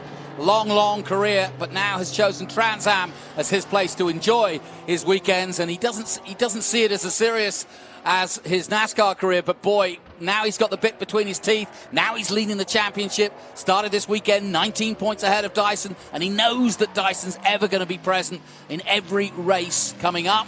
But there's some good circuits to come, from Mid-Ohio to Road America, Watkins Glen, COTA, of course, and VIR. Long way to go yet in this championship, but it would be lovely to see Menard get a championship under his belt, especially with the experience and age he's got. Yeah, Menard definitely has the momentum right now. Same way Rafa Matos has the momentum in the TA2 class, but there's 6 races to go. You got mechanicals that could happen. There's bad days for every one of us, all right? So you gotta bank on those days, and there's weather that could play as well. You just never know when things could happen, and weather could change everything, right? So there's 6 races left, and there's 6 more chances for Andretti and Dyson to close this gap. That's something I'm jealous of you over. Not that you mentioned Rafa, that you have so many fast drivers over at Nitro to overlay data. It must be really fascinating to see the driver differences and pick it apart. Because, I mean, I've known Rafa, actually. We worked at the same go-kart shop. I've known him for so long. But just picking all that apart between you and Ben and Rafa, and there's so many fast guys there, must really help you guys. It definitely does. It's interesting, right? So we got Ben Mayer, Brent Cruz sometimes, Rafa Matos, Tyler Casera, Gonzalez. We're all, some of us are within half a second to a few tenths of each other, and some of us run the same exact time. And we'll look at the data, and we all have the complete opposite driving styles of each other. I'm more of a bonsai into the corner and hopefully make it out. What's his face? Josh doesn't teach bonsai. Nah, Ben Mayer's smooth, calm, collected. Brent's smooth, calm, and collected too, but he's very, very early in the throttle is what I've found to learn from him. And same with Tyler Casera. He's more on the smoother side. But there's just so many different driving styles that all add up to the same exact lap time, and even car setup. We have the exact opposite car setup. That's what I was going to ask. How similar are the cars?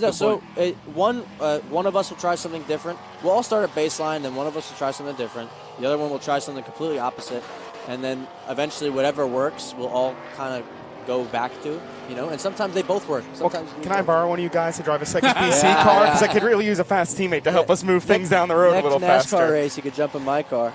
Guys, in a couple of laps, we're going to be down to the last 10 laps, and it's going to be, all right, do something or don't do it at all kind of thing, because they've been like this now for a good half hour, 45 minutes, and neither has given an inch, and they've both kind of kept this pace and distance between themselves. During traffic there a moment ago, Dyson lost out a little bit of time, but has caught it back up now. They're in clean air. What's your thought on how these two will go at it for the last 10 laps? Well, first of all, I think we should put a piece of tape over Menard's name. I'm looking. To me, the leaders are Andretti and Dyson. I feel like I'm watching Max Verstappen in Formula One over the last couple of years. But yeah, I think it's going to come down to a tire management game, and on top of that, I think it's going to come down to lap traffic.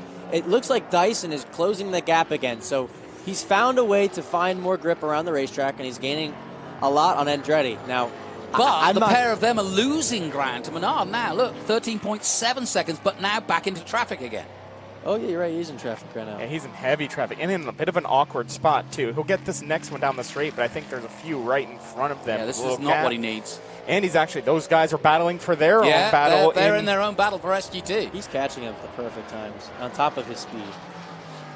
Yeah, I think it's going to be close. I think Andretti and Dyson, I'm not going to choose. I don't want to hurt anyone's feelings. You just want to ride. I'll give you a ride to the airport. I'll give you a ride. It's fine. I'll go to the airport. Don't hold back, Thomas. That's the beauty of... you can say what you like. They won't listen back to the tape. They won't call you later next week and say, what were you saying? It's always fun to be in the booth, see a different perspective. Talking of different perspectives, here's Dreesy getting through on Kaylee Bryson. And you can see them using the technique I was talking about before. You got to stick your nose in there, and you saw Paul Menard doing it before. Stick your nose in there and see how they're going to react and see if they're aware. And once they're aware, you can finally go and trust them.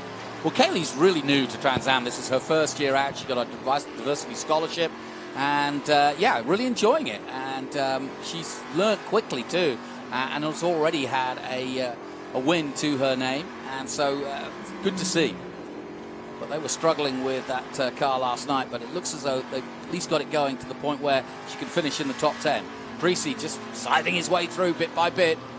Creasy, though, in 4th position, a long way off the battle for the lead. Meanwhile, Richard Forsyth is trying to put the pressure on former SGT champion. And that, of course, is Lee Saunders from Florida. This is fun. We got multiple little battles. I still got my money in this Corvette. Time's running out, but I'm watching him. I'm waiting for that number 58 Corvette to go around. So is he returning your rental car? Because everyone else you're rooting for has either drove your car or taken to the airport. So what's he doing for you? Yeah, I don't know. I mean, I do associate myself with the color green. Right? I'm not going gambling with you. You'd never decide. No. But it's such a good battle. I love seeing the Corvette and Vipers out here. It's always fun to see the production class, kind of a hallmark to what Trans Am used to be, and way back when it first started. And then, of course, the big TA cars are what it is now, and our TA2 cars. That's right. Well, less than 10 laps to go in our Trans Am series presented by Pirelli here at Pitt Race. At the moment, Paul Menard leads by 13.9 seconds over Andretti and Dyson. Still, though, there could be a twist. And I just wonder what that twist might be. And it might be Chris trying to use the traffic to get on. I know one thing. Dyson doesn't want to stay third. He knows that the championship is ebbing away from him if he's not careful, especially with Menard winning back-to-back from Lime Rock, where supposedly Dyson doesn't lose. In fact, he was on for his 4th win there a couple of weeks ago. He didn't get it. Here comes the traffic. Here comes Dyson's chance. Oh, boy. This might be it. This is huge. How bad of a run will he get out of there? You can see, I mean, they don't have the pace that Menard does, but they're just catching traffic at the worst time. But this is going to be good for Dyson. Actually, it might not be. If Dyson does not... He's not going to clear the Viper. You're right. No, he hasn't done it. Oh, no. Yeah, I don't know whether whether there's something wrong with the car or not, but Dyson doesn't look as aggressive as he's often looks at this stage in the race. It looks as though he's got a struggle on his hands. Or Andretti's just driving really, really well. Oh, I was hoping for that onboard to stay on a little bit longer. It'd be really interesting to see what he's dealing with in there. Yeah. Yeah, I mean, sometimes as a race car driver, when you don't necessarily have the car that could win under you, it's better to finish third than to wreck out trying to finish second or first, right? Sometimes you can't take that car that's not handling the way you need it to, and it's not as quick as the leaders, and it's just better to finish third instead of trying to win with it, because that's the one way you're going to lose this championship. So you got to stay in it. Well, Andretti even had a problem in the dying seconds of his win at Road Atlanta, and he had to kind of nurse the car across the line, and he made it. And so that was a great bit of management by Adam Andretti, and the problem only came in the latter half of the race, so he'll be all too aware of that. But the traffic continues to be a problem, and Andretti trying to stretch his legs here as we are getting down to the nitty-gritty of this race. 26 of the 36 laps completed here on MAV, and for our Trans Am presented by Pirelli TA race, 2 doubleheaders, or a doubleheader this weekend with both of the Trans Am races on the Sunday. It's been delightful to see, and a lot of great racing all on the same day. No rain in the area, I'm glad to say, but it has been the story of the day, which is the MCO Gears lap leaderboard telling us that 26 now of all of the laps have been led by Paul Menard. It has been a masterclass. And Josh Hurley, as an instructor and driver yourself, you're pretty impressed with this. Yeah, very. Those guys have that car down. He's driving away. I'm sure he's not abusing the tire now. I'm sure he's just cruising the finish, because with 15 seconds, you can bleed a lot of time because there's only 10 laps left. So that gives you more than a second of lap to bleed off. So I'm sure he's going to start just driving it nice and smooth and taking care of it. And then last lap, Dyson really had a struggle. Josh Carlson was in front of him. Josh has his hands full in that car, and it got sideways in front of Dyson, so it made that gap a little bit wider between Dyson and Andretti, so he's going to have to push hard to get at him. Yeah, they'll be on the radio telling Dyson to throw everything at it now at this point. He's only got 9 laps left, and he needs to gain 2.2 seconds. At this point, there is no more saving tires. It's just who could get in front of who, because track position is king here. I'm starting to listen to your idea of Richard Forsyth trying to get through on Lee Saunders, because it's only a matter of time. But it looks as though he's ready to make a pounce at some point, right? Oh, big wiggle out of the Viper there. That'll help. Give me my money. Here I come. Yeah, he's getting closer. No question about it. It's been a good season for Richard. Yeah, those G-Speed guys really prep an interesting car. It's cool to see how much work goes in the production car. Yeah. They do a lot of work. It's not like the GT4 cars where Chevy sells them the car. They have to build and prep, and they get to make all sorts of interesting pieces for those cars. Hey, wait a minute. This is going to be interesting. They're catching Carlson right here, and Carlson's got a faster car in a straight line. But it seems like he's struggling with it through the corners, and the Viper and the Corvette is faster through the corners. So they're going to have to figure out a way how to get past Carlson and without losing too much time, and without him passing them straight back on the straightaway. Yeah, ultimately they'd like to pass it before this first corner, because you're now heading downhill towards the bowl. And if you don't do it by then, the S is, I wouldn't say it's impossible to pass, but it's not easy, right? It takes some rubbing his racing, and he and I would know because we doored each other, and the S is pretty good. Oh, nice. That was fun. Well, at least you could talk about it and have fun about it now. I left my autograph there. Yeah, exactly. A little bit of rubber. Yeah, this is going to be interesting. He's got way more horsepower. Even though he's getting lapped right now, he's got way more horsepower. So it's going to be very, very hard to get around these guys, get around him from the perspective of the Corvette and the Viper. By the way, that Q code on the side of Forsyth's car, I tried it out. It works. I don't know why I'm surprised, but you can get all the information about the Forsyth team and the stats that they need to tell you and all their business. So it's all there. So if you see it, stop your TV and take the Q code. Oh, plus in marketing right there. There you go. This is going to be an interesting battle because Josh has his hands full. You can see that thing sliding everywhere, and these guys got to try to get by him.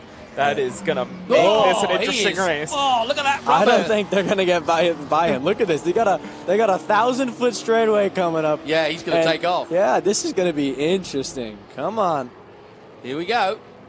Classic. He's going to be disappointed if he watches this back and realizes he didn't get this, because I have all my bets on him right now. Yeah, Lee Saunders is a wily old fox, though. He knows that Forsyth, but he's in trouble too, isn't he? Look. But he knows that Forsyth's best chance is for him to get stuck behind Josh, and Josh is just sliding everywhere. He's got nothing underneath him, has he? It's like he's on ice. He was laying some nice black stripes out of the last corner. Look at that. Look at the horsepower. Look at the horsepower. Here we go. Oh, here comes the Corvette. Here comes the green Corvette. This is interesting, and this is another long straightaway. And that rise, I'm sure Josh is going to get big wheel spin up and over the crest, which the other guys won't. So it's so hard to pass somebody like that when they're that sideways, because you can't sacrifice your own chance they're gonna and catch get hit Look, by him. Worst time to catch. Yeah, Underbraking. Underbraking. Here Can't he goes. really go. He's going to send it. Oh, he sends him. Oh my gosh. Lee. Oh my gosh. I think that, that's a penalty. My guy's gonna win. I'm afraid, I'm afraid. I haven't been to either of your race schools, but I'm sure you wouldn't teach me to do that. Well, I mean, it's hard, right? I mean, it's a lap car. No, I know. And you're fighting. Yeah, you're fighting. I'm not sure how they're going to call that. But regardless, however they call it, I'm going to get my money. And it wasn't a lap car for overall position. It actually was a battle. No, Oh, they're on the same lap. It's definitely my money. Here Same lap. Oh, here comes Dreesy. Here comes Dreesy. Look at him go. Now, let's have another look at it, boys. I understand what he's trying to do here, and I feel for him. You can't really get around him anywhere else, but... Yeah, it was that time in the race where he's got to try something. He just, it's what they say, he lunged from a long way back, right? Yeah, and that's another example, right? He stuck his nose in there, probably a little too far. I don't think Carlson knew he was going to be there. No, I don't think so. But that's another thing that you got to be careful of when you're lapping or passing people. You got to trust them. You got to be able to know that they're aware enough to race against. So I'm not putting that on Carlson, but that was for sure aggressive from the Viper right there. Especially when you see what Josh was hanging on to. Whoa, and the Corvette almost hits two wheels. He's going for the pass on Saunders. This is going to be a good battle. I kind of hope, if there is a penalty, I kind of hope it comes post-race, because we're getting a great battle right now. Yeah, I think it will. But now Lee Saunders has definitely got his work cut out. They've got Milton Grant in front because Dreesy will pass Grant fairly quickly. Good to see Milton got back out, having done a little check on the tyre pressures. But Milton Grant could be the next guy they come up on. And whoa! No! What's happened here? Oh, The top no. liner has gone to bottom liner in 17. In Adam Andretti has parked up the Burton car. What has happened? That is huge for the championship. Massive. Oh, my. Oh, What a my. shame. That is just awful. After what had been an excellent run by Adam Andretti, got a brilliant start, and now he's got nowhere to go. Now, you got to feel for him, especially that late into the race. Yeah. It's a hot, exhausting race. You work the whole weekend to get the car where it needs to be and get these points, and he's not going to come home with any. You know, the amazing part is that Dreesy's going to be on the podium in TA. Yeah, from dead last. That's incredible. Amazing. And that does no harm to his championship as well, because Tommy Dreesy was 8 points behind Andretti coming into this round, and so therefore he'll go ahead. He'll go to third in the championship. This also helps Dyson. Dyson second isn't going to lose too many points to Menard. So listen, it's too early in the season to know, but things could happen, and this just helped them big time. As we see the Viper getting held up by the Porsche we saw in the pits earlier. Yes. Here comes the Just Corvette. to clarify that, they're all SGT cars, but the car leading these three is a lap down. Yes. And they're catching him at such an awkward time. Yeah. This is going to give, man, they keep giving Grant some chances here. It still says Andretti. Forsythe some chances here. Yeah, they do. It is the Forsythe saga. Ooh. Okay, we're good. I thought the Porsche was going to outbrake himself there. That's what it felt like when we were racing each other. Okay, we're good. Well, both of them have cleared him, but time running out. 31 laps of the 36. There's certainly time for Forsythe to make a move. But what a cracking race this is turning out to be.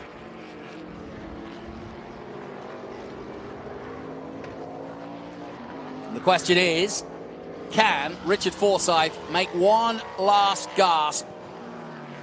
But there's no question about who is going to totally dominate proceedings here. He's led 30 laps now, has Paul Menard in the black and green number 3, and has been a masterclass, quite literally. 28 seconds, as well as leading every lap. You can see him pulling back now. He's not charging into the corners too hard. He's not carrying a lot of speed into these corners. You can see he has perfect traction off each corner. He's been saving his tires beautifully and looks almost slower than Dyson and Andretti was, but it's faster. He might even be slower now. I don't think you have to go too hard if you're Menard, because he's got that big gap and he's just maintaining it. Let's see, it was 28 seconds before. We got to wait for it to update. Let's see if you're right.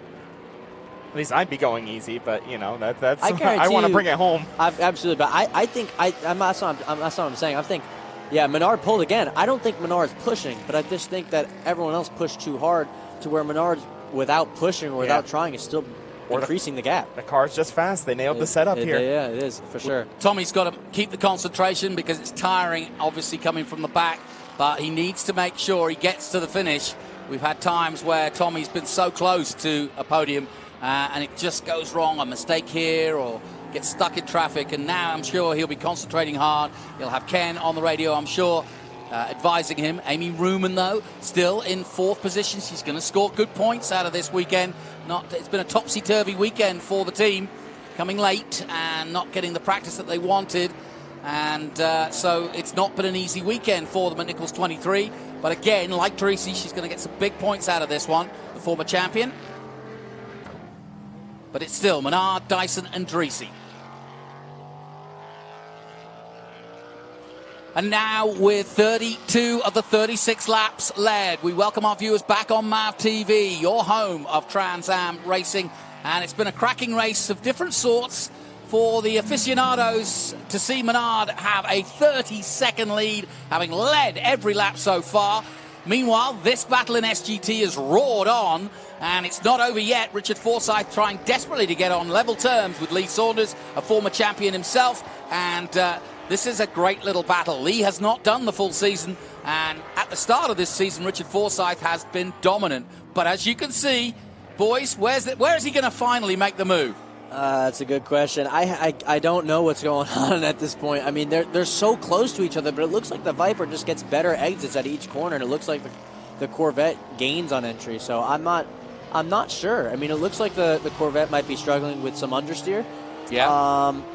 And the Viper's just holding his own. So let's see. Like right here through this section, it's a very it's a very the front end is what's going to determine the exit off that corner onto the straightaway, and it looks like he just loses. Like right there, he lost a good couple tenths there because he probably couldn't get down the hill and get in the throttle as soon as the Viper. If I'm coaching Saunders right now, I'm saying just hit your marks and be smooth with it, because if you get good exits, you'll drive away.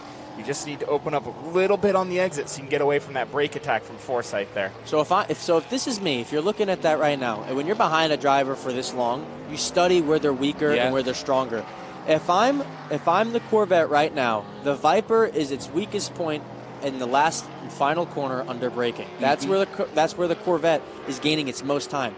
So he's got to manage that gap, and by the time he gets that extra bit closer, just close enough to where you could sneak it in, he should roll off the brake, take the move, the braking here. It gets right close, doesn't he? Yeah, and big time in the last corner. Watch it next time. He almost rear-ended him. Yeah, he did. No, you're absolutely right. Good observation, and you're right. You think he could make a lunge maybe on the penultimate or the last lap. Yes, that's where I made a lot of my moves today, just rolling off the brake sooner than everyone else and realizing that they're braking earlier than me in that specific section, so the next lap you catch them by surprise. Yeah, good. Good insight. You're listening to Thomas Annunziata and Josh Hurley, our TA2 drivers who were out in action here at Pitt Race earlier in the day. Both getting good results. Oh, this is close now, and he's driving off straighter and squarer. It just looks like the Corvette's overdriving, and the Viper's almost underdriving to a way, but it's helping him because he's getting the drive he needs out of each corner.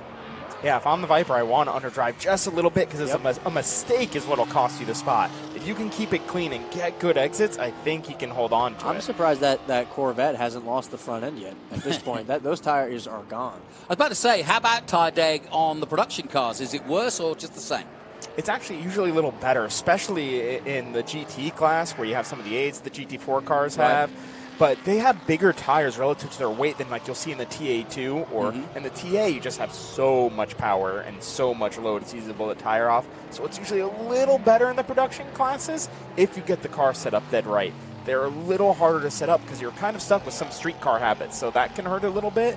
But these are two good teams, so I'm sure they're set up to take care of the tires pretty well. Here we go, 2 laps to go. Yeah, I'm going to say, we're going to concentrate on this, but you're not missing anything at the front. 35 seconds, Menard leads now over Dyson in second. We've lost Andretti, that's the big story, and a real sad loss too, because he had a great battle with Dyson throughout this race.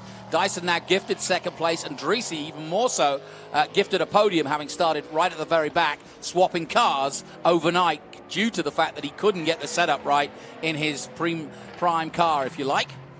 Yeah, I mean, that's so unfortunate for Andretti. I mean, he's worked so hard to get his car where he needs it to be, and he worked so hard in general, and he just did not deserve that. I mean, great for everyone else. Dreese's going to be on the podium, which it sounds like first time in a while, but I got to feel for Andretti. He did not deserve that. Meanwhile, the battle in SGT and GT holding up nicely. Richard Forsyth trying to stop Lee Saunders. Meanwhile, just ahead of them, Josh Carlson still going in 6th place, despite the fact that he got a little turnaround. But it's like there's a bubble in between these guys, and the Corvette cannot break it.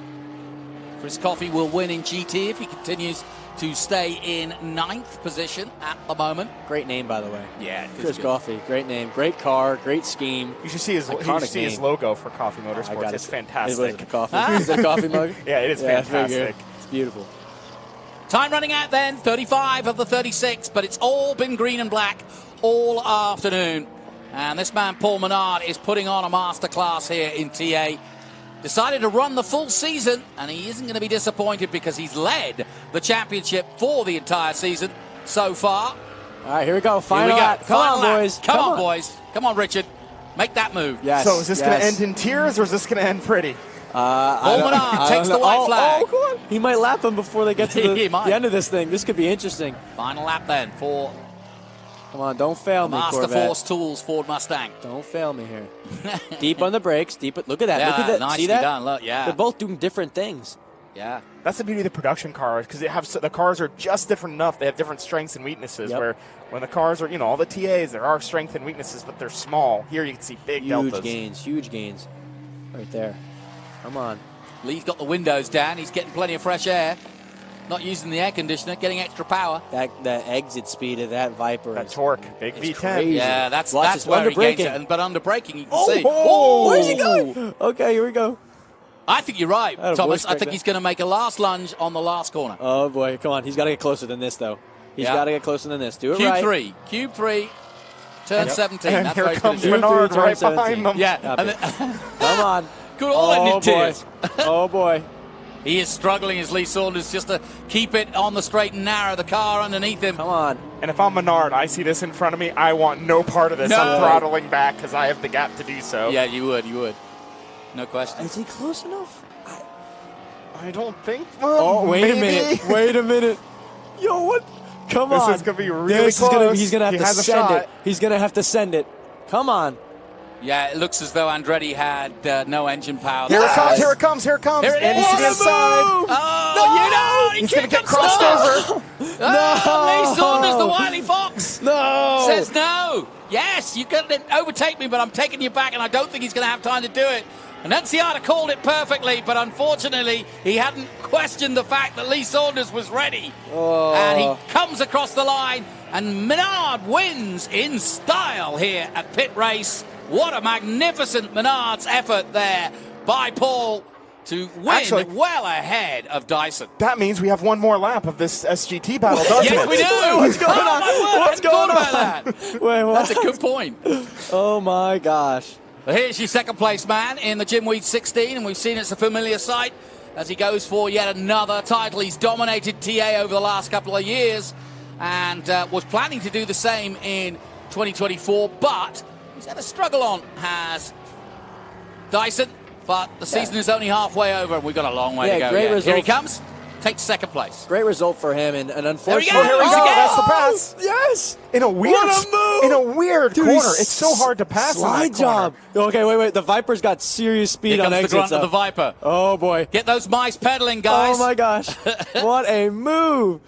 I bet you, we didn't get to see it, but I bet you the Viper got some wheel spin out of 5 and that gave him the run. These guys are saving the race. And look, right he's now. really trying to gap himself now. Let's see. Oh, the Viper's attacking those curbs, trying to get as close as Come on, possible. Lee. I don't think it's going to happen, though.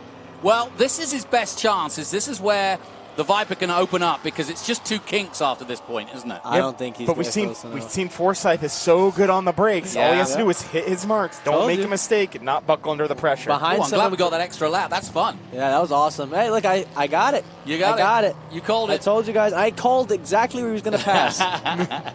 No, you said it was We'll going to have be the you last back. corner. We got him that into the doesn't count. S's. Richard Forsyth then coming over the line for SGT. It's been a cracking battle between he and Lee Saunders. And now the checkered flag is out. Yeah. And Richard Saunders gets his arm out of the cockpit and says, hey, I like that one. And we did too. Right. Lee Saunders could be well happy. He's a great competitor and a lovely man in the 84. I'm sure they'll give each other a big hug and have plenty to talk about. But your race winner is Paul Menard. And that is another excellent back-to-back win now for Paul Menard as he extends his lead in the championship. Dyson, though, did the work he needed to, got the second place, and you have to feel for Adam Andretti, whose engine just wouldn't go the distance today, but he'll be back, I'm sure, at Mid-Ohio. But great racing throughout. My thanks to Thomas and Enciata, and to, of course, Josh Hurley for being in the booth.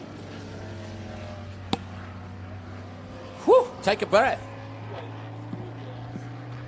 We'll take a breath. That was fun. And Ben Sissel, of course, will be down there in winner's circle.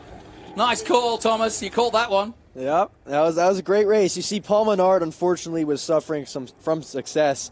Didn't get much screen time. A whole minute ahead almost. That was great from him, and those guys saved the race. I can't wait for that green Corvette to rewatch this replay. I'm sure he'd be very proud. He made me proud today. That's good stuff. Man, and I can tell you what, Forsyth needs to go over to Paul Menard and give him a handshake, because if he would have lapped him, that would have been it. He wouldn't have got that last lap battle. So Forsyth, the 2 green cars helping each other out a little bit inadvertently. Yeah, what a race. Well, let's take a look at what was a great Trans Am race. Here are the highlights. And we started off with the green and black of Paul Menard leading the way. Dyson got away well. Dreesy and Amy Ruman were able to side their way through quickly. But then the battle started to commence between the pair of them. A little lock up there from Amy Ruman. And as they have done so many times before, they battled it out again, did Dreese and Ruman. Meanwhile, at the front, Menard was extending that lead. Here was a nice move by Dreese to do one of his overtakes as he scythed his way through. Menard, though, was building, and building fast, too. He had 9 seconds by the first 10 laps, but then disaster for the top line of 17, as sadly Andretti stops on track, but it didn't stop Paul Menard, who wins here at Pitt Race, and as you can see, is about to get the helmet off and talk to our own Ben Sissel. But another very, very good victory. And like I said, as we reach the halfway point in this series, you're starting to look like a man chasing a title. Let's head down in a moment to Ben Sissel, because when he is ready, we will speak to him. He's having a quick chat with the officials. Let's head down now to Ben Sissel, who's got our winner for the Master Force Tools, Paul Menard.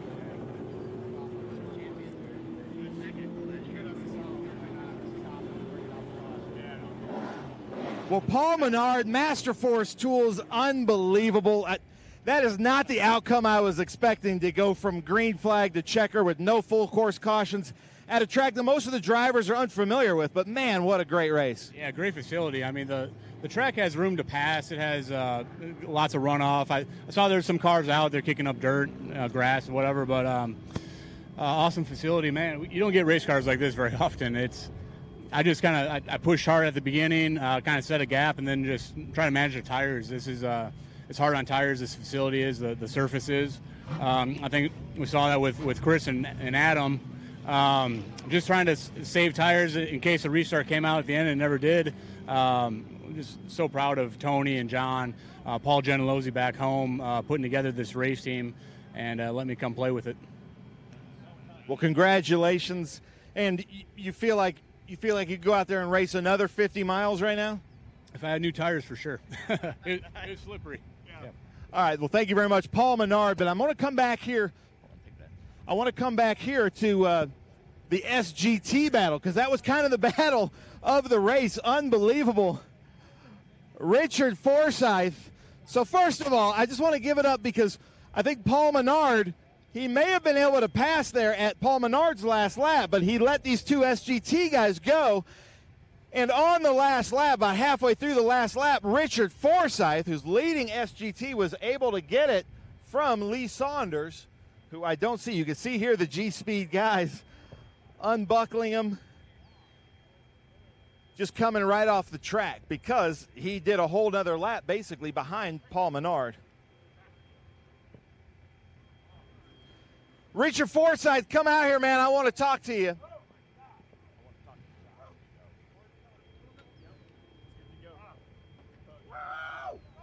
You have that hat? Oh, my God. Wow. So, Forsyth there, I'll let you get your arm out of there, or your leg out of there. But listen, the last lap, you were able to get Lee Saunders, and you guys, the SGT class with Josh and you and Lee, that was the battle to watch. How did you do it? Oh, my God. We were burning up our tires. Everybody was burning up their tires, getting slippery all over the place. Those guys put on a hell of a race. I didn't even know where the heck Josh went. Oh, he was gone.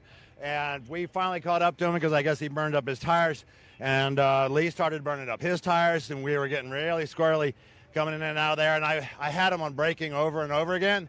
And the braking really made a lot of the difference.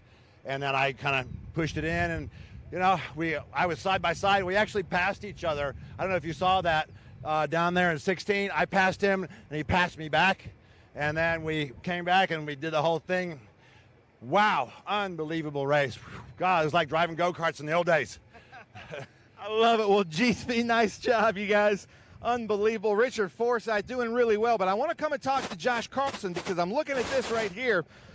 We were trying to see, you were leading the race, but I could tell your tires were going. With about 10, 12 laps left, you got tapped in the rear there at 3, and is that what just sends you off balance and into the weeds a little bit? Yeah, you know, it's just racing. It was a close battle between the three of us. I get that things happen. My tires were kind of going out, so, you know, I braked a little early. But, you know, I'll have to check the replay and just see. But, you know, it's just racing. I love it. I love the attitude. And we know Lee Saunders really well. That was not done on purpose, but that's just kind of how racing goes. Yeah. Yeah, I mean, I know I've raced with him multiple times. He's raced me clean all the time. I don't think that was intentional. It's just unfortunate. But, the race and the battle was fun while it lasted. Nice job, Charles Carlson. Well, here comes Lee Saunders here. But, gentlemen, I'm going to send it back to you in the booth.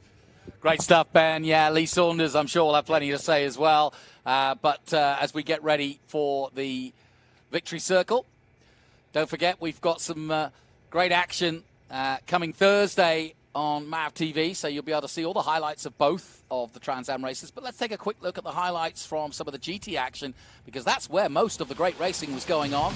As you can see, they start further down the field, but it wasn't any less as Josh Carlson going well, but as he admitted, a little bit of trouble trying to keep everything together. But the battle really was on in SGT between Lee Saunders and Richard Forsyth. Meanwhile, it was a quiet day for Chris Coffey in the Maserati. No real problems for him. Round went Josh Carlson, thanks to Saunders. He may get penalised for that, but either way, the pair had a great battle in the Viper and the Corvette, and it doesn't get any better. They just toed and froed throughout it, and Richard Forsyth's reaction to that said it all. And here is confirmation of the result then. The Menards Masters Force Tools wins for Ford and Paul Menard. Chris Dyson is second in the Jim Weed Ford. Tracy third in the Franklin Road Apparel Chevrolet. Then it's Amy Ruman in the Corvette fourth. Richard Forsyth fifth overall and winner in SGT. Lee Saunders second in SGT and Josh Carlson third. Chris Coffey of Texas wins in GT. And eighth overall, Kaylee Bryson takes ninth in SGT and ninth overall and fourth in SGT. And Richard Grant 10th overall and also finishing in TA. Milton Grant had a pit stop. Colin Cohen got the car repaired and does get a result out of it. And sadly, Adam Andretti in the top line at Go Share Chevrolet does not finish 7 laps adrift. Real shame for him. What could have been a fantastic day here at Pitt Race. So we're just waiting for every car to get ready because we've got lots of prizes to hand out, obviously with the different categories. Ben Sissel will be sorting himself out.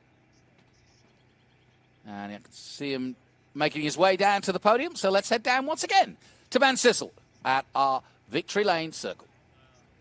Okay. All right, listen up. Pitt Race Complex, get loud because that was quite a show. Come on now, how about show some appreciation here for these teams and drivers. Oh, look at this. Eric's got a hat. Who wants a hat? Come on. Who wants a hat? A brand new Pirelli hat. Boo! Oh, look at that. Oh, we might have a fight with the Norwood Auto Italia guys. Speaking of Norwood Auto Italia, let me tell you a little story here quickly. Just a couple days ago in practice, Colin Cohen had a big off in the fastest part of this track, hit the wall from the back to the front. We watched this thing get towed in. In my professional opinion, I thought we're not going to see that car back on track this weekend. But here it is, not only that, finishing second in GT, Colin Cohen, Norwood Auto Italia Maserati. Where are you at, Colin? Unbelievable effort by the team to get this car back on track, and then he finished the race. Unbelievable. Colin, I've known you a long time. I've seen cars come in like that. I really thought your weekend was over. I'll get to you because I'm sure you've got a lot of people to thank for that. One of the people I'm sure he's going to thank is first place in the other Maserati, Norwood Auto Italia. Where's Chris Coffey?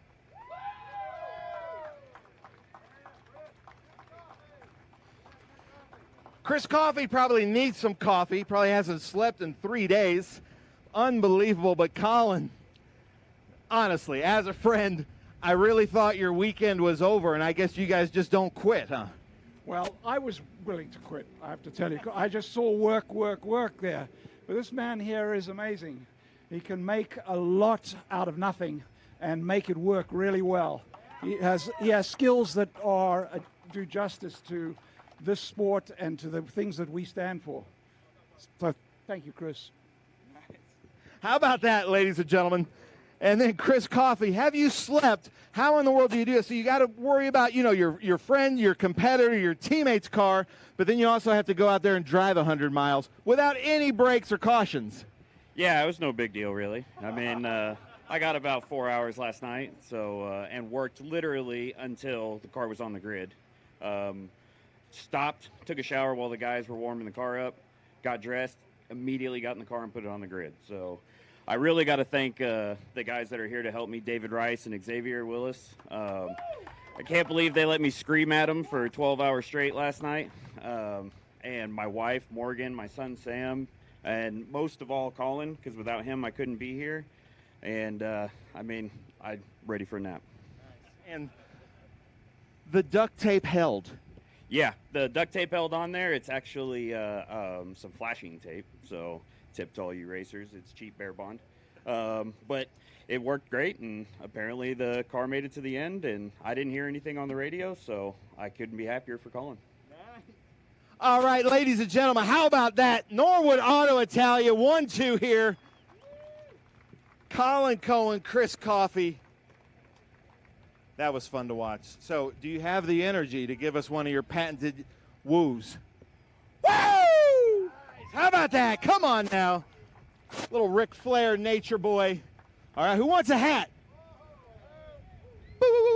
Look at that. Ooh, man. Still has the accuracy. There we go. Oh, Colin. I don't know, Colin. All right, hold up those trophies, gentlemen. Colin Cohen, Chris Coffey, Norwood Auto Italia. Gentlemen, nice job. Have you slept? Have you showered? Oh, they did shower. Okay, nice. He just said, I'm not going to spray you. Yeah. I bet you that tastes pretty good. Look at that. Nice job, guys. Hey, go take a nap. All right? Nice job, Colin. Congratulations. SGT. This was unbelievable. We've got a big storylines through here. This was the race to watch, and it was the race that we followed a lot through the live stream. So in SGT Masters, listen to this, ladies and gentlemen. If this isn't a goal for how a life lived well, this weekend celebrating 50 years of racing in Super GT Masters, Memphis, Tennessee. Let's hear it from Milton Grant. Just last year, his older brother, who was also in this race, celebrated his 50 years in racing. So, Milton, unbelievable. 50 years, you're here on the top step in Masters. That's got to feel good.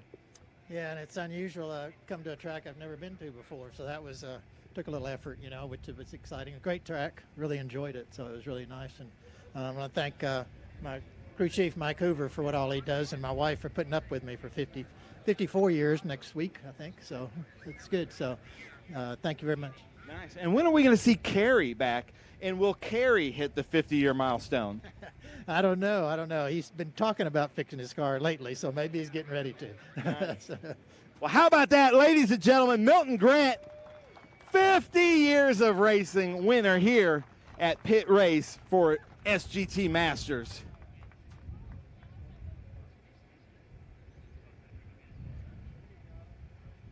All right, Milton Grant, Masters. Man, I like this crowd, Pitt Race. Keep it up. You guys are good. All right, so Super GT. He was leading Super GT. And he also brought us Arcade Matt for our driver start command. So let's hear it, ladies and gentlemen. Finishing third, Josh Carlson. Where is Josh? Unbelievable racing from Josh Carlson. In second, now where is Paul Menard? Paul Menard, I got to give you, Paul, we're going to get to you later, but you came up behind the battle for first and second in Super GT. He didn't pass him so that they could get one more lap. I don't know if Lee's going to like that, because in that one more lap, Lee Saunders, who was in the lead, was passed. So Lee Saunders is second place. But we appreciate that, Paul, because it made for a really good show.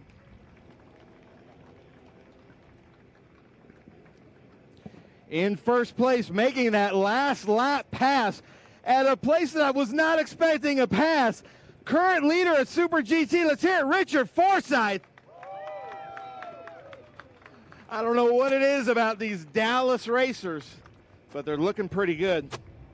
So Carlson, just one of those days, and I would say it's bad luck, but here you are on the podium, and it's better luck than you've been having lately. Yeah, I'm just happy to be on the podium this weekend. First practice of Bulba transmission. And thanks to Chad Bacon, CB Racing for letting us a transmission for the weekend. Without that, we wouldn't even have made it to the race. And then thanks to Arcade Matt for coming out and doing the Gentleman Starter engines. And then during the race, we had a really good start. Car felt good, but then tires fell off, and I was just drifting it. And then they caught up, and it was just a tight battle from there. Just a little racing incident between me and Lee. I've raced with him in the past. He's a clean racer, so it was just hard racing, but congrats to Richard on the win. It was a lot of fun.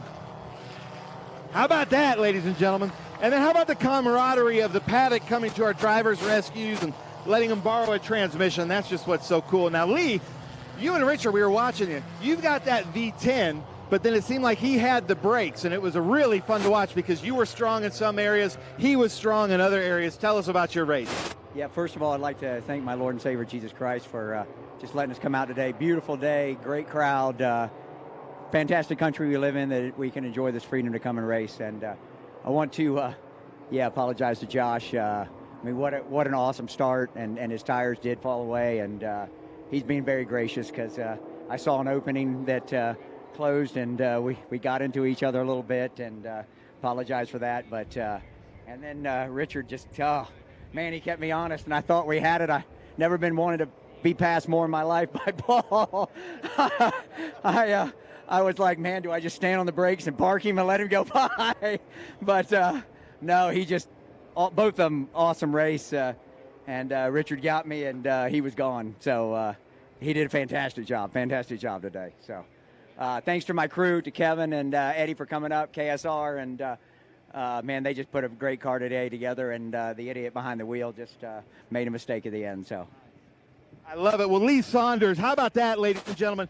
And if you've been paying attention to motorsports, the camaraderie here that Josh and Lee and Richard have nothing but good things to say about each other. It's not often that the drivers kind of admit to mistakes, so we really appreciate that. Do you guys appreciate that? The friendships that are here that are built.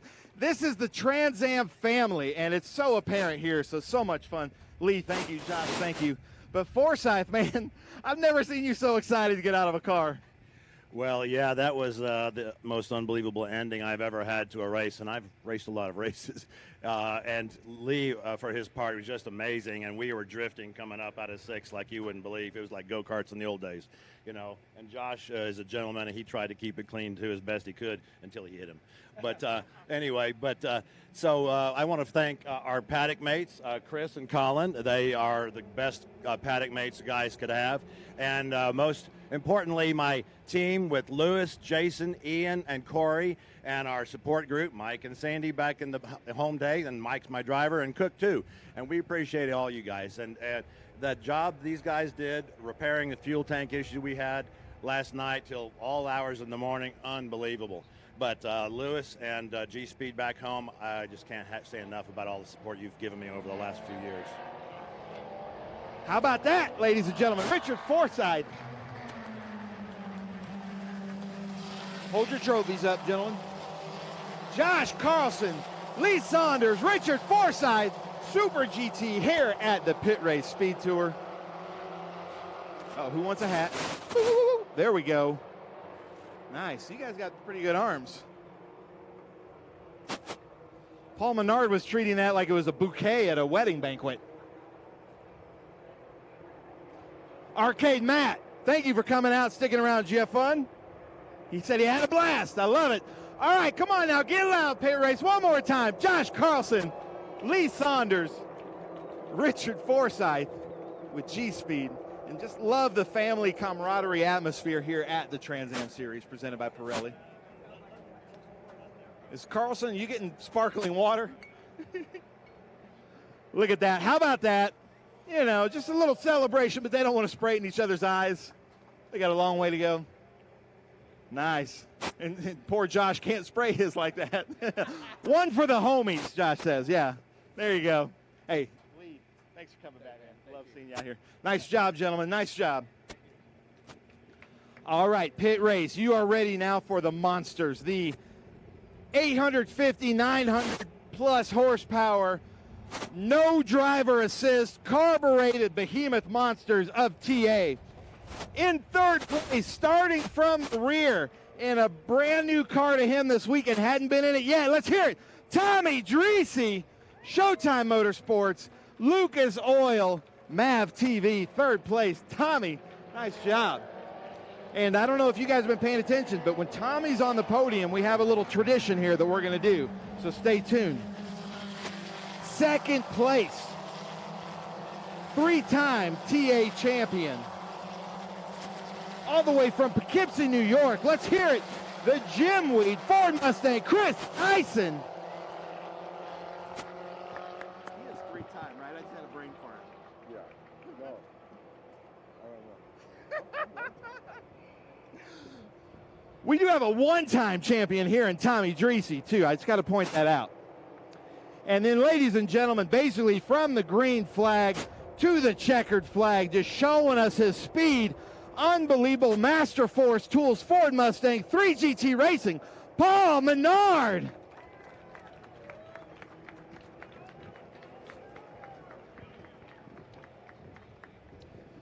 Tommy, you got your phone? All right, hold on. Hey, Eric Whitnable, come on up here. You've been working all weekend. Eric Whitnable is going to join us in this selfie. Wherever you want. This is a tradition. Tommy Dreese takes a podium selfie anytime he's on the podium with Trans Am. How about that? How about a hand for Eric Whitnable for all the work he's been doing? Here you go, sir. I love it. Now check on Tommy Dreese's social media. You're going to see all these.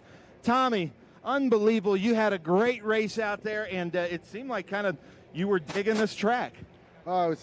Anyway, thanks for all the fans out here. What a great racetrack. I'd never been here before, and spectacular, just beautiful, just technical. It's a great racetrack. Yeah, I was surprised we had to use the backup car, and I thought we'd start in the back of the TA field, but we start way in the back, so that start was really hairy.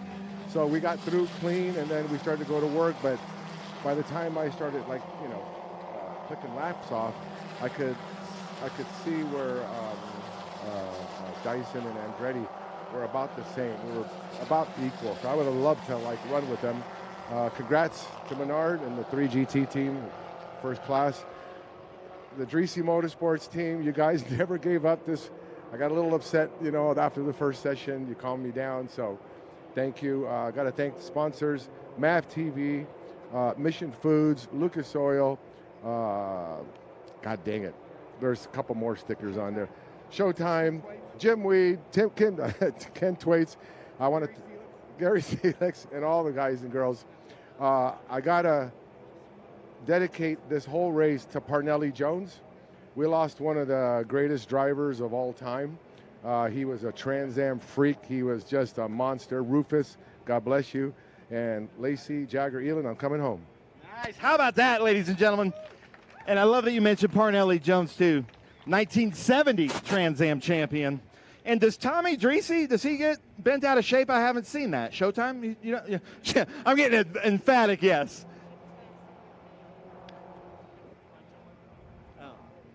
Chris Dyson, it seems like had you and Adam Andretti worked together, maybe you guys could have caught, but that battle with you and Andretti just kind of seemed to work in Paul Menard's favor. But unbelievable track, great race. I'm sure you were hoping for a caution. It just didn't come.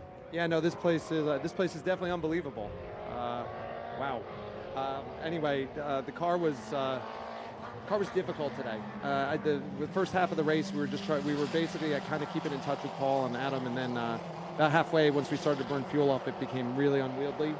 And I was just trying to hang on. Adam had I think lost an engine, but so we were able to get second place and bring it home. But we didn't have a lot to challenge for the win today, and that's difficult. But we'll just try to regroup in Ohio. How about that, ladies and gentlemen? Chris Dyson. And then Paul Menard. This TA championship is kind of heating up. It's really interesting this year, 2024. Paul Menard, tell us about your race out there. Yeah, it's not often you get a car like this. It's solid all weekend long, from unload through practice, old tires, new tires, qualifying. We fought the first three races of just building really loose in the race, having speed and qualifying, but just getting really loose, and we fixed it. I think we found something, or we did find something. I think it fixed the car about a month ago, and my balance just stayed really good. obviously this track's really hard on tires. There's a lot of degradation, I guess that's what the sporty car guys call it, but tire fall off. And but for me, the balance didn't really change much. It just got slower, and we managed tires. We had a pace where we could kind of set the tone and manage our drive off, manage front turn, not pushing too hard, and yeah, just an awesome race car. Proud of 3GT, Paul Gentilozzi putting together this group that's been with them. Most of them have been with them for years, so really awesome race team that they just plugged me in to go play with. How about that? Ladies and gentlemen, Paul Menard. Let me explain something. Paul Menard has had to learn a new language. In his world, it was tire fall off, and our world is degradation. His world, it's paint scheme, and our world, it's livery. So, you know, he's going through some learning here, too. How about that? Paul Menard, Chris Dyson, Tommy Dreese, TA. And ladies and gentlemen, we are here at Jim Weed Winner's Circle, and there's some ice down Jim Weed that we're going to be giving away here at the end. So you may need it. You can hold these Cube 3 cubes, or you can throw them out to the crowd. Anybody want a Cube 3 Stress Cube? Come on now. Oh, Celix wants one out there. Oh, look at that. Left-handed, Dreese. There we go. To the Lightning McQueen. Ooh, Dyson. Dyson's got an arm on him. Look at that. Okay. Yeah, and we've got Jim Weed to give away up here afterwards. Where are you going, Dyson? Oh, he's giving some hats. See, I like this. Who wants a hat, ladies and gentlemen? There we go. Come on now. Oh, Trippy does. All right, Pittsburgh, last chance. Let's get loud. Tommy Dreese, Chris Dyson, Paul Menard, TA.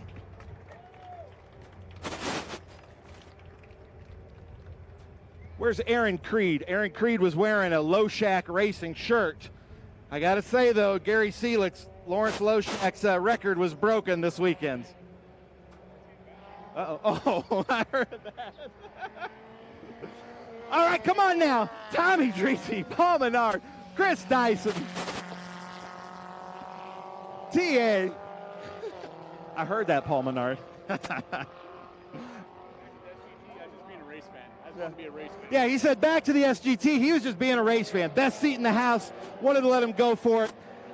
Our MCO lap leader, MCO Gears, goes to Paul Menard and the 3GT team. How about that? You can stand here in front, right, Chris? Or you want him on top? Yeah, you can stand right here. Come on now, Paul Menard. We've got a motorsports legend up here, Pittsburgh. Paul Menard, MCO lap. Yeah, no fake Happy Gilmore check this weekend. I'm sorry. Your bank kept bouncing those things. But thank you guys. Awesome. The Trans Am Series presented by Pirelli here at Pitt Race Complex, the Pitt Race SpeedTour. We absolutely love Pitt Race. I hope you guys tell your friends and come back. Great facility, great racetrack. This is pretty cool, isn't it? It's an awesome racetrack, and hope they have us back. Nice. Paul Menard, hope they have us back. Thank you guys so much for coming out. That does it for the Trans Am Series. We've got SVRA coming up next, but Jonathan, back to you in the booth. Thank you, Ben. Yep, great podium and great words from our winners, and very nice that Tommy Dreese shows his respect for one of the greats of Trans Am, Parnelli Jones. We lost him on Tuesday at age 90. He is, as has often been said, one of the greatest drivers of American motorsport history. But that concludes our coverage of Trans Am for today at Pit Race. But we've got more action to come for you from SVRA. We'll be back at 4:20 to finish it all off, so stay with us if you are on the live stream. But don't forget, if you are a Trans Am fan, you want to see the highlights of both Trans Am and TA2 Thursday night starting at 8 p.m. on MAV TV. From me, Jonathan Green, Thomas Annunziata, and Josh Hurley. Until next time, goodbye for now.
Hungry for SVRA action? Well, the best way to enjoy classic auto racing is with a delicious classic from Mission Foods. Green flag your race-watching snacks with Mission's mouth-watering race day recipes. Try some of our tasty tacos, piled high nachos, fresh chips with guac, and more. So gear up your ride and fuel up those stomachs with delicious Mission Foods. Now that's too fast, too tasty.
Hungry for SVRA action? Well, the best way to enjoy classic auto racing is with a delicious classic from Mission Foods. Green Flag your race-watching snacks with Mission's mouth-watering race day recipes. Try some of our tasty tacos, piled high nachos, fresh chips with guac, and more. So gear up your ride and fuel up those stomachs with delicious Mission Foods. Now that's too fast, too tasty. What does it mean to be built with Summit? It means turning some rust into rolling artwork. Built with Summit means you're making something that was already fast, even faster. It means that your project will be on the road or track long after you've bolted it together. And Built with Summit means you're doing it with in-stock parts, fast shipping, expert advice, and the best prices. Summit Racing Equipment. Let's build it together. SummitRacing.com.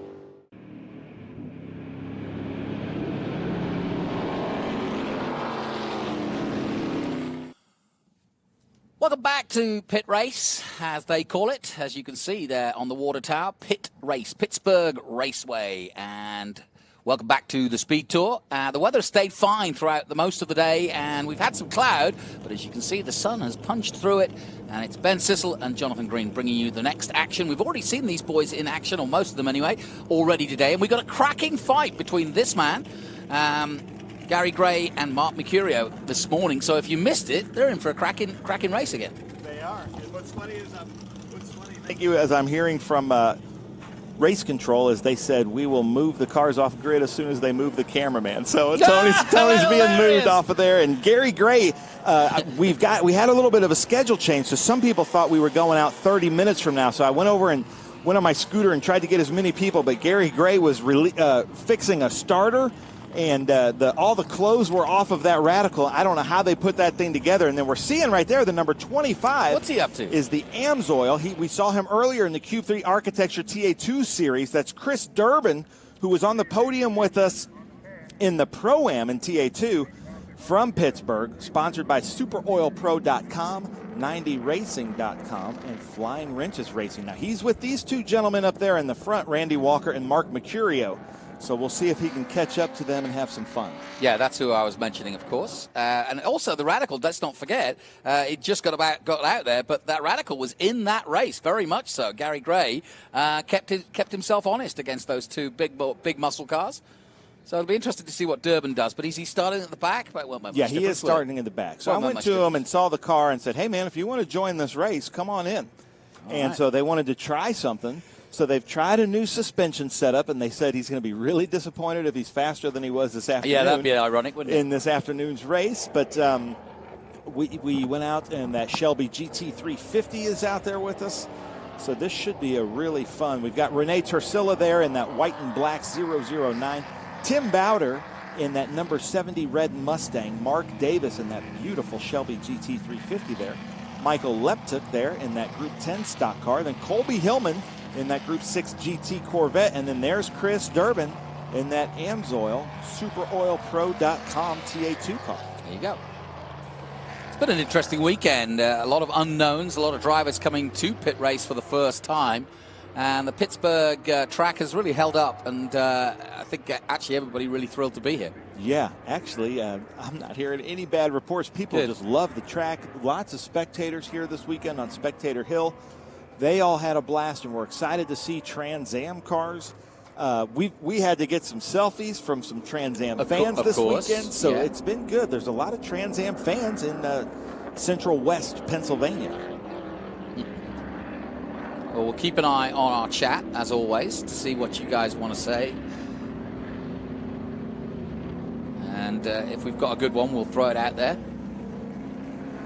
Yeah, I'll be monitoring we'll be monitoring the Speed Tour TV YouTube page, so let us know if we get anything wrong, if you want to hear about anything, or who you're rooting for in this group. So like we said, we got Randy Walker starting first, Mark Mercurio second, Gary Gray third, Renee Tursilla fourth, Tim Bowder fifth, Mark Davis sixth, Michael Leptuk seventh, Colby Hillman in that beautiful Corvette in eighth, and then Chris Durbin in ninth. A lot of our stock car guys, including Scott Dolphy, I guess they just couldn't handle the heat.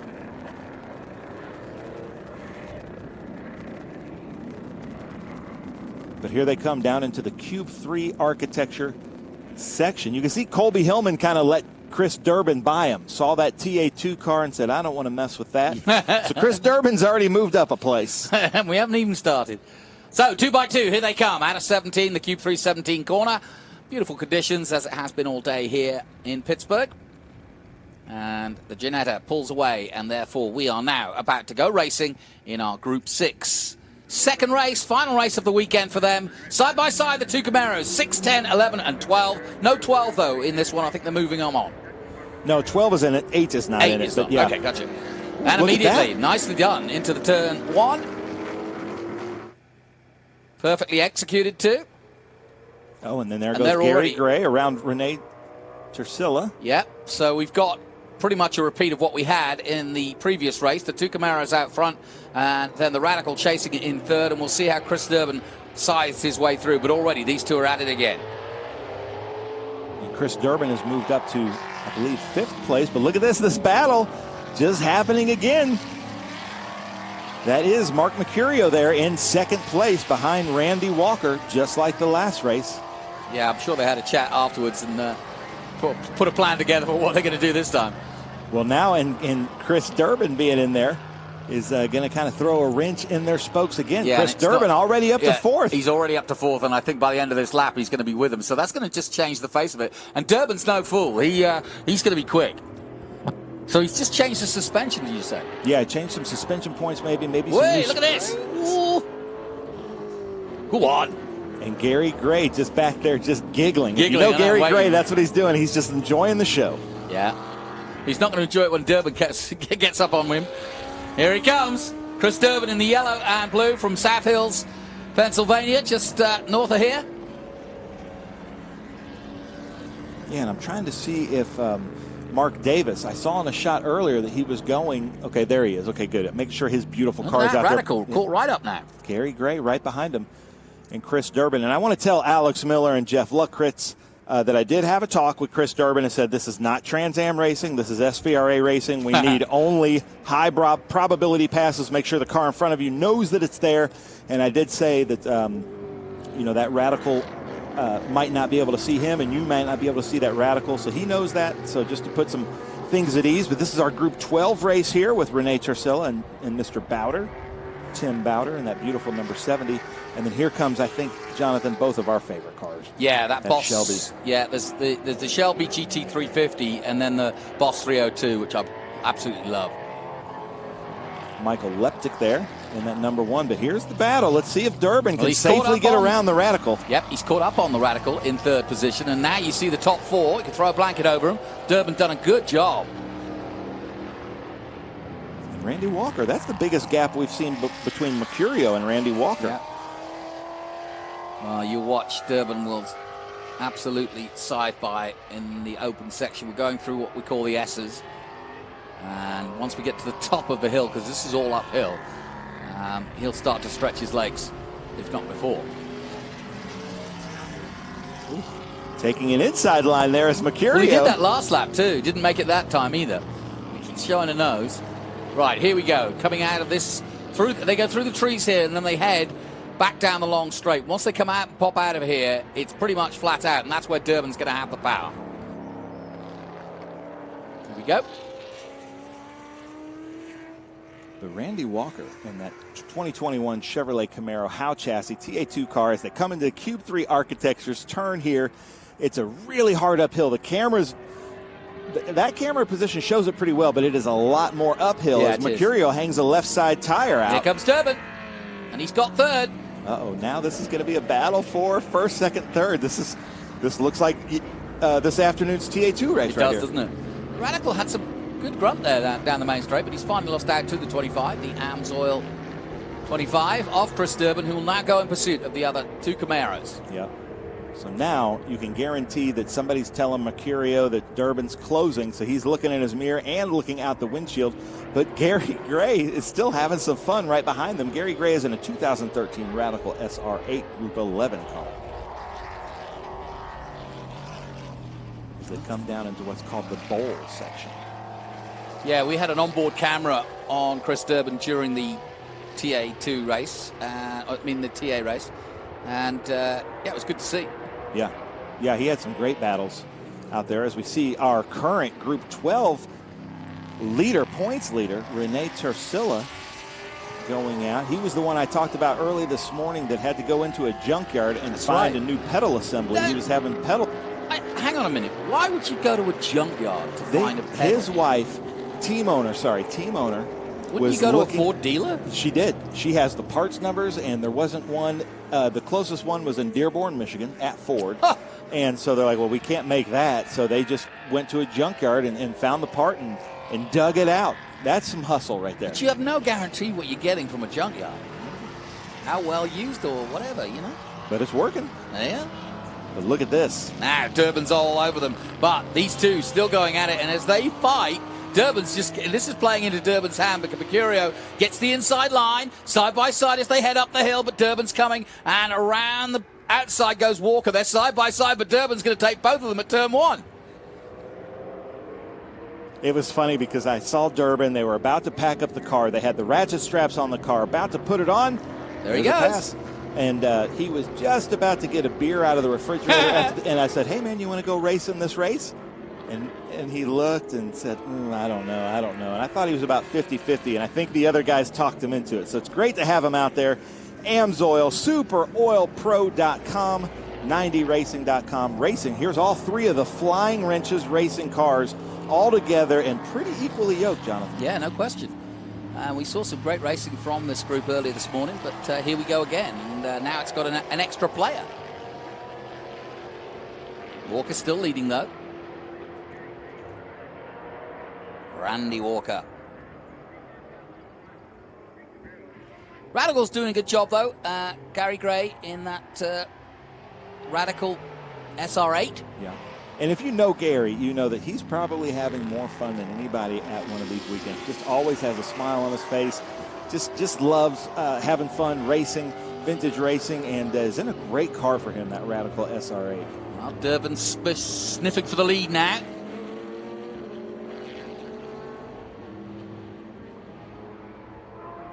I love this shot here through the That's trees, really cool, isn't it? coming around. Now, this is one of the good passing areas here, and it looks like Durbin's trying to get a run as they come into that Cube 3 architecture section.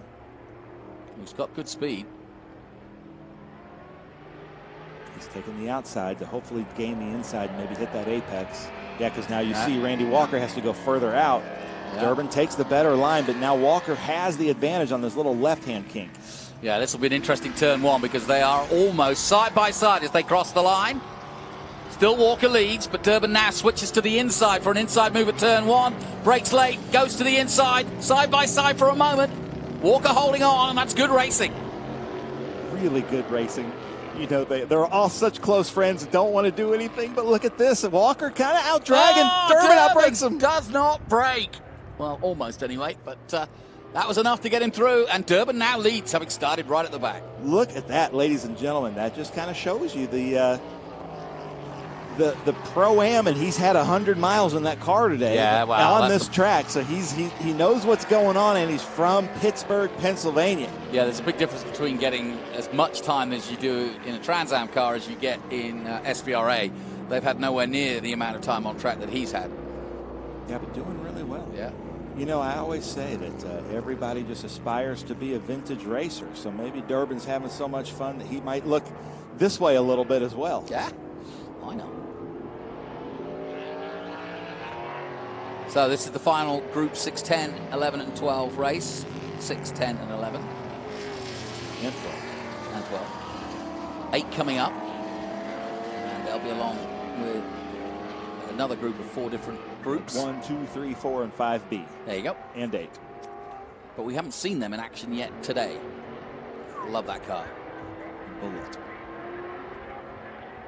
This comes into Mission Foods turn 1. That is Mark Davis in the 1966 Shelby GT350. That is a beautiful car. Yeah, it is. Immaculate. If you get up close to it, it really is beautiful.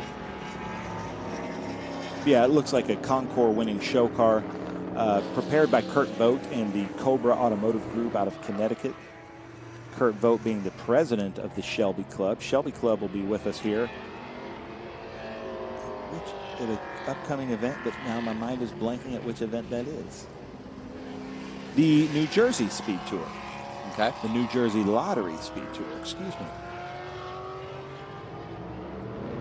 Coming up in July. So here he is coming down. Man, that is just a beautiful car. I really like that front air dam that's just, you know, sucking air into that front radiator. But I also I like the way they've done the lines too, where the whole stripe goes underneath. Yeah. Kind of cool. Yeah, Cobra Automotive Group, it's all about the details. Yeah. And it sounds so good too, you can really hear it. That's got to be fun. He's not wrestling it. He's not fighting it. He's just It's a new car to him, so he's just kind of, he's doing it the right way. Instead of pushing it, just kind of shaking out the bugs, getting comfortable. So we really appreciate that. So again, if you're watching, tell us who you're rooting for. What cars are you loving in this group, and how just. If you've never seen Pitt Race before, you have to be impressed by how just beautiful and sprawling this place is. Yeah, it's a magic little gem, really, isn't it? And I keep saying it's kind of combination between VIR and Road Atlanta with its undulation. And there's that Corvette, the 73. I had a look. I poked my head inside the cockpit of that, and it really is beautifully prepared. Yeah. That's a Colby Hillman with Leadfoot Racing. But here come the leaders on behind Colby Hillman there. Yeah, he's going to have to stay offline for a second because they're all going to come through on him.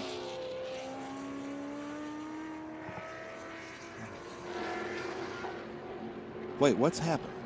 Yeah, so we've got Durbin, Mercurio, Walker, but there's a big gap there. So not sure what's happened.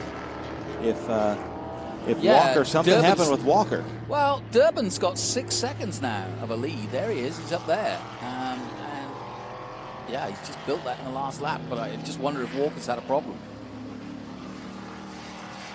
But I'm hearing white flag next time by for Chris Durbin. Okay, well, short and sweet. But I'll tell you what, he made it count, didn't he? Look at him.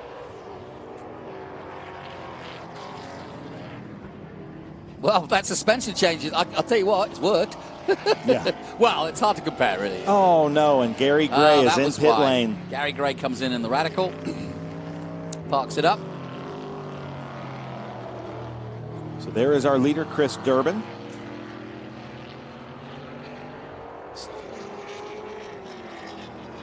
See the crew there. They were working diligently to try to get the starter to work. And it looks like she was checking the right front tire. Yep, the white flag is being prepared for Durbin as he comes into the Cube 317 complex. Still pushing. And he does take the white flag now. And last lap then for Chris Durbin.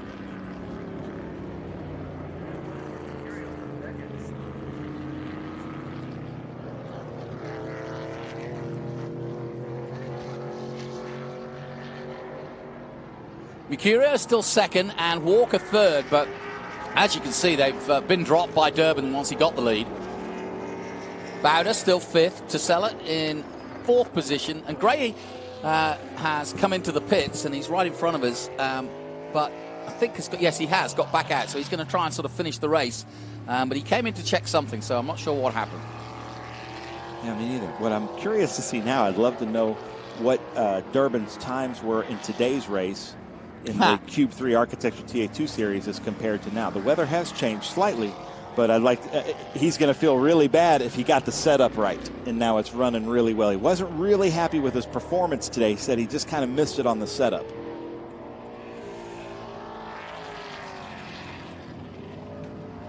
So there's our second. That's Randy Walker. Yeah, third place. Those cars look so similar. I know, very similar colors, aren't they?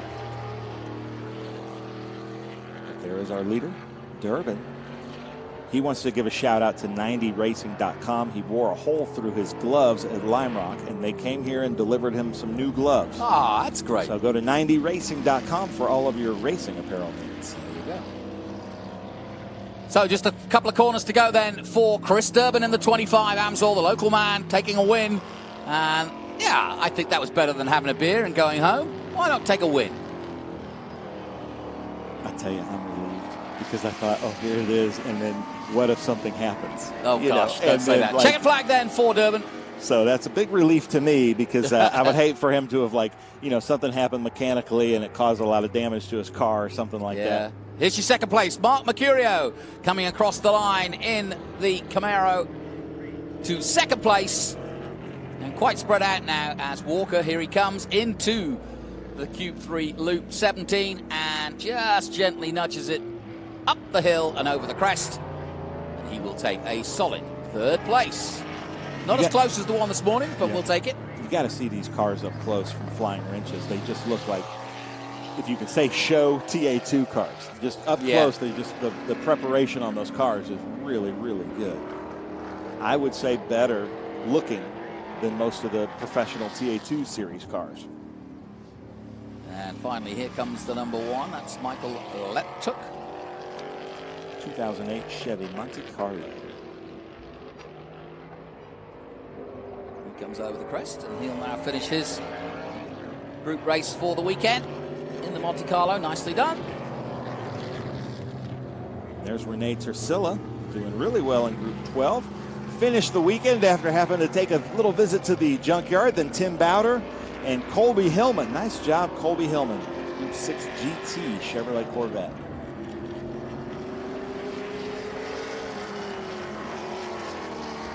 I like when you can see the driver's eyes in the helmet. Yeah, it's nice. Is that Lake shooting that one?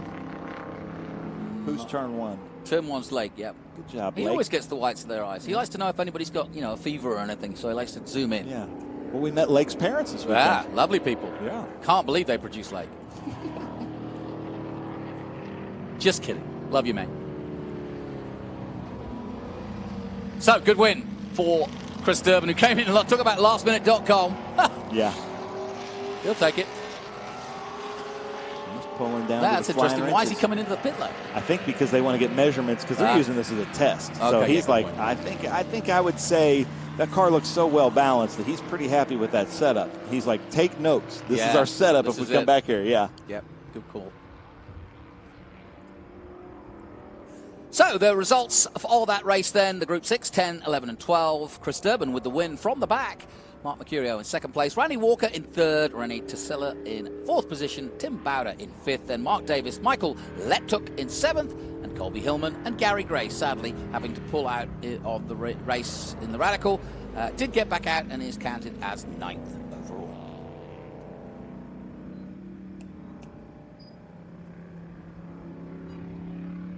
So that concludes that group race. We've got one more to come, and it's Group 2. What? Which group? 1, 2, 1, 2, 3, 4, 5, B, and 8. There but you I go. think we only have Group 2, 3, and there's a red MGB that's still here.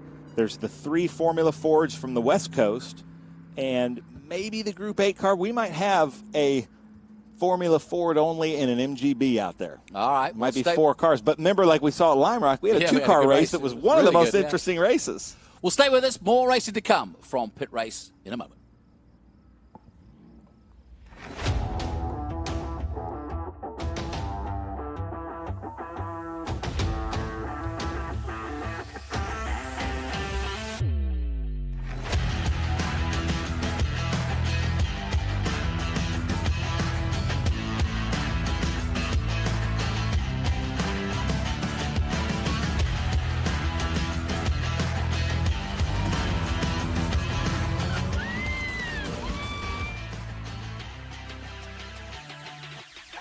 Okay, so pretend this is your race car. It's on the trailer, and you have an accident. Ouch! At least your truck's insurance will pay for another one? Yeah, not so fast. Standard insurance won't replace your race car, whether it's in the trailer, in the paddock, in the garage, or the repair shop. But at Hagerty, we can protect it for what it's really worth anytime it's off the track. No matter what or where you race, all for less than a set of race tires. Hagerty, let's drive together.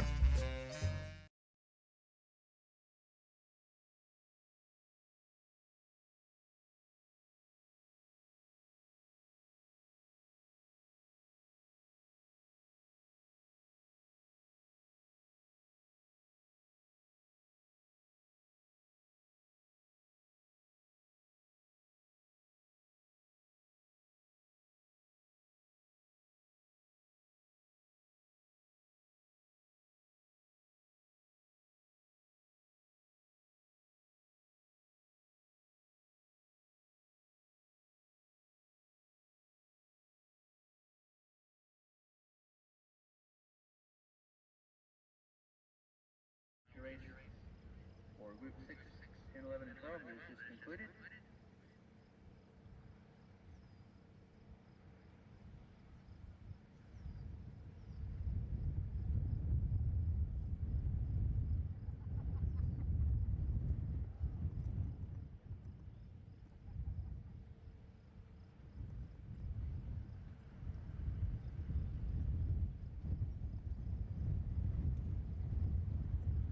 Waiting for our plateau vehicle to go out and pick up the number 70 that is landed on track. As we do that, we'll get underway.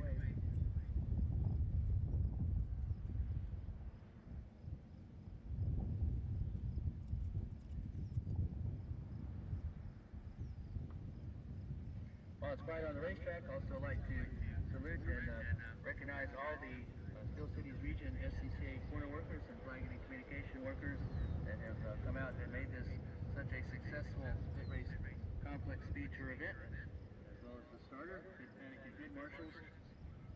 All of you very much thank you, huge thank you. Again, we could not run the race without you. Glad to have you here, glad that we were able to visit Pit Race for 2024.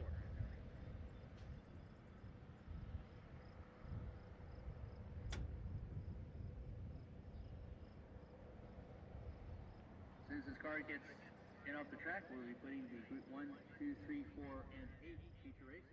Group 2, the Foreman cars, those will be the fastest cars of this group. We finished first, second, and third this morning. Todd Strong going for a third race victory of the weekend, second race victory for the day. And Strong will be in the number 6 type mark 6A.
Welcome back to the Pitt Race Speed Tour. Beautiful shots from our drone looking high above the famous kart track here. But, of course, we're on the big boy track or the big girl track, whichever you prefer, because this is a cracking place to go racing and learn racing. Everybody says it's a great place to go testing. And as we take a look at some of these smaller board cars, and we've got some interesting ones, and you're taking a note. Ben Sissel, what are you seeing? Trying to see who's out there. But I just have to welcome everybody from the West Coast because the lady that kind of is one of the people that helps organize the Formula Ford Championship out in the West is out there. Kim Madrid. I know that Dana is watching. Mohawk as well. I saw Eric Inkrot has checked in, and Eric's reminding me that the leader there, Todd Strong, the developer of the shake weight. See, look at Lake. He's straight onto the Mohawk. Yeah, there she is, Good man. Kim Madrid. Now, I gotta give it up for Kim Madrid because if you know her, she is a fighter. She's tried, I think, 3 different distributors, Bob Hatley, Todd Strong, all the way from the West Coast. They're doing this event, Indy and Mid-Ohio. Rudy is out here helping. He hasn't made me any tacos yet, though. Eric Inkrot says, the Todd Strong versus Bob the Iceman versus Grandma Kim. I love it. Here we go. And Eric Inkrot should be out here with us in his where are you, Crossley, but, you know, sometimes you have to work. No, it's just overrated. Unfortunate. Yeah, way overrated. So it's we've got Todd Strong out front, followed by Bob Hatley, followed by Kim Madrid. Then David Isaac in the MGB, and Lowell Houston in that Datsun 510. That's a Group 3 Datsun 510. Now, usually we had a lot more cars out here, but everybody is kind of packed up and have left. There was a threat of rain, but that threat has left, but it's getting kind of late into Sunday, so... He hasn't got much pressure in those rear tires, Lowell Holston. I know, I noticed that. But remember, we were just at Lime Rock a couple of weeks ago. We had a 2-car race, and it ended up being one of the best races of the weekend. We thought it was going to be terrible, didn't we? Yeah, so you never know what's going to happen, especially when you have 3 Formula Fords out front. These 3 Formula Fords know each other very well. And just like Eric Inkrot said, I've never heard Bob the Iceman, but I like that. Bob the Iceman Hatley. It's been a great weekend here at Pitt Race, and my thanks and our thanks to the organizers here and to the marshals and to all of the SCCA staff that come in tirelessly every morning and get it all on track and keep it on track. And yeah, hats off. It's been a really good, clean and fast and fun weekend. Yeah, so I was getting about Kim Madrid. So she's had all kinds of problems. Yesterday had some misses, distributor issues. They finally went back to just a full-on mechanical points distributor, and she was able to run a hardship lap yesterday and was super excited and had some good time. So here we go. Do you apply for a hardship lap and then they decide so whether you're worthy of it? Well, if we have the time and the ability to do it, we always try to help them do it so that they can rest easy knowing that their next race will be okay. You know, I reckon the Giannetta's got this. If he stays at the front, he's got this. Yeah. Oh, wait, that's the pace car. But it is built from a race car. So, yeah, it always kind of looks like, and when we do the all-Ginetta race, it looks like it could just stay out there. Yeah, so you can see Todd Strong there, Bob Hatley, Kim Madrid, and then David Isaac in that 1973 MGB, and Lowell Houston, Datsun 510. Saw his brother Chris Isaac in concert just last week. Okay, here we go. Pit race about to get underway. The Ginetta pulls off. And as you can see, 2x2, here we go. It's a small field, but it could be a cracker. Wind's starting to pick up, but I don't think we're going to get rain. Away they go. 3 wide. And go Kim, the Mohawk, doing its bit on the inside. She's got this. Ooh, almost. Iceman Bob Hatley takes it. That is not the start I was expecting. Usually Todd Strong jumps out to a stronger start than that. Yeah, Lee Meenan in green. Here he goes down towards the bowl for the first time. Kim Madrid taking second place there. An excellent start by her as they all head downhill now to the bowl for the first time. Right behind Bob Hatley now. This is a Formula Ford track. Very technical. Lots of turns, lots of undulation, huge elevation changes. Bob Hatley, Kim Madrid, Todd Strong, all going through the bowl at the same time. Yeah, very much a rhythm circuit, therefore, as they head up towards the S's for the first time. There's really nothing between them, is there? Look at this. Kim Madrid takes the lead. Go, girl! With that Deadhead sticker on the side. That's right. As she comes no Cadillac, through. But hey. Yeah. And Todd Strong now jumps up to second. Now watch out, because with these 3 cars running this equally, the draft can come into be a coefficient in this race. But Bob Hatley falling back. I'm not used to seeing that. Not sure if he's having a mechanical.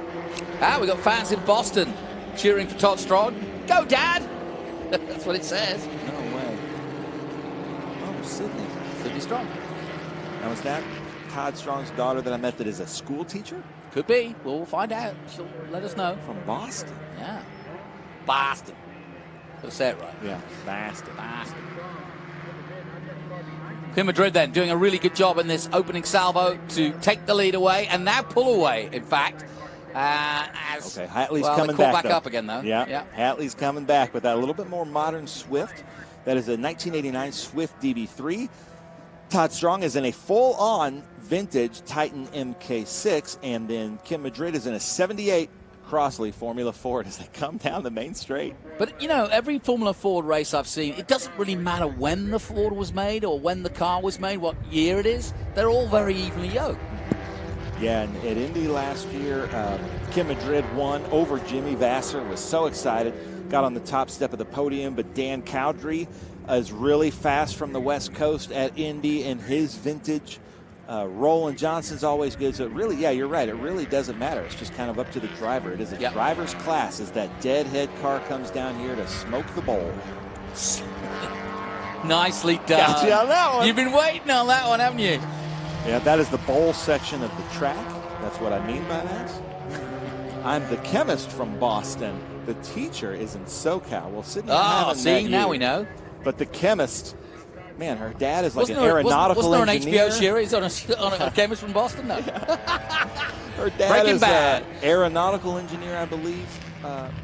And now she's a chemist. That is and then daughter's a teacher. That is a David well-educated family. It sounds like it. They could put an interesting group together there.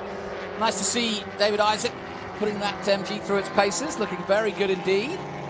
1973 MGB. I just love the MGB. I've had a few of those. I had the 70s split bumper. I've had the MGB. Roadster. I had a Roadster. Yeah. No, I love it. Yeah. 76. You had the rubber bumper. Yes. Nice. So Bob Hadley now in the lead, Kim Madrid, and then Todd Strong. So leave us a comment. Who is going to win this race? There's Erica Chris says, I'm the teacher. Erica, we miss you. You know, when COVID was going on, she got to come to a lot of the races. And she would do Zoom meetings with her class at COTA. She was having class, doing Zoom meetings, and then at the races. And we did a little tour with her. Weren't they? This is cracking, and now Madrid under pressure again. She just touches a wheel on the grass, but no foul that time, then tucks herself behind. Down in third place, chasing the number 16, that is Todd Strong. See, never judge a book by its cover, ladies and gentlemen. Even though only 5 cars left the grid, this is ending up being one of the best races of the weekend. You can throw a blanket over these two. Look at this, 3 wide. Oh, see ya. They split them. That's great. Now, I know Bob Hadley. If you know Bob Hadley, he's just kind of chuckling. He's kind of a chess player. He's going to let this race. So he's like chuckling, okay, you guys got me there, but I've got my plan. Better put it into action. Don't have too many laps. Do you think that Mohawk slows her down? It's very distinctive. Yeah, it might slow her down a little bit. Eric Inkrod is saying, I'm the guy who wishes he was in this race. Me too, Eric. This is some good racing. Look at that, Bob Hadley coming on the inside of Kim Madrid. She saw him coming. Like I said, these three race each other all the time. They've planned a trip from the West Coast, so they're going to be they're going to be with each other for the next 3 weeks. So hopefully nothing happens here, to sour that. But they're having a blast, and I'm so excited they're out here. Rudy's out here, like I said, and Kim's been fighting. She's got to be so excited that the car is finally running well. It's really hard to predict this one, I'll tell you. You have no idea who's going to win it, do you? I can't say the name of this person, but Box K10 I saying, was this is just some about good to racing. say. I agree with that. Yeah. This is some good racing. I just don't think he has a very good car. That's where he gets his name. That's where it is, yeah. But this, Datsun 510, I love these cars. This is a Group 3 Datsun 510. Out on the West Coast, we have a huge group, the Toyo Tire 2.5 Challenge. We had about 30 of these cars racing with us, but that is a beautifully prepared from Lowell, Houston, 1965 Datsun 510. Yeah, that's an old car. That is an old car. Still looks great. I wish he put a bit more air in that rear tires, though. Yeah, he does seem to be low on pressure, but maybe he's getting a little bit more grip. Yeah, maybe. Well, our cameramen are totally dialed in. I've never seen him go so close. So Kim Madrid falling back a little bit from Todd Strong. As you can see, this is a pretty cool shot to see the gaps. You can see what's happening there in the brake zones. And Lowell Houston coming through that Datsun 510. Sounds good, too. Yeah.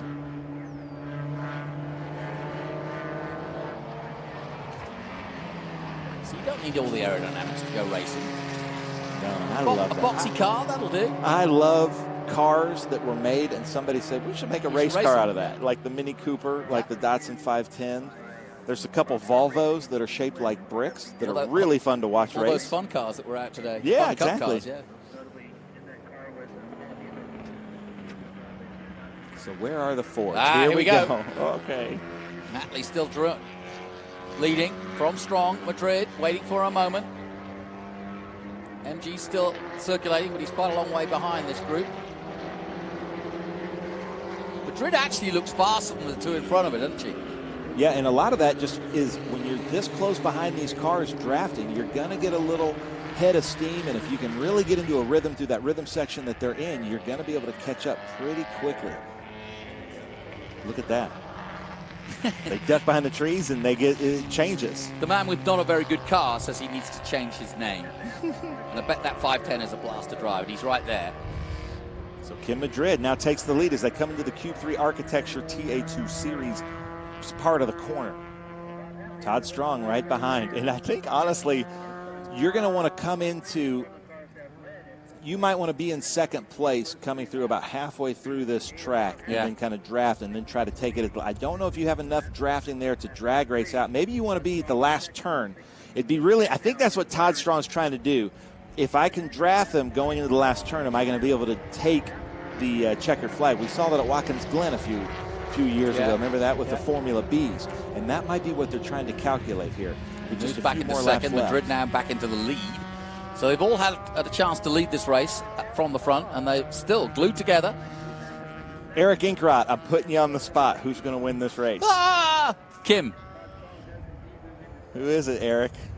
See if he has the wherewithal to say who's going to win this one.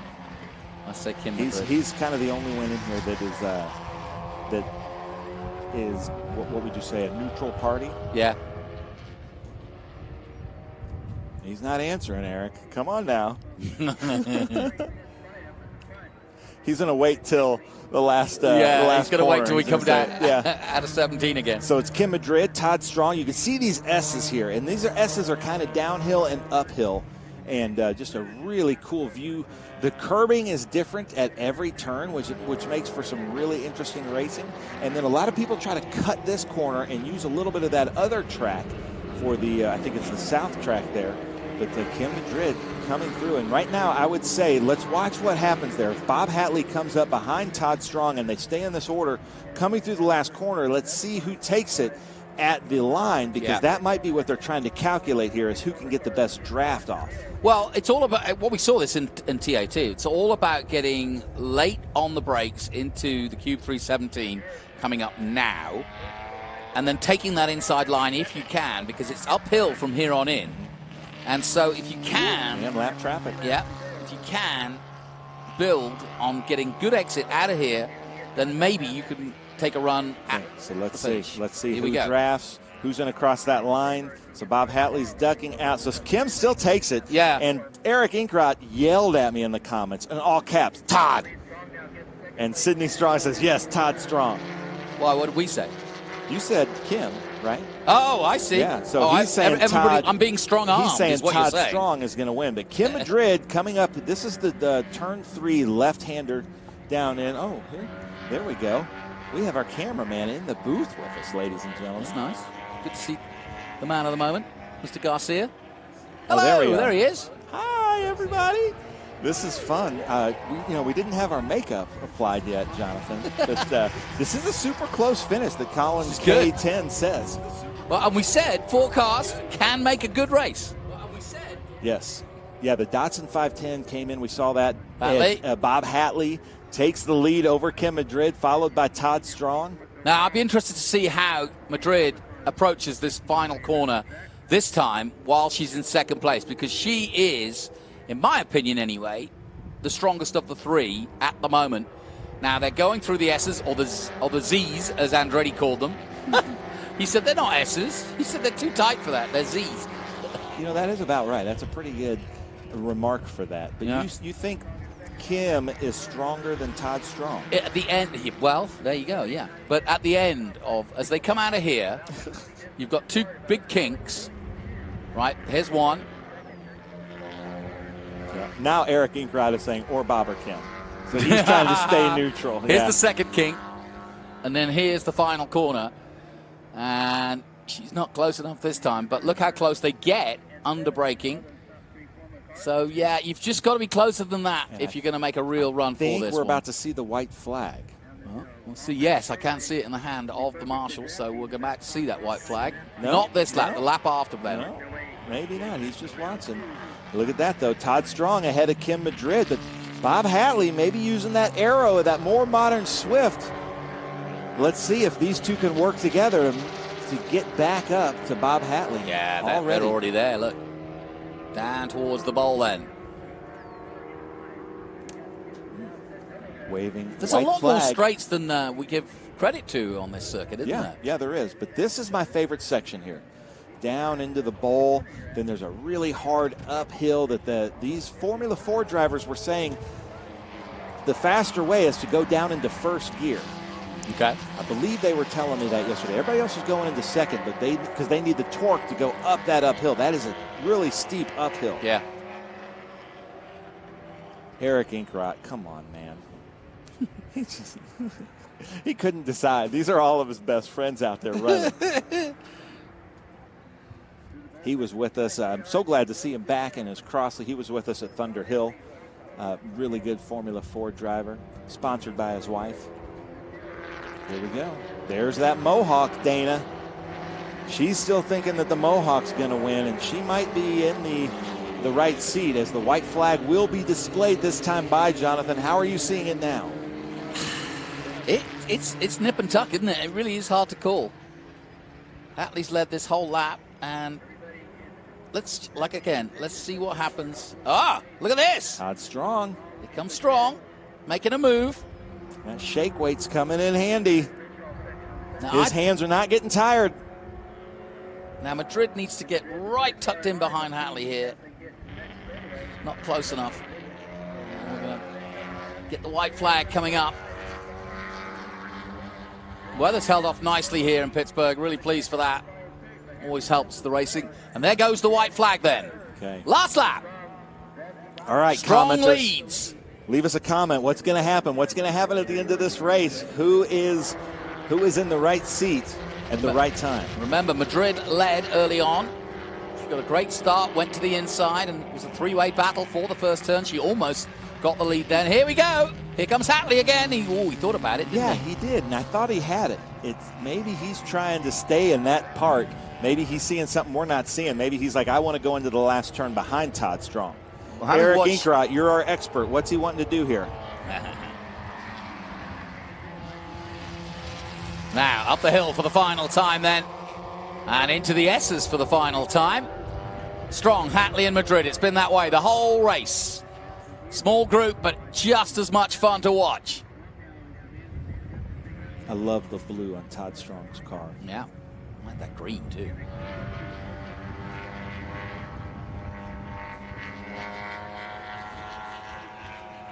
I don't know what's going to happen, Jonathan. I'm a little nervous. Well, now Strong's got the lead. It's up to him to just pull enough of a gap by 17 to make it impossible for anybody. Because once you get in to that final complex, this is no, unless you've got the inside line under braking, you've got the line and no one can take you uphill, is my theory. But we'll see. Well, Soon find out. Eric Inkrot saying Todd for the win. Yeah, looks that way to me at the moment. I thought Madrid was going to do it, but right now I would argue that Hatley, if he can come into this last turn here this with is a head what I'm of talking steam, about. here Yeah, it is. He's a real head of steam into here. But no, it's not enough. He's got this. Todd Strong then. Yeah, nice line through there. And he purposely went very late then just to make sure he was ahead. And that's done enough. And Todd Strong is just that as he takes the checkered flag and wins. Hatley takes second and Madrid third. What a great race. That was a lot of fun.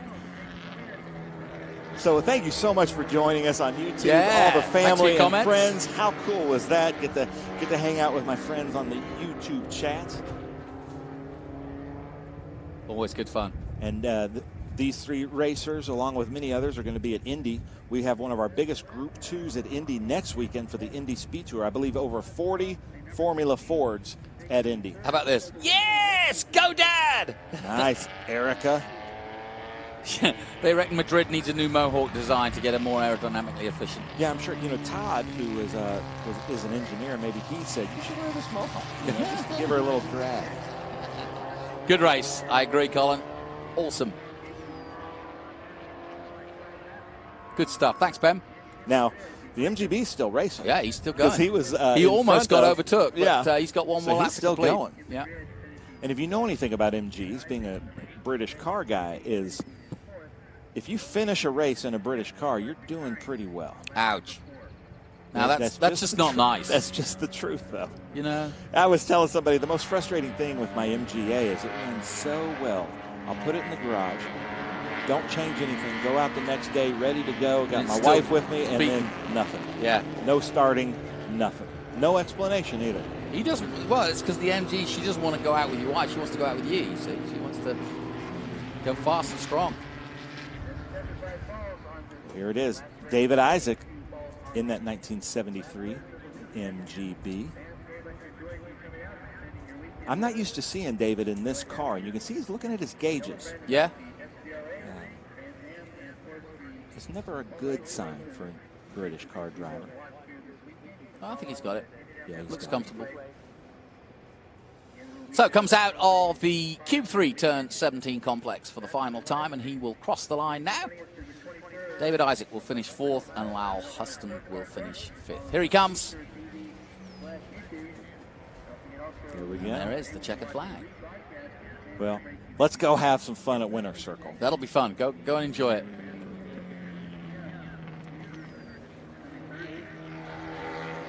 So then, confirmation of the results. Todd Strong with just that, a really strong victory there with a three-way battle all through the race. Bob Hatley taking 2nd place, and Kim Madrid, who led for much of the race in the 291, in 3rd. David Isaac, as we just saw, crossing the line in 4th, and Lowell Huston in 5th.